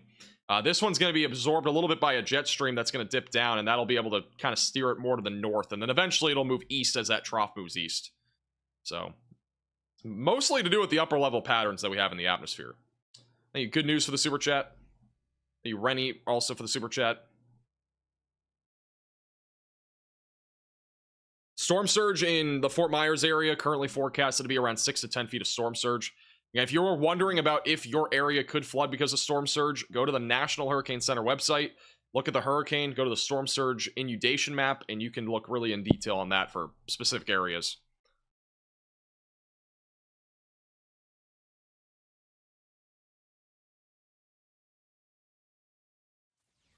All right, this is the latest on I-75 with evacuations. This is, guys, it is midnight right now, and the traffic is still very backed up with evacuations. It is crazy.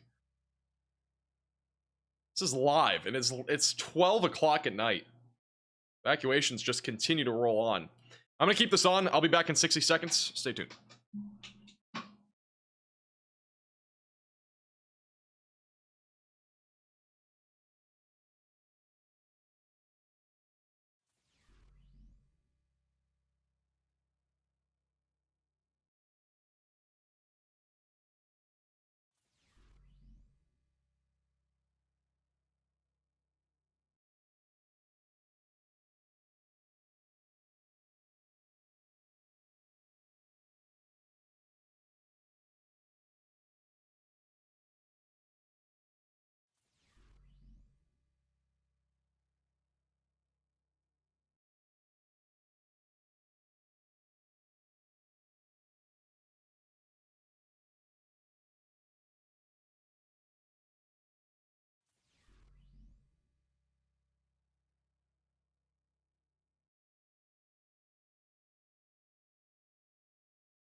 All right.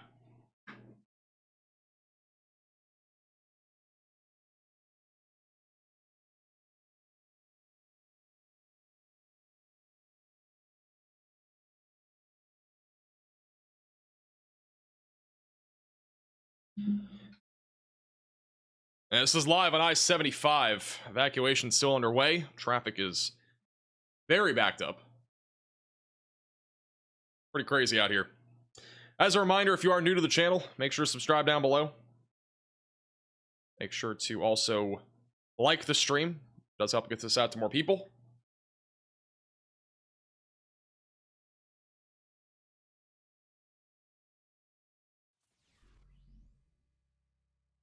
We're currently just under 700 subscribers from 455,000. Sheesh. And we are now officially on Tuesday, which is the day. Technically, now we are a day away from landfall in Florida. When you think about it, it is now officially Tuesday. Thank you, Ashley, for the super chat.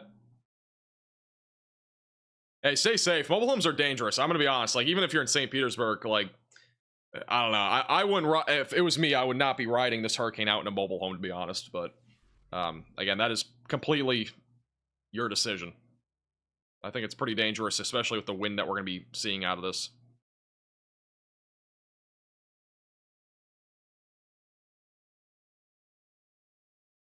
Landfall is expected Wednesday night. Wednesday night is the expected landfall, not Thursday.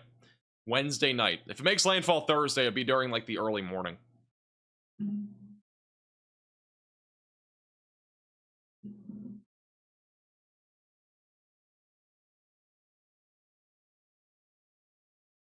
Southbound lane regulated at all? I mean, there's still people traveling southbound, so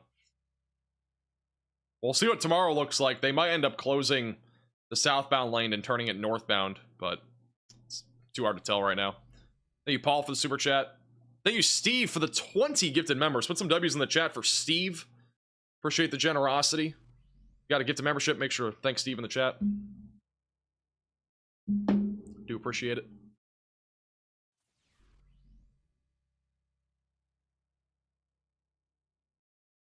Also, don't forget, we are on Twitter and Facebook at Max Velocity WX. We'll be posting updates on those platforms over the next 48 hours for Hurricane Milton. And also, don't forget to join our Discord server. If you're on Discord, the link's in the description if you want to join that. Thank you, Alejandro, for the $10 super chat.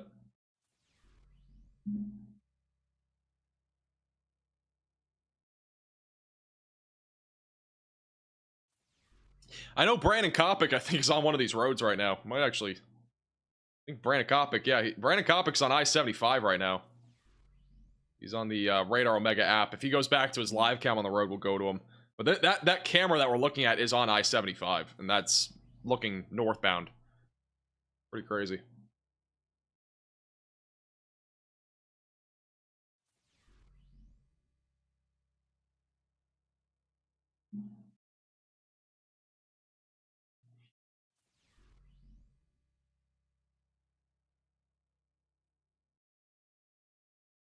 We're almost at 455,000 subscribers. Yeah, we're about 500 out. We're getting pretty close.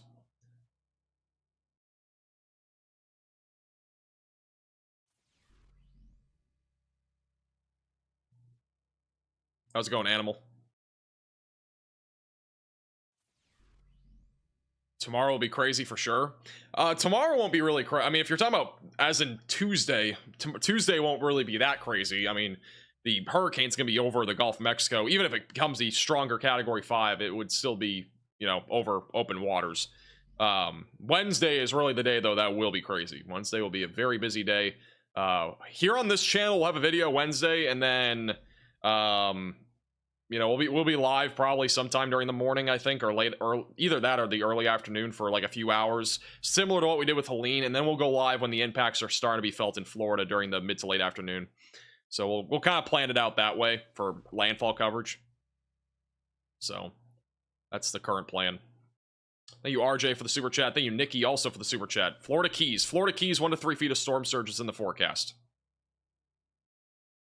Mobile and Charlotte. HMU for that storm discount, 80 a half. What does that even mean? But I appreciate the super chat.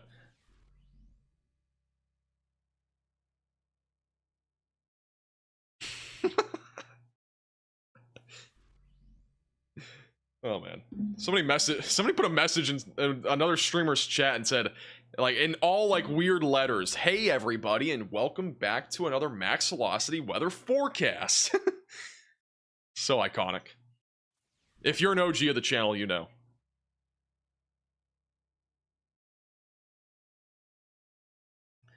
Category 6 hurricanes do not exist. They do not exist. Foot reveal when. This is a weather stream, guys.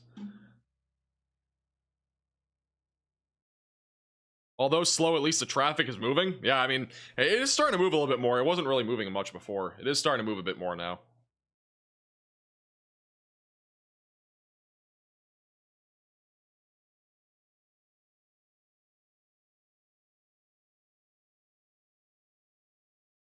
Brandon is live. All right, well, let's look at Brandon. Thank you, Keegan, for becoming a member, and welcome to the Velocities.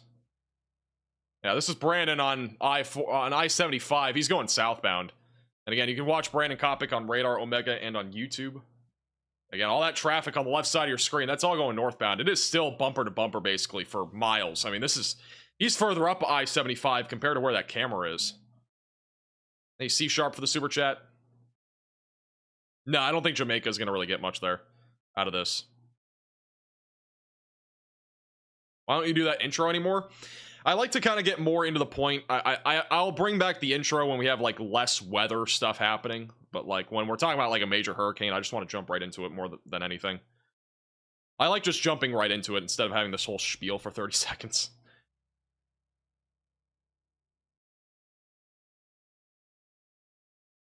But our camera that we were just looking at on F.dot website, it's near the villages, and I mean Brandon's like 50 miles up the road, I'm pretty sure.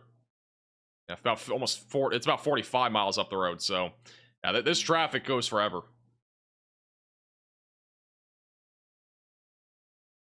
Thank you, Bagel, for the super chat.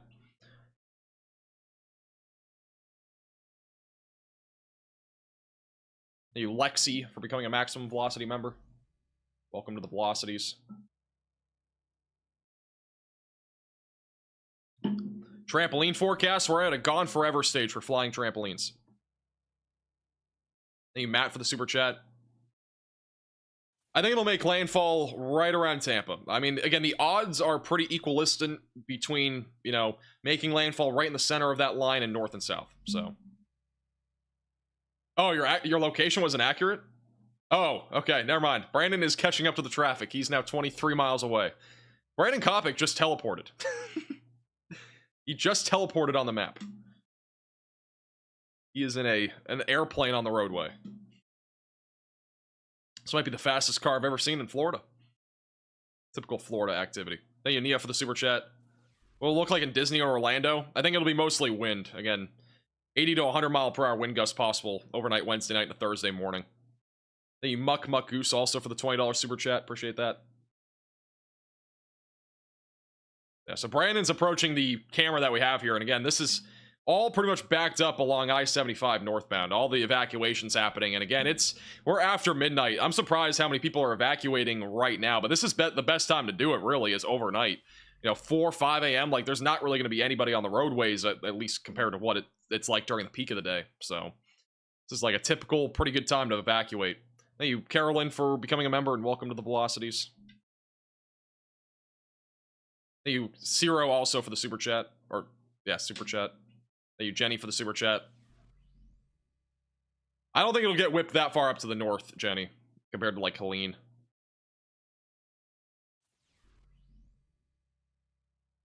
Are we gonna get a bench camera? I don't know, guys. Hey, Brandon, I don't know if you're still here, but if you're setting up those Radar Omega Cyclone ports, you gotta get a bench in one of those shots. If you don't hear me, I'll have to message you. Everybody wants a bench in one of the live shots that we have. So if you ever see a bench near the beach, it's the place to look at for the cameras.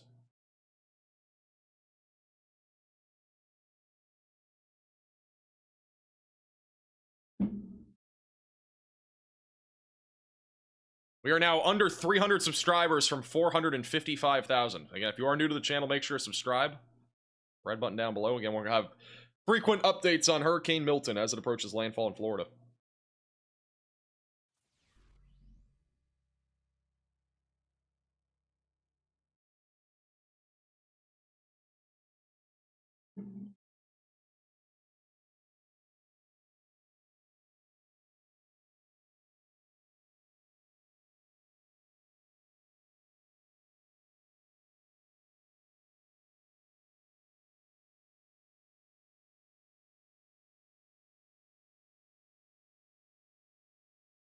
Who are you the most worried about? Honestly, I'm the most worried about Tampa Bay. I am the most worried about Tampa Bay right now. I do think Tampa Bay is in a situation where if this does make landfall, again, right in Tampa Bay or even just north of it, I think it's going to be completely catastrophic. So, unfortunately, I think we're going to be dealing with a pretty big situation nonetheless for Tampa.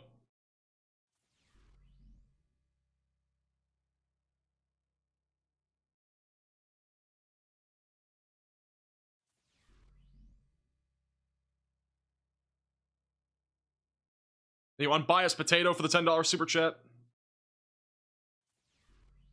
Yeah, again, it's a tough situation. I know there's a lot of people that do think this is hyped up. There's people that also don't think it's hyped up enough, if you know what I mean. Like, a lot of people say different things about, hurricanes, and I've got to say, like, I do think that this hurricane has been forecasted correctly by a lot of meteorologists and the National Hurricane Center as well. It's one of these situations where it's hard to forecast, like, it's hard to put in the right terms of how to forecast this, because it is expected to be a catastrophic situation for Florida. Now, if it isn't for whatever reason on Wednesday, which I don't think it's not going to be catastrophic, but let's just say it wasn't, the credibility for a lot of people just goes out the window.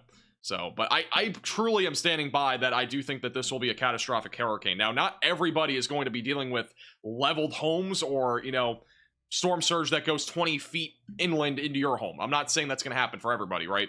But, like, the general idea is that this is going to be one of the worst hurricanes that we've seen in if this makes landfall in Tampa, this would be the worst hurricane that we've seen made landfall in Tampa in over 100 years. So it's very rare to begin with, and it's also expected to be a catastrophic hurricane. So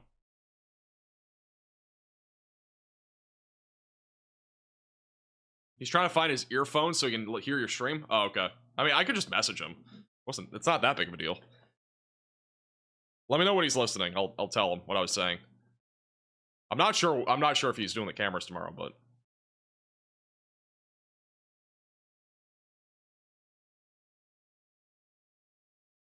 We are now just over 100 subscribers away from 455. Sheesh.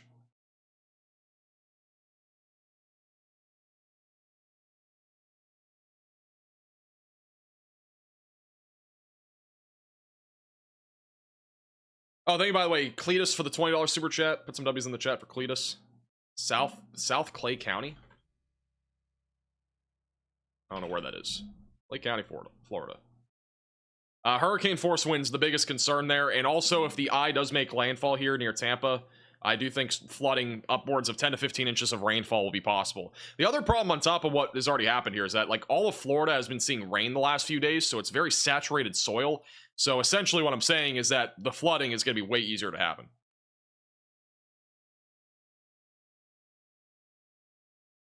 You should stretch. I just got up like 10 minutes ago. I'm good. Thank you, Keepy, for the 5 gifted members. Put some W's in the chat for Keepy.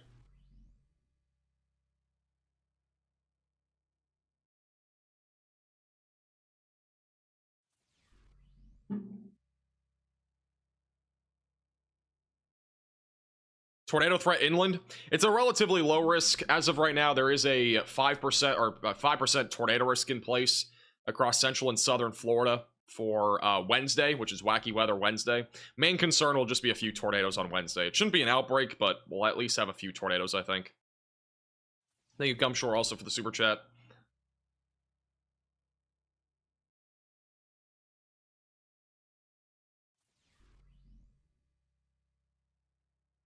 Brandon is listening. All right, Brandon, if you're listening, assuming you are, everybody in my chat wants a Radar Omega Cyclone port that is looking at a bench. So if you end up seeing a bench tomorrow, I don't know if you're setting up the cameras, but if you are setting them up and you see a bench, you know, have the camera hopefully looking at one of them. That's everybody keeps saying in the chat. They want a bench camera. I'm not sure if you can make it happen, but whoever's setting up the cameras, everybody wants something that's looking at a bench. Thank you, Chris, for the super chat. You're doing the one chip challenge at 455k. Absolutely not. No shot.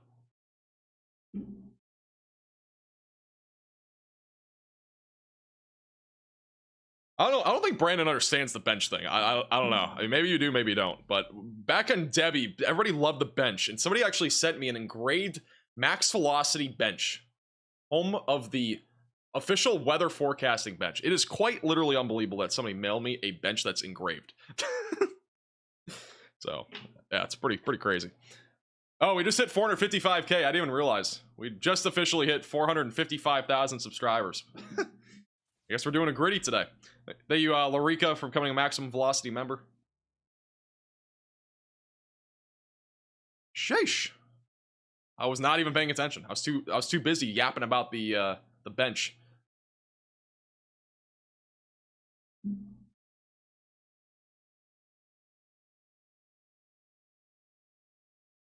Did Brandon comment anything about that? I don't know if he commented anything about what I just said.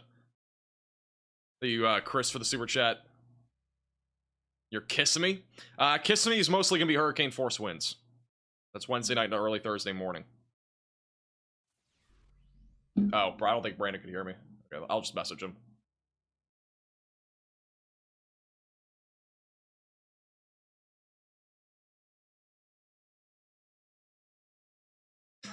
Wait, did Brandon hear me? I'm confused now.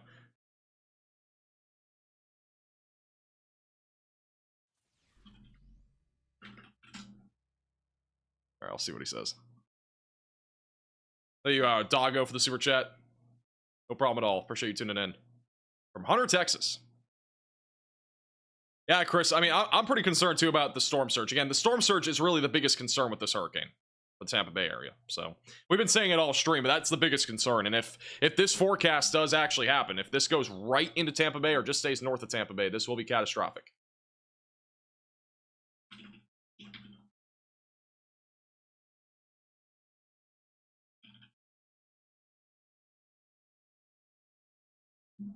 Bench cam is possible. Okay, cool. Thank you. All right, Brandon has officially said bench cam is possible. The return of the bench might be tomorrow. I should post something on Twitter about this bench.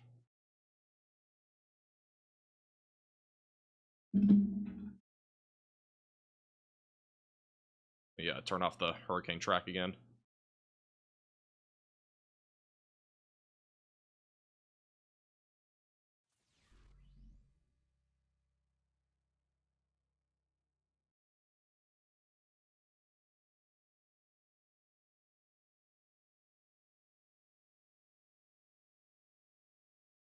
All right.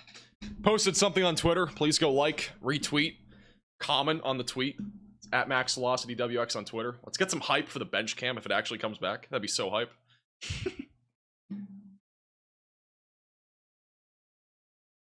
If it actually posted on Twitter. It did. Okay, cool. It's like the worst photo of all time, but we'll go with it.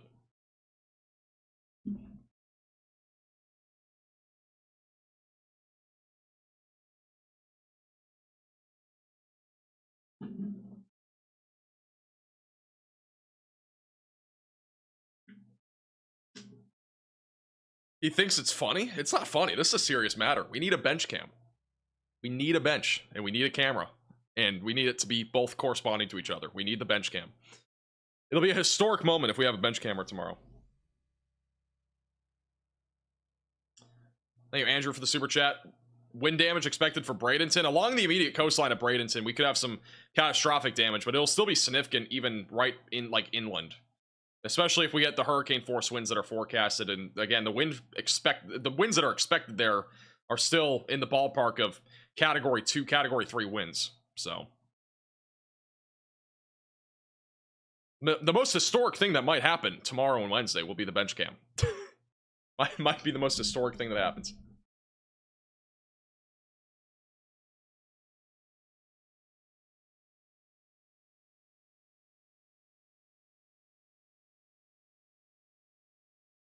Will the economic losses be in Florida? I'm not somebody that really even goes into that stuff. Like, you can't really predict that. With that said, it'll probably be a very impactful economic impact if this makes landfall in Tampa, or just north of Tampa. Makes landfall all the way up in Cedar Key for some reason, then it will probably be a lower impact, but again, it's kind of hard to predict. I think either way, it's going to be a major impact. Like, I think it'll be pretty catastrophic even when it comes to the economical impact. Thank you, Juice, for the super chat. Flying out Wednesday night in Jacksonville. I think you'll be okay, maybe? You'll probably be on the cusp, honestly. You might get lucky, you might not. Thank you, Raymond, for the super chat. I recommend, again, if you're looking into storm surge, how far inland it'll go to the National Hurricane Center website. It's the place to go. The stormy nudation map is very helpful. We now have a flashing truck here on the shoulder. It's on I-4. Again, traffic evacuation's underway still. It's almost 1 a.m. and these are still going. A lot of people on the roadway still this late.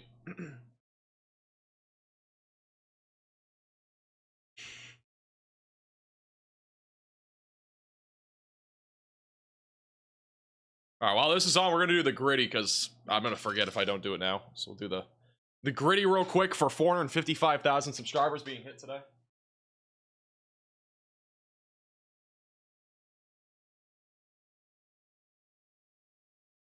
I haven't done a gritty in a while. A fat minute.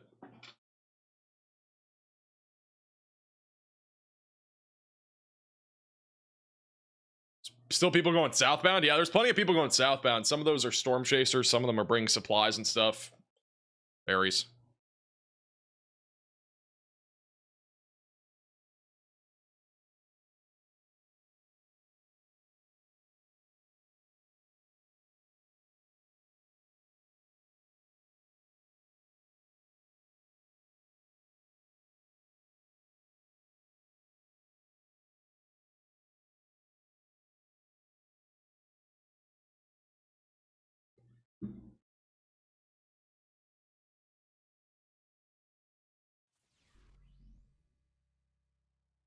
How long am I streaming for? I have no clue. I'm still here. So, not sure yet. We'll probably go for like another half an hour, maybe a little bit longer. I mean, we're just kind of chilling. We're answering questions and stuff, so we'll probably be here for like another half an hour. Like after this live stream, I'll be making. I mean, I'll have to make a video for tomorrow morning, and then we'll have another live stream probably when I wake up tomorrow for like an hour or two, and then we'll have a little break for a little bit, make some graphics and stuff, and then we'll go live again tomorrow night. Thank you, RJ, for the super chat. No gas shortage in Charlotte. If I can reach you, okay. I'm pretty sure you're making some weird references. I'm not contributing to these references. I think the last reference was not something I understood initially. What is a gritty? It is a dance. Do a recap? I'm gonna lose my voice if I keep recapping stuff. I'm trying to save my voice here for tomorrow and the landfall day. The storm is moving east at about 9 miles per hour.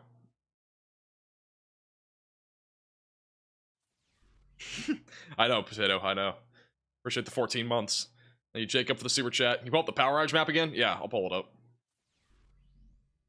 This is the forecasted power outage map across Florida.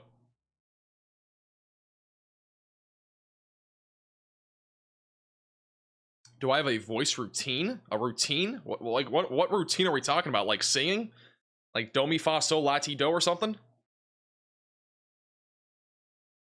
Random Copic just said if I hit a 200,000 subscribers by the end of the hurricane, I'll do a gritty even though I don't know how to. Stormwater Media was supposed to do a gritty when they hit 50k. They still haven't done that. Broke their promise. What are you at right now? Are you at, like, let me look. Gotta be getting close. I might break 500k by the end of this. I mean, I'm at 455 right now. Like, we've gained 30,000 subscribers today. It's insane. You're at 194. You're gonna hit it, I think. 6k? I think you can hit it. 6k is easy work. 2 days. I think it's possible.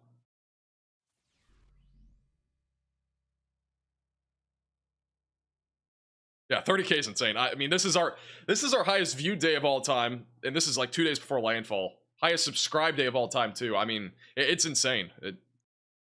I don't know. It's crazy.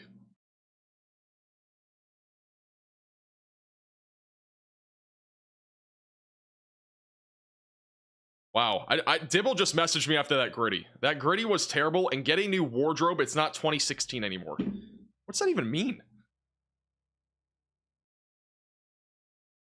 Hilarious knowing we crossed 100k within 48 hours of each other. That's actually crazy. I forgot about that. Yeah, we crossed it at the same exact time. That's wild. You'll catch back up. You'll catch back up at some point. Hey, Trent, for the super chat. There's a lot of gas stations running with, like, out of gas. I've been hearing a lot of things like gas cans not available too and stuff in Florida.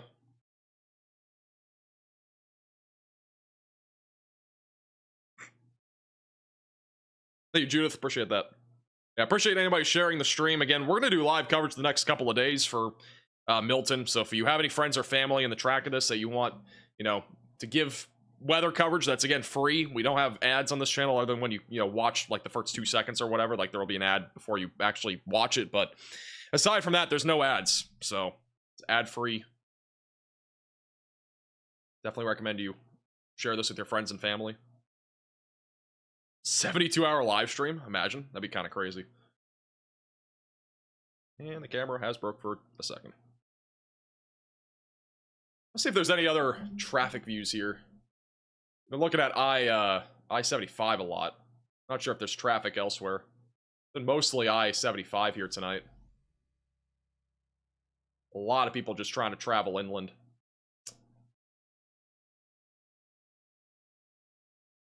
Thank you, Tago, for the super chat. Appreciate it.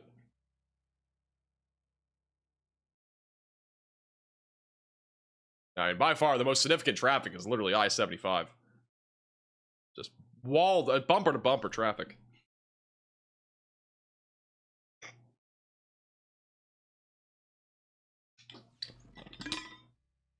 Do we need shutters in South Florida? It depends on where you are in South Florida, but I mean, if you're like Miami area, I would say you're fine. It's always good to do as a precaution, though.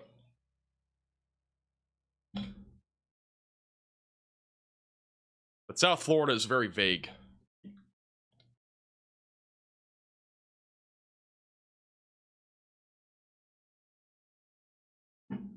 How bad will power outages be in Central Florida? I think they're going to be widespread.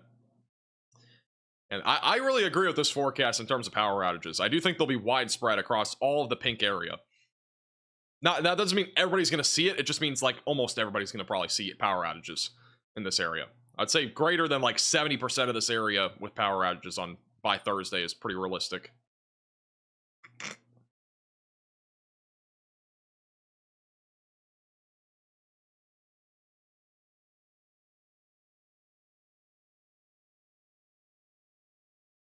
Are you gonna decorate that bench in Halloween?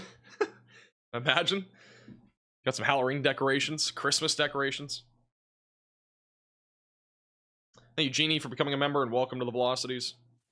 Are they using the shoulder right now? It doesn't look like it. Not from what I'm seeing. I don't see them using the shoulder. Unless they're using the shoulder on the left. I can't tell if they're on the shoulder or if this is 4 lanes or not. They might be using that left-hand shoulder.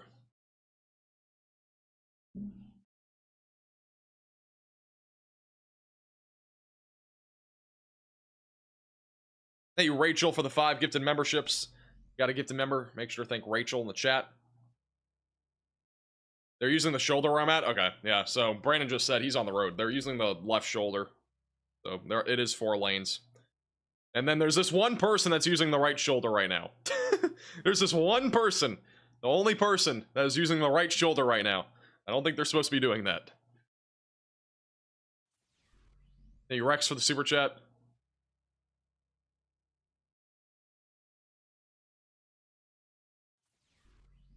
That one person's not doing it right.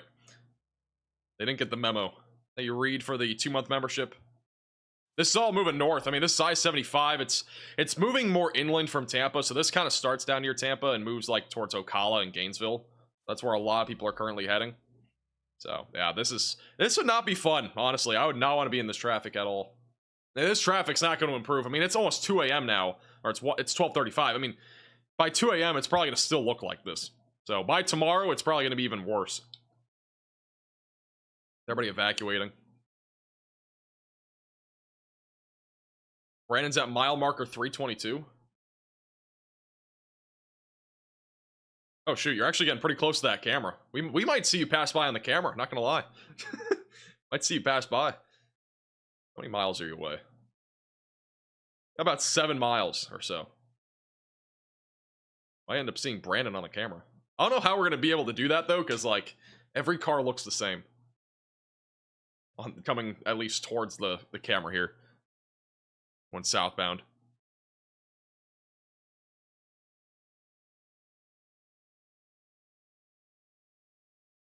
I have to complete a cameo in 10 hours? That's unfortunate. I don't know if I'm gonna get that cameo done. Blink the lights twice? Imagine. This is mile marker 326. I'll turn on my lights. Alright, 326. See Brandon Coppa coming up here soon, I think. Mile marker 326.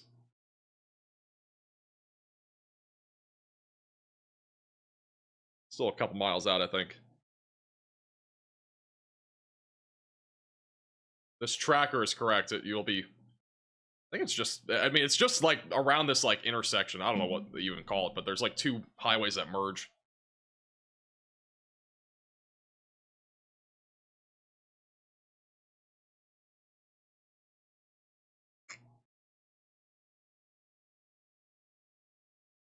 Why doesn't the National Hurricane Center use spaghetti models? They don't like spaghetti. You already passed 326. Our numbers are going down. We're at 320. Oh, that's unfortunate. Oh, I guess the tracker might not be updating or something. That is unfortunate. Maybe you have to go further down. Let me... I don't know how far down this traffic goes. Where's 320? 316. Alright. 318. I mean, we got 318, but there's no traffic at all. I just found 320. So maybe you're in here somewhere. This is 320.9, I think. I think you're already past that. 316.5 is where I'm at right now. We're tracking Brandon Kopic down in real time. Problem is, this camera's looking the other way, so we would only see the back of your car.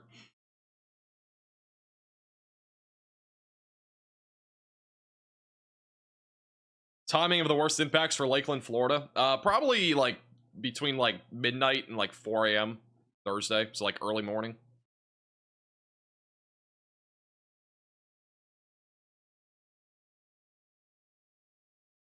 This is mile marker 316.5. That's where we're at right now. Thank you, RJ, for the super chat.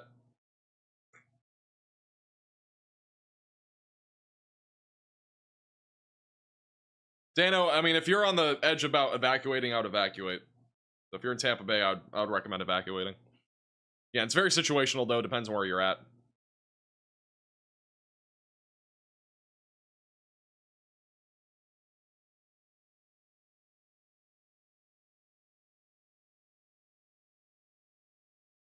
Are people driving on the shoulder? Yes, they are.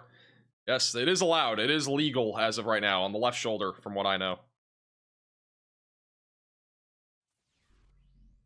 All right, Brandon is at mile marker 317. We're within 30 seconds of probably seeing him if this camera is actually live.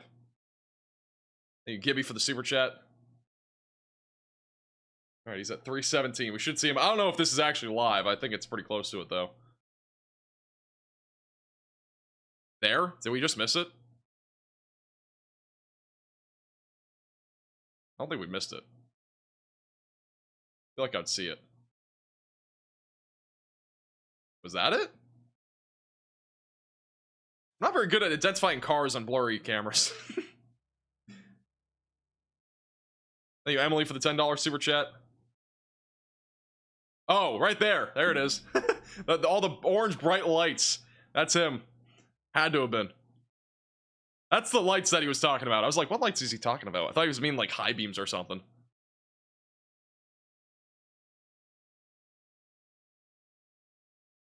Well, we just saw Brandon on the camera. What an exciting time to be alive. Oh, man. It's actually really funny. We can go to mile marker 315. We'll go to 315. We'll see him here in a second. 315.5. Within the next 30 seconds, we're going to see him again, I'm pretty sure. If he has his lights still on.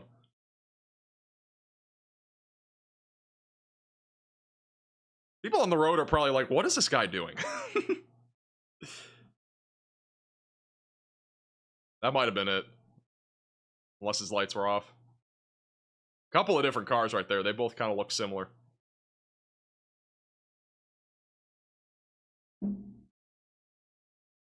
Hey, Ted, for the super chat.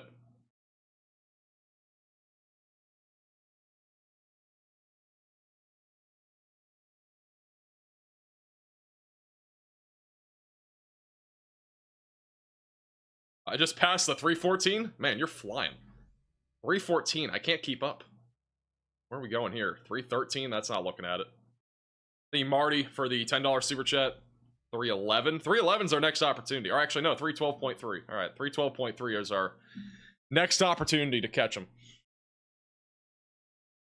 We're going down now to mile marker 312.3 on I-75. Thank you, Ted, for the super chat again. Sarasota, Florida. The main concerns there, 5 miles inland, would be... Again, storm surge is still possible there. I just don't know. Again, it depends on... I'm looking at the storm surge inundation map for that, but biggest concern going to be hurricane force winds.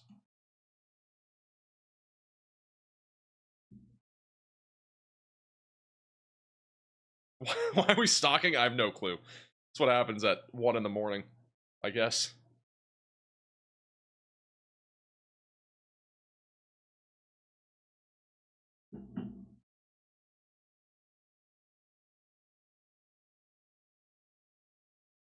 What's my biggest concern for Orlando? Hurricane force winds, which will lead to power outages and trees down.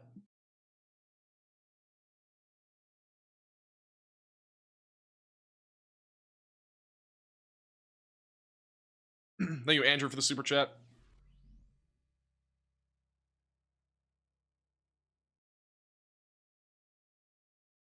Thank you, Nick, for the $20 super chat. Appreciate the generosity.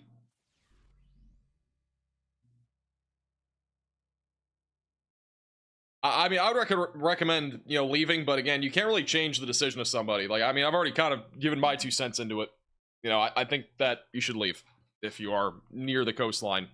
All right, he's coming up, I'm pretty sure, right here. That other car with the weird lights we've seen a couple times. Thank you, Taco, for the $5 super chat. There it is. There's Brandon. I think Corey's there too. Are you guys both next to each other? That's so bright on the camera. It's like just a big... It looks like the sun moving by.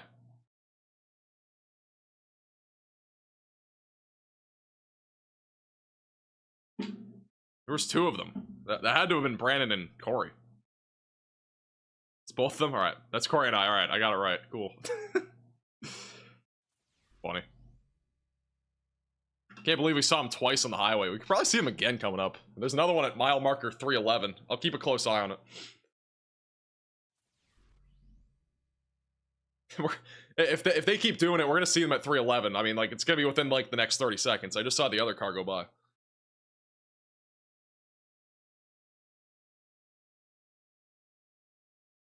There it is. There they go again. Oh, one of them just turned off the lights. Oh, this is so dumb. Oh, man. All right. Saw them on 3 different cameras. That's crazy.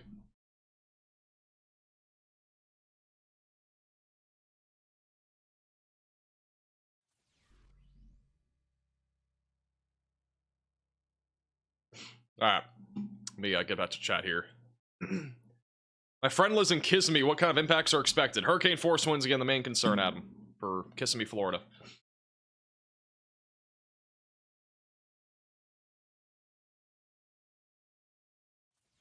You unmask for the $10 super chat. Appreciate that.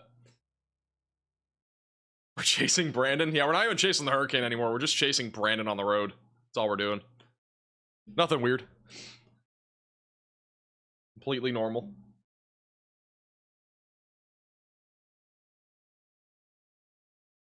Our next National Hurricane Center update is in 1 hour and 15 minutes. We'll not be live, I don't think, all the way up until then, but just an FYI. I don't think there'll be any major changes. This could be downgraded to a Category 4 briefly if the trend that we've been seeing on infrared imagery continues.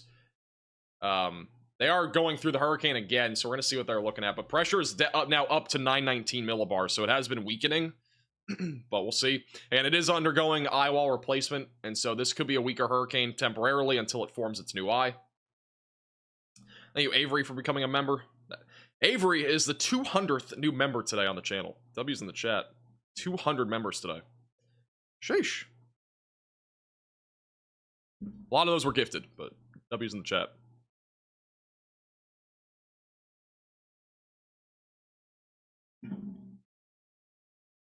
Are those storm chasers? The ones with the lights on? Yes. That was Brandon Kopic and Corey Gherkin. Any live cams worth looking at? Any live cam that Brandon Kopic's car is on, that's the one that we're looking at. I'm just kidding. Let me go back to the north again. Let me go back and see if... Yeah, we still got a ton of traffic on I-75. I mean, this is still going. It's actually improving a little bit, though, at least at this mile marker at 326. These are all the evacuations that are happening. We'll have better live cameras tomorrow when we start to actually see the wave height increase a little bit along the coastline, but really Wednesday is the day to really watch for. Wednesday is when we're going to have a lot of stuff happening. Is it too late to leave? No. You still got a full day. You got all day Tuesday to leave. Wednesday is when it gets too late, in my opinion. Thank you, Nancy, for the $10 super chat. Appreciate it.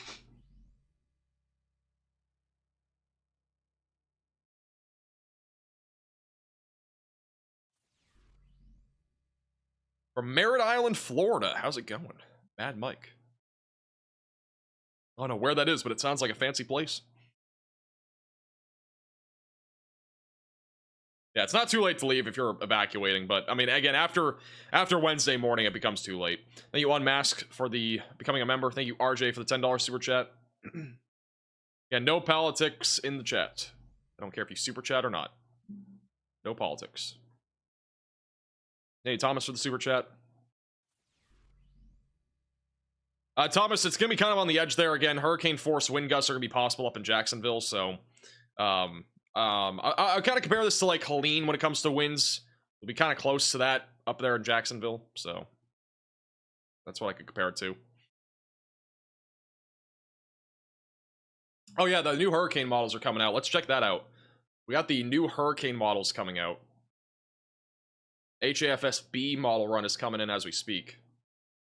So this is the latest on the HAFSB model run for the next few hours. This is the problem. The latest HAFSB model run has it down to 876 millibars right now, and it's not. It's at like 920. So this is already a bad parameterization. I think the 12Z model run was way better. But let's just see how it goes in the motion here through Tuesday into Wednesday. Still keeps it at category 5 level through Tuesday night, and then after that we have to wait because it's not fully loaded through yet. Any trucks for the $10 super chat? I will look into that in a minute. Spring Hill, though, it's mostly going to be hurricane force winds, and then flooding also a big concern.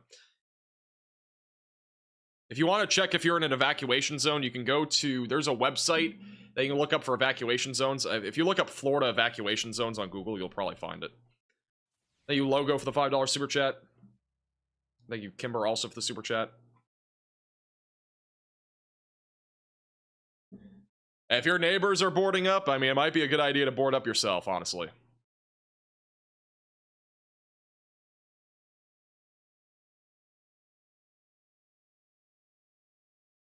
All right, as we wait for the latest model data to come in from the hurricane models, we're just going to go back to here. Oh, actually, wait, no, we're not going to do that yet. We're going to go back to... unless we already looked at this. The 00Z model runs still have the spaghetti model still basically in the same spot of Florida. And then intensity guidance. For whatever reason, there's a lot of models that still have this at Cat 5 and Cat 4 levels through Florida. I don't see that happening. I think it's just a bad run from all those models, but... this all makes sense. Again, landfall being a high-end Cat 3 or a low-end Cat 4 in Florida. So, all right, that's the latest there. Until the hurricane model goes further, we'll just go back and watch the evacuations. Thank you, Jeff, for the super chat. I don't think you have to evacuate in Kissimmee, Florida, unless you're in like a mobile home. Maybe go to a hotel for a night or something like that.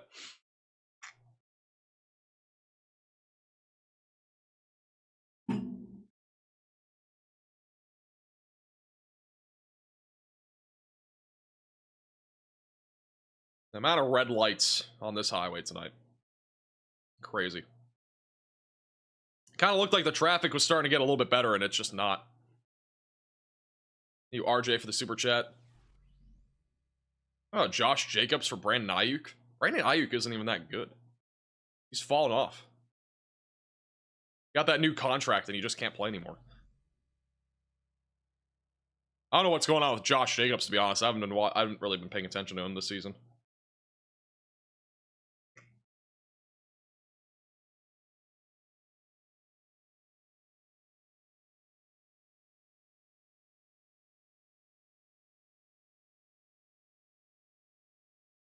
It's kind of noticeable how much faster the shoulder lane is going compared to the other lanes.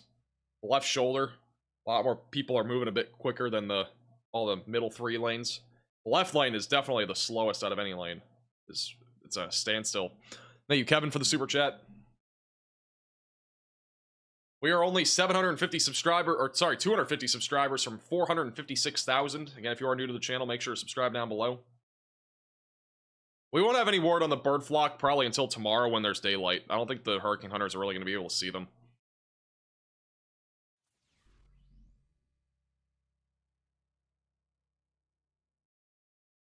Well, this stream could go down as... I think the stream will be going down as our most viewed stream of all time.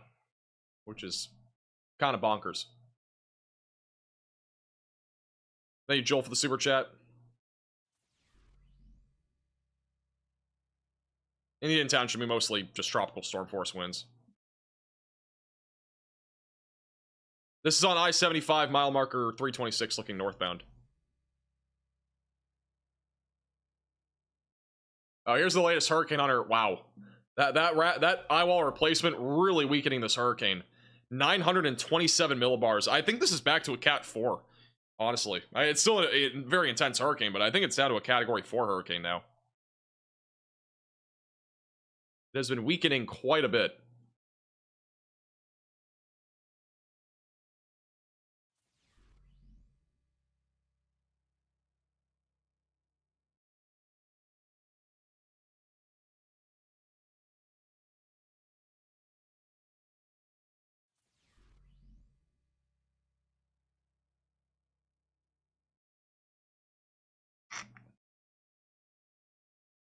It's kind of crazy. Talk about how fast it rapidly intensified, and now it's weakened by 30 millibars in 5 hours. Well, actually, it's weakened by about 30 millibars in like 4.5 hours. It's been a very impressive amount of weakening. But I'm not sure what the wind data is. Let me check the wind data.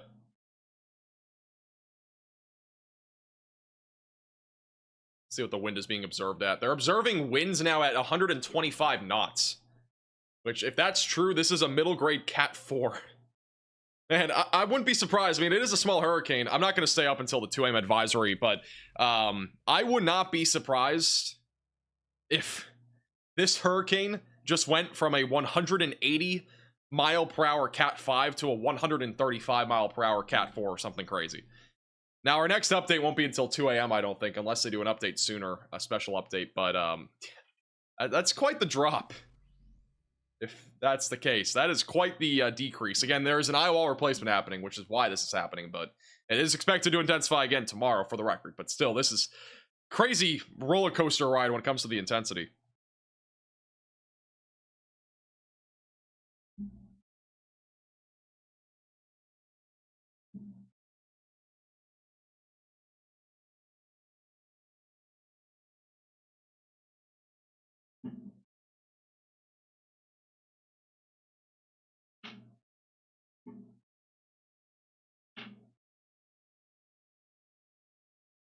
It might be weaker because it's hitting land too, but it's not really hitting land.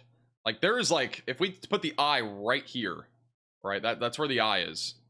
There is like a couple of islands like right here, but there's like nothing really elsewhere. It's not really hitting land, so it's not really, it doesn't really have much to do with the land interaction, to be honest. But 125 knots would be a Cat 4. That's, again, flight level winds, but I would not be surprised if we have a Cat 4 now. And then by tomorrow, it could go back to a Cat 5. Crazy stuff, though. I mean, this hurricane is definitely growing in size. I mean, the eye wall replacement is definitely blowing this thing up even further. And so by tomorrow morning, we'll probably have a more consolidated eye. But again, eye wall replacement takes time. It takes, in some cases, 12 to 18 hours. So by tomorrow, this will probably look like a beast again.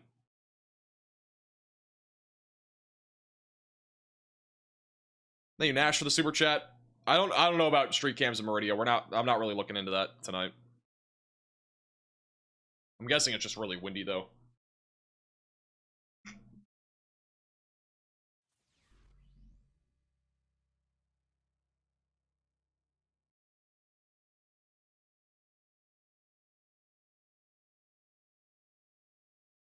Hey, Taco, for the super chat. 30 miles east of Fort Myers. I don't know where Fort Myers and 30 miles east is. Where is Fort Myers? Right here. 30 miles east. I'm guessing you're right along the river. If you're right along the river or something like that, we're going to be talking about, I mean, if we get enough storm surge, it could go right up the river. Again, for local, look at your local officials for any wording on storm surge up that river, because I'm not familiar with that river. So, yeah, just make sure you're looking at local officials and stuff like that, or local pages for information on what it could do for that river. Because, again, water will probably go up it. I don't really know the specifics on how high it'll get there, and if it'll be life-threatening or not. I don't think it will be, but, again, double check. Other than that, I mean, some hurricane force wind gusts or tropical storm force winds are in the forecast. Adam, I'm not reading that message, but I appreciate the super chat. Oh, man. This has been an interesting stream.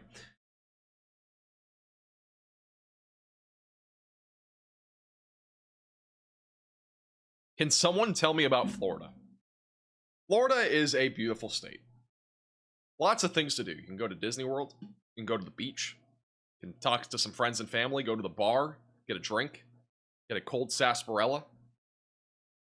You can even go up to Tallahassee. Go see some of the historical buildings there. I don't know what's historical there. There's plenty of things to do in Florida.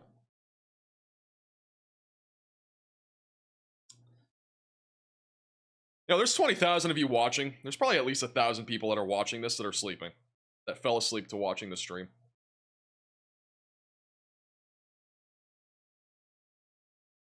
Oh yeah, you can go fishing in Florida too.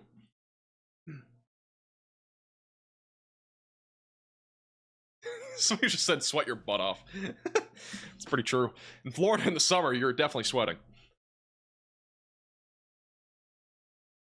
I'm asleep now. This person just said I'm asleep now, and they texted in the chat. That is so cap.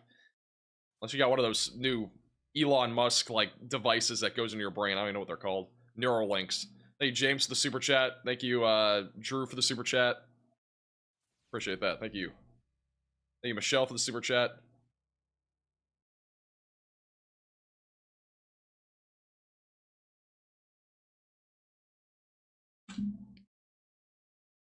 I mean, Palm Harbor is probably going to see 10 to 15 feet of storm surge. So I don't know about zone. I don't know what Zone D's up to. I don't know if they're going to be impacted by that high of surge. I would assume they are. So I would consider evacuating. But again, check in with local officials and the local guidance in terms of mandatory evacuations, because I'm pretty sure that county has some sort of mandatory evacuations in place. Thank you, High Plains, to the super chat.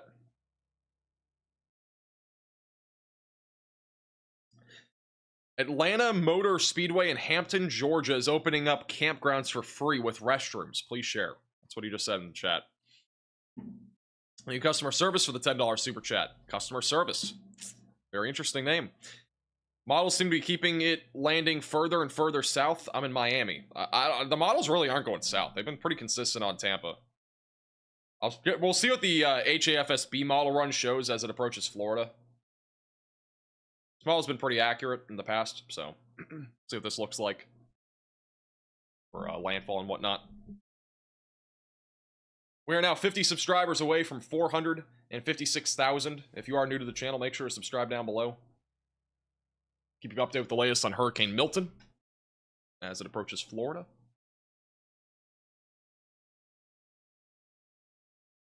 The purple is the hurricane force wind field.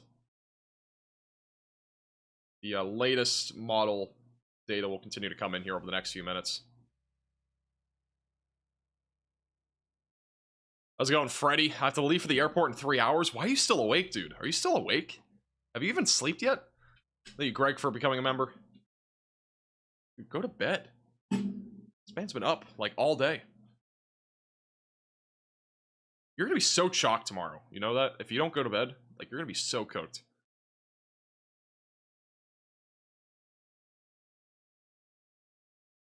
Team no sleep. That is an awful idea. I'm not gonna lie. You are so cooked tomorrow.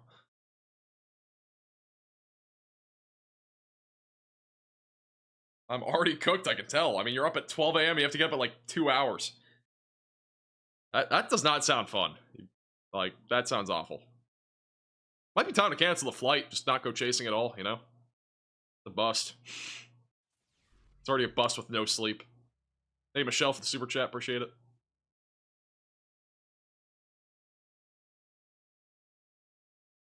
What's the current Gulf of Mexico water temperatures? They're between 85 and 88 degrees Fahrenheit.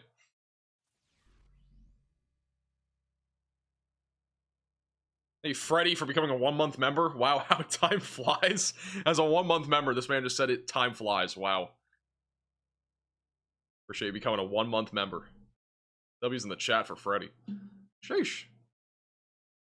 The HAFSB model run has this coming in way more intense.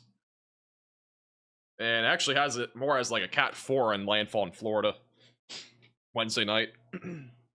Am I a storm chaser? Absolutely. Yeah, we're chasing storms right now.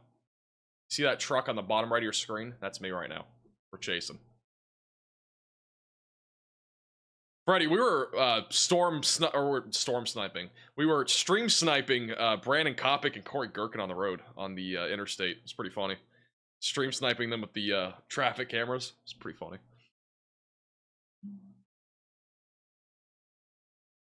We have now gained 33,000 subscribers today. That is bonkers.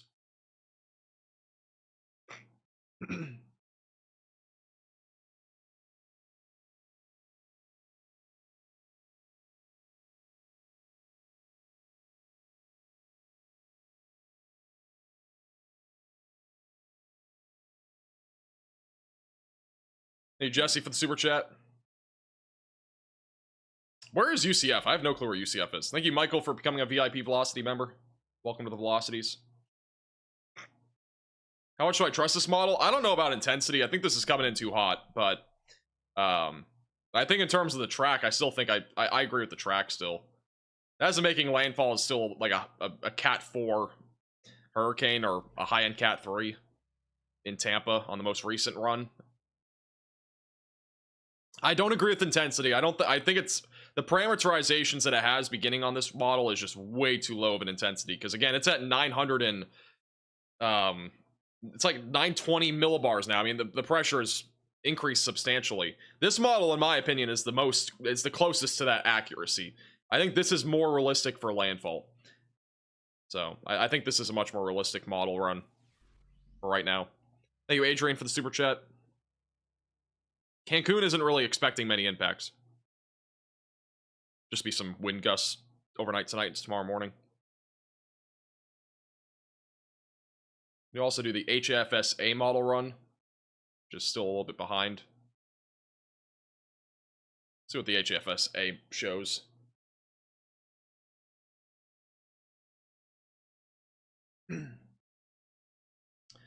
Just got here. First thing, you sound like Brian from Family Guy. What? What? That's the first thing this person says in my chat. You sound like Brian from Family Guy. Thank you, Taco, for the $5 super chat. Yeah, I think tomorrow this thing's gonna be a monster. Thank you, RJ, for the $10 super chat. Have a good night. Looks like you'll beat me on the stream. Gotta shut down in 20 minutes, otherwise everyone will know where I'm staying. Hey, I mean, let them know. Thank you, Hickory, for becoming a member. Might just beat you. It's not gonna be by much if I beat you. I mean, I'm getting off here soon. Won't be on for too much longer. This stream could hit a total of 1 million views. Right now we're at 925,000 total views on this stream, which is insane. After the stream's over, this might be in the algorithm, and we actually might get to 1 million total views for the first time ever. It is possible. We've never had a 1 million view video or stream on this channel, so this might be the first.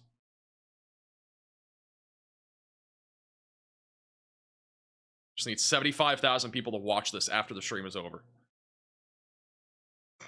Go until the 2 a.m. update. I honestly would rather make a video in that time. Thank you, 10K, for the super chat. Thank you also, Inspector, for the super chat.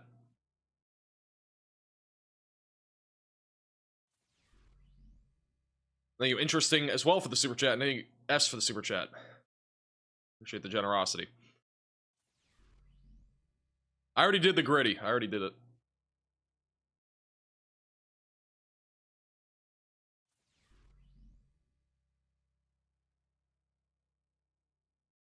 I don't even know how I got here, is what somebody just said in the chat. This person doesn't even know how he got into this stream. Stay on until you hit 1 million views? That's a long time. It's going to take another hour for that to happen. At the rate we're currently going. It would take another hour. I don't feel like being on for another hour. It'll happen after the stream. I mean, if it happens, it'll happen after the stream, so... Unfortunately, won't be able to have a reaction on stream for that, but... You know, it is what it is. Thank you, David, for the $10 super chat.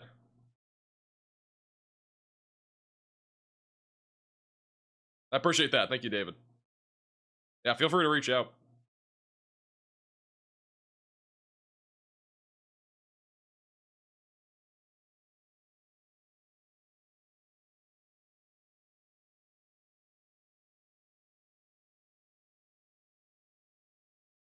$1 million views is worth an hour? I'd rather make a video and take a shower and relax for a little bit and then have to go live again tomorrow morning. We'll be going live again tomorrow, probably around like 11 or something, or 10. I don't know. Much rather just wake up tomorrow morning, get a little live stream in for a couple hours, and then relax for the rest of the afternoon, making graphics, and then go live again tomorrow night for another pretty long update. Thank you, Drew, for the super chat.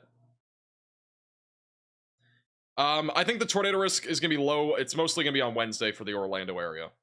So low to medium risk, a few tornadoes possible. I mean, we're at 927 right now for total views. 927,000. Forget the video, go to bed. I'm making a video. I'm definitely making a video for tomorrow morning. Thank you, CM, for the super chat. This is a different environment, CM. The southwestern Gulf of Mexico has not really been used up for energy and stuff like that. So this hurricane in particular, it's it's beginning in a different origin, and Helene went through this part of the Gulf, which has been used up, but it is starting to recover now. The other thing is wind shear is going to take over in this area anyways as we go into, you know, Wednesday, so it is going to weaken naturally as it gets closer to landfall, but it's still going to be pretty intense.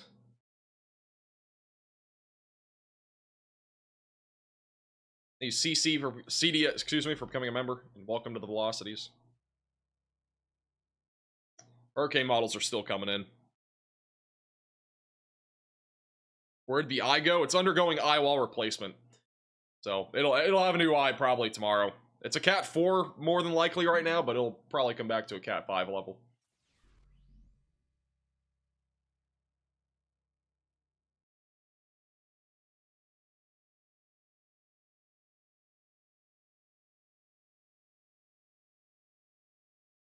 The eye wall replacement cycle is almost done on Hurricane Milton as the inner core has collapsed itself and the new outer core is becoming more dominant. This will lead to, again, strengthening once it is completed. So we are just kind of waiting on that, which will happen overnight. And it'll be probably a Cat 5 again tomorrow if it isn't already. Hey, Greg, for the $10 super chat. How will this impact in Jacksonville be better or worse? I don't know what we're comparing this to. It's kind of a broad question. Thank you, Karen, also for the $10 super chat.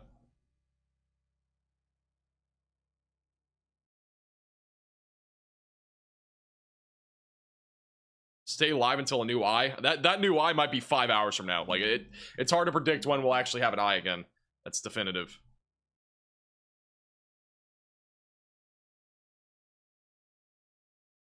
Any interesting comments for the super chat?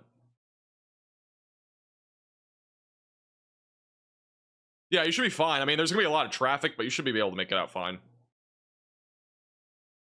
I mean, again, landfall's not gonna be until Wednesday night. The impacts will begin Wednesday late morning into the early afternoon, so.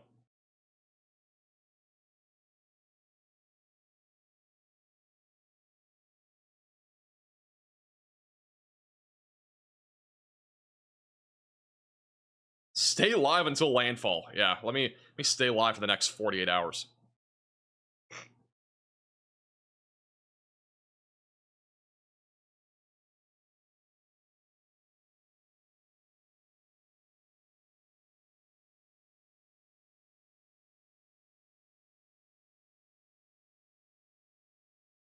Sleep stream? I'm not doing a sleep stream. I think I'm okay. Thank you.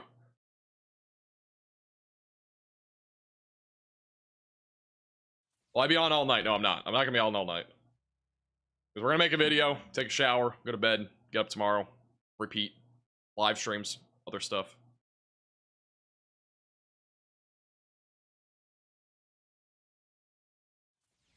You'd make so much money you don't understand. I'm not doing a sleep stream for money.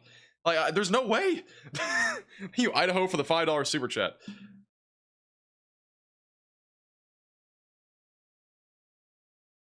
What do you think about people saying that this is a man-made hurricane or with HARP or whatever? It's stupid.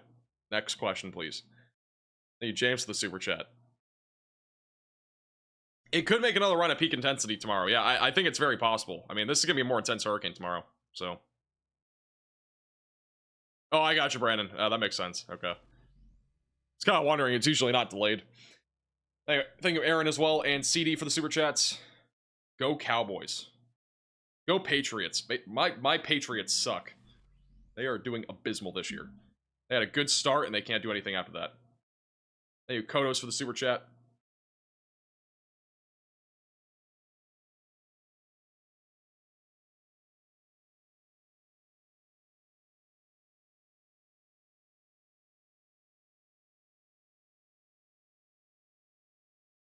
You're a Pats fan, unsubscribed. We're doing horrible this year, so I don't know, man. It's pretty bad this year. We are shocked.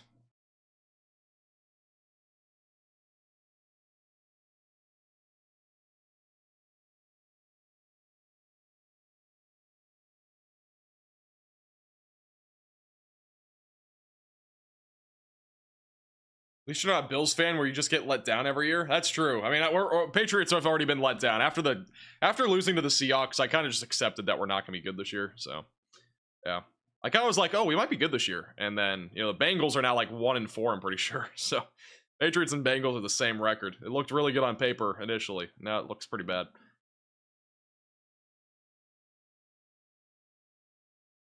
I used to live in the Boston area, so yeah, that's why I'm a Patriots fan.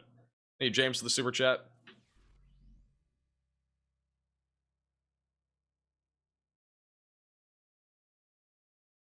I think this will still be a high-end Cat 3 or low-end Cat 4 upon landfall. That's my current thinking. I could see this being even a middle-grade Cat 4 if this stays intense long enough, but... yeah, that's my forecast all day today has been high-end Cat 3 or low-end Cat 4 on landfall in Florida. Could change tomorrow, but that's my current thinking. You High Plains to the super chat. Again, no politics. Doesn't matter if you're donating or not. This is not a political stream. You Kim for the super chat. Kim, yeah, you should be fine. As long as you're going, like, north or something.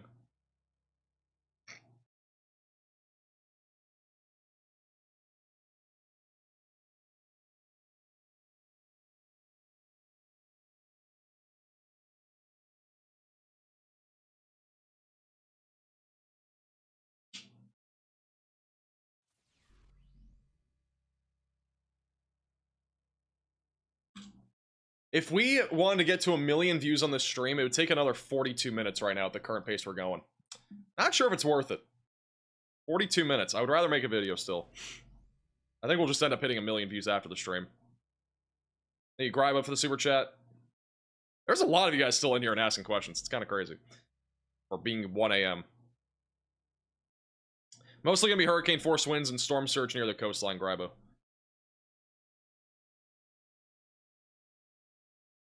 Moves northwest towards Corpus Christi. That'd be kind of crazy.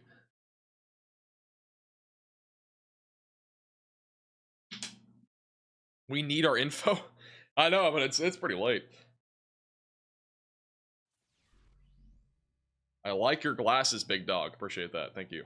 Glad you like the glasses. Glad you like the fit. Goes kind of crazy. Oops.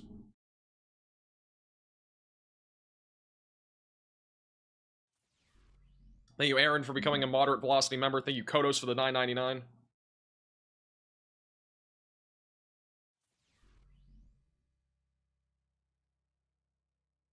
A lot of hurricanes go through it. It just depends on the environment. If the environment's ripe enough, then they will go through eye wall replacement. Adalia did that. I don't remember if Helene did it. I can't even remember anymore. I mean, Helene was literally 2 weeks ago.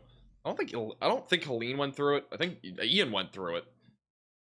I might know if Helene went through eye wall replacement. I can't remember. That was literally 2 weeks ago. I can remember what happened 2 years ago, but I can't remember what happened 2 weeks ago. Got like short-term memory loss.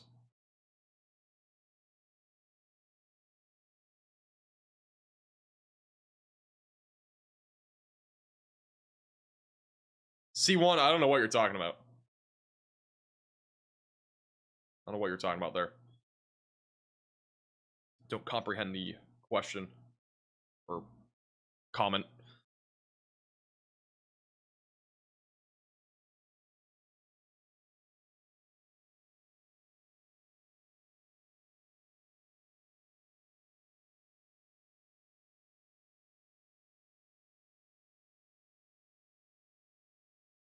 We see a 3D model of the hurricane.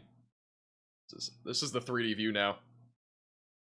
See, there's really not much of an eye anymore, but again, it's going to consolidate again here pretty soon after this eye wall replacement cycle is complete. We're going to start to see that eye form again, and it'll probably be a larger eye than we had before, for sure.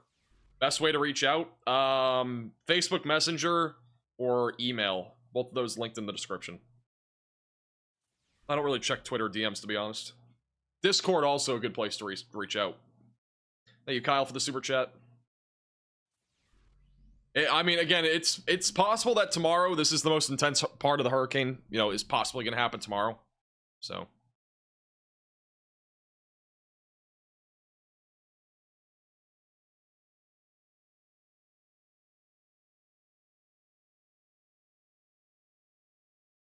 Thank you, Josh, for the super chat. Thank you, Holy, for the super chat as well. Let's get to 1 million views on the stream. We're at 941,000 views on the stream right now. Thank you, Holy, for the $5 super chat. My school's closing, so I have to go to one of these locations. Port Charlotte, Fort Myers, or Venice. Honestly, none of those options are that good. Where's Venice, Florida again? I'll be honest, like Fort Myers is probably your like best bet if you're like inland. But yeah, I mean, none of those options really that great, to be honest. Depends. I mean, again, if you're near the coast, it's not a good option. If you're inland a bit further, then it will probably be better. Melbourne will probably see borderline hurricane force winds.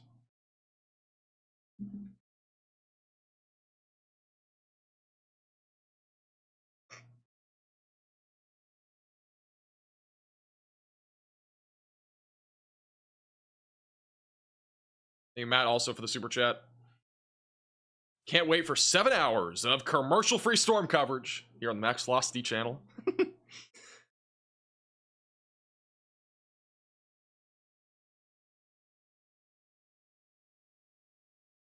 We check in on Brandon's drive. I think he's at his hotel. He's going to bed. He's done for the night. Do not blame him. He's gonna get some sleep. And same here. I'm gonna go ahead and wrap up the stream. I know we're close to 1 million views, but we're not. I mean, I would have to be up for another hour, and that means I wouldn't upload a video tomorrow. I want to upload a video for tomorrow morning. I want to do that. And also I want to be able to go live tomorrow morning if need be. I don't know if I'll be live 100% tomorrow morning. If not, we'll be live tomorrow night for sure. If we don't go live tomorrow morning, we'll have a video during the afternoon at the minimum. So again, if you are new to the channel, subscribe down below, click the bell icon so you're notified with the latest videos and live streams. Thank you to anybody that super chatted today or became a member. Appreciate the generosity. Really goes a long way. Helps us be able to upgrade studio equipment and all that. So I really do appreciate you guys a lot. Thank you for all watching today. And thank you all for watching. I mean, this is gonna be the highest viewed live stream we've ever had, so I guess you guys are part of history here on the Max Velocity channel. And yeah, thank you guys all for watching. Appreciate you guys. Again, we'll be back tomorrow. We'll be live at least once tomorrow. If we're not live in the morning, we'll be live at night. So, you know, we'll be there at some point tomorrow for another Q&A and whatnot. So, yeah, appreciate you guys all watching. Join our Discord server, link in the description. If you want to follow us on Twitter and Facebook, those links are also down below. Also, if you want to make a non-profit donation to Hurricane Milton relief efforts with the Y'all Squad, there's a link also in the description down below. Don't forget to check that out. We'll be talking more about that also over the next couple of days. So, and thank you also, Attraction, for the super chat. Appreciate it. All right, thank you guys all for watching. We'll see you guys all again in the next stream or video. Video will be out tomorrow, probably around 7:30 or so a.m. So if you're looking for that, that'll be out around then. So have notifications turned on, and we'll see you guys all again in the next video or live stream. Bye-bye.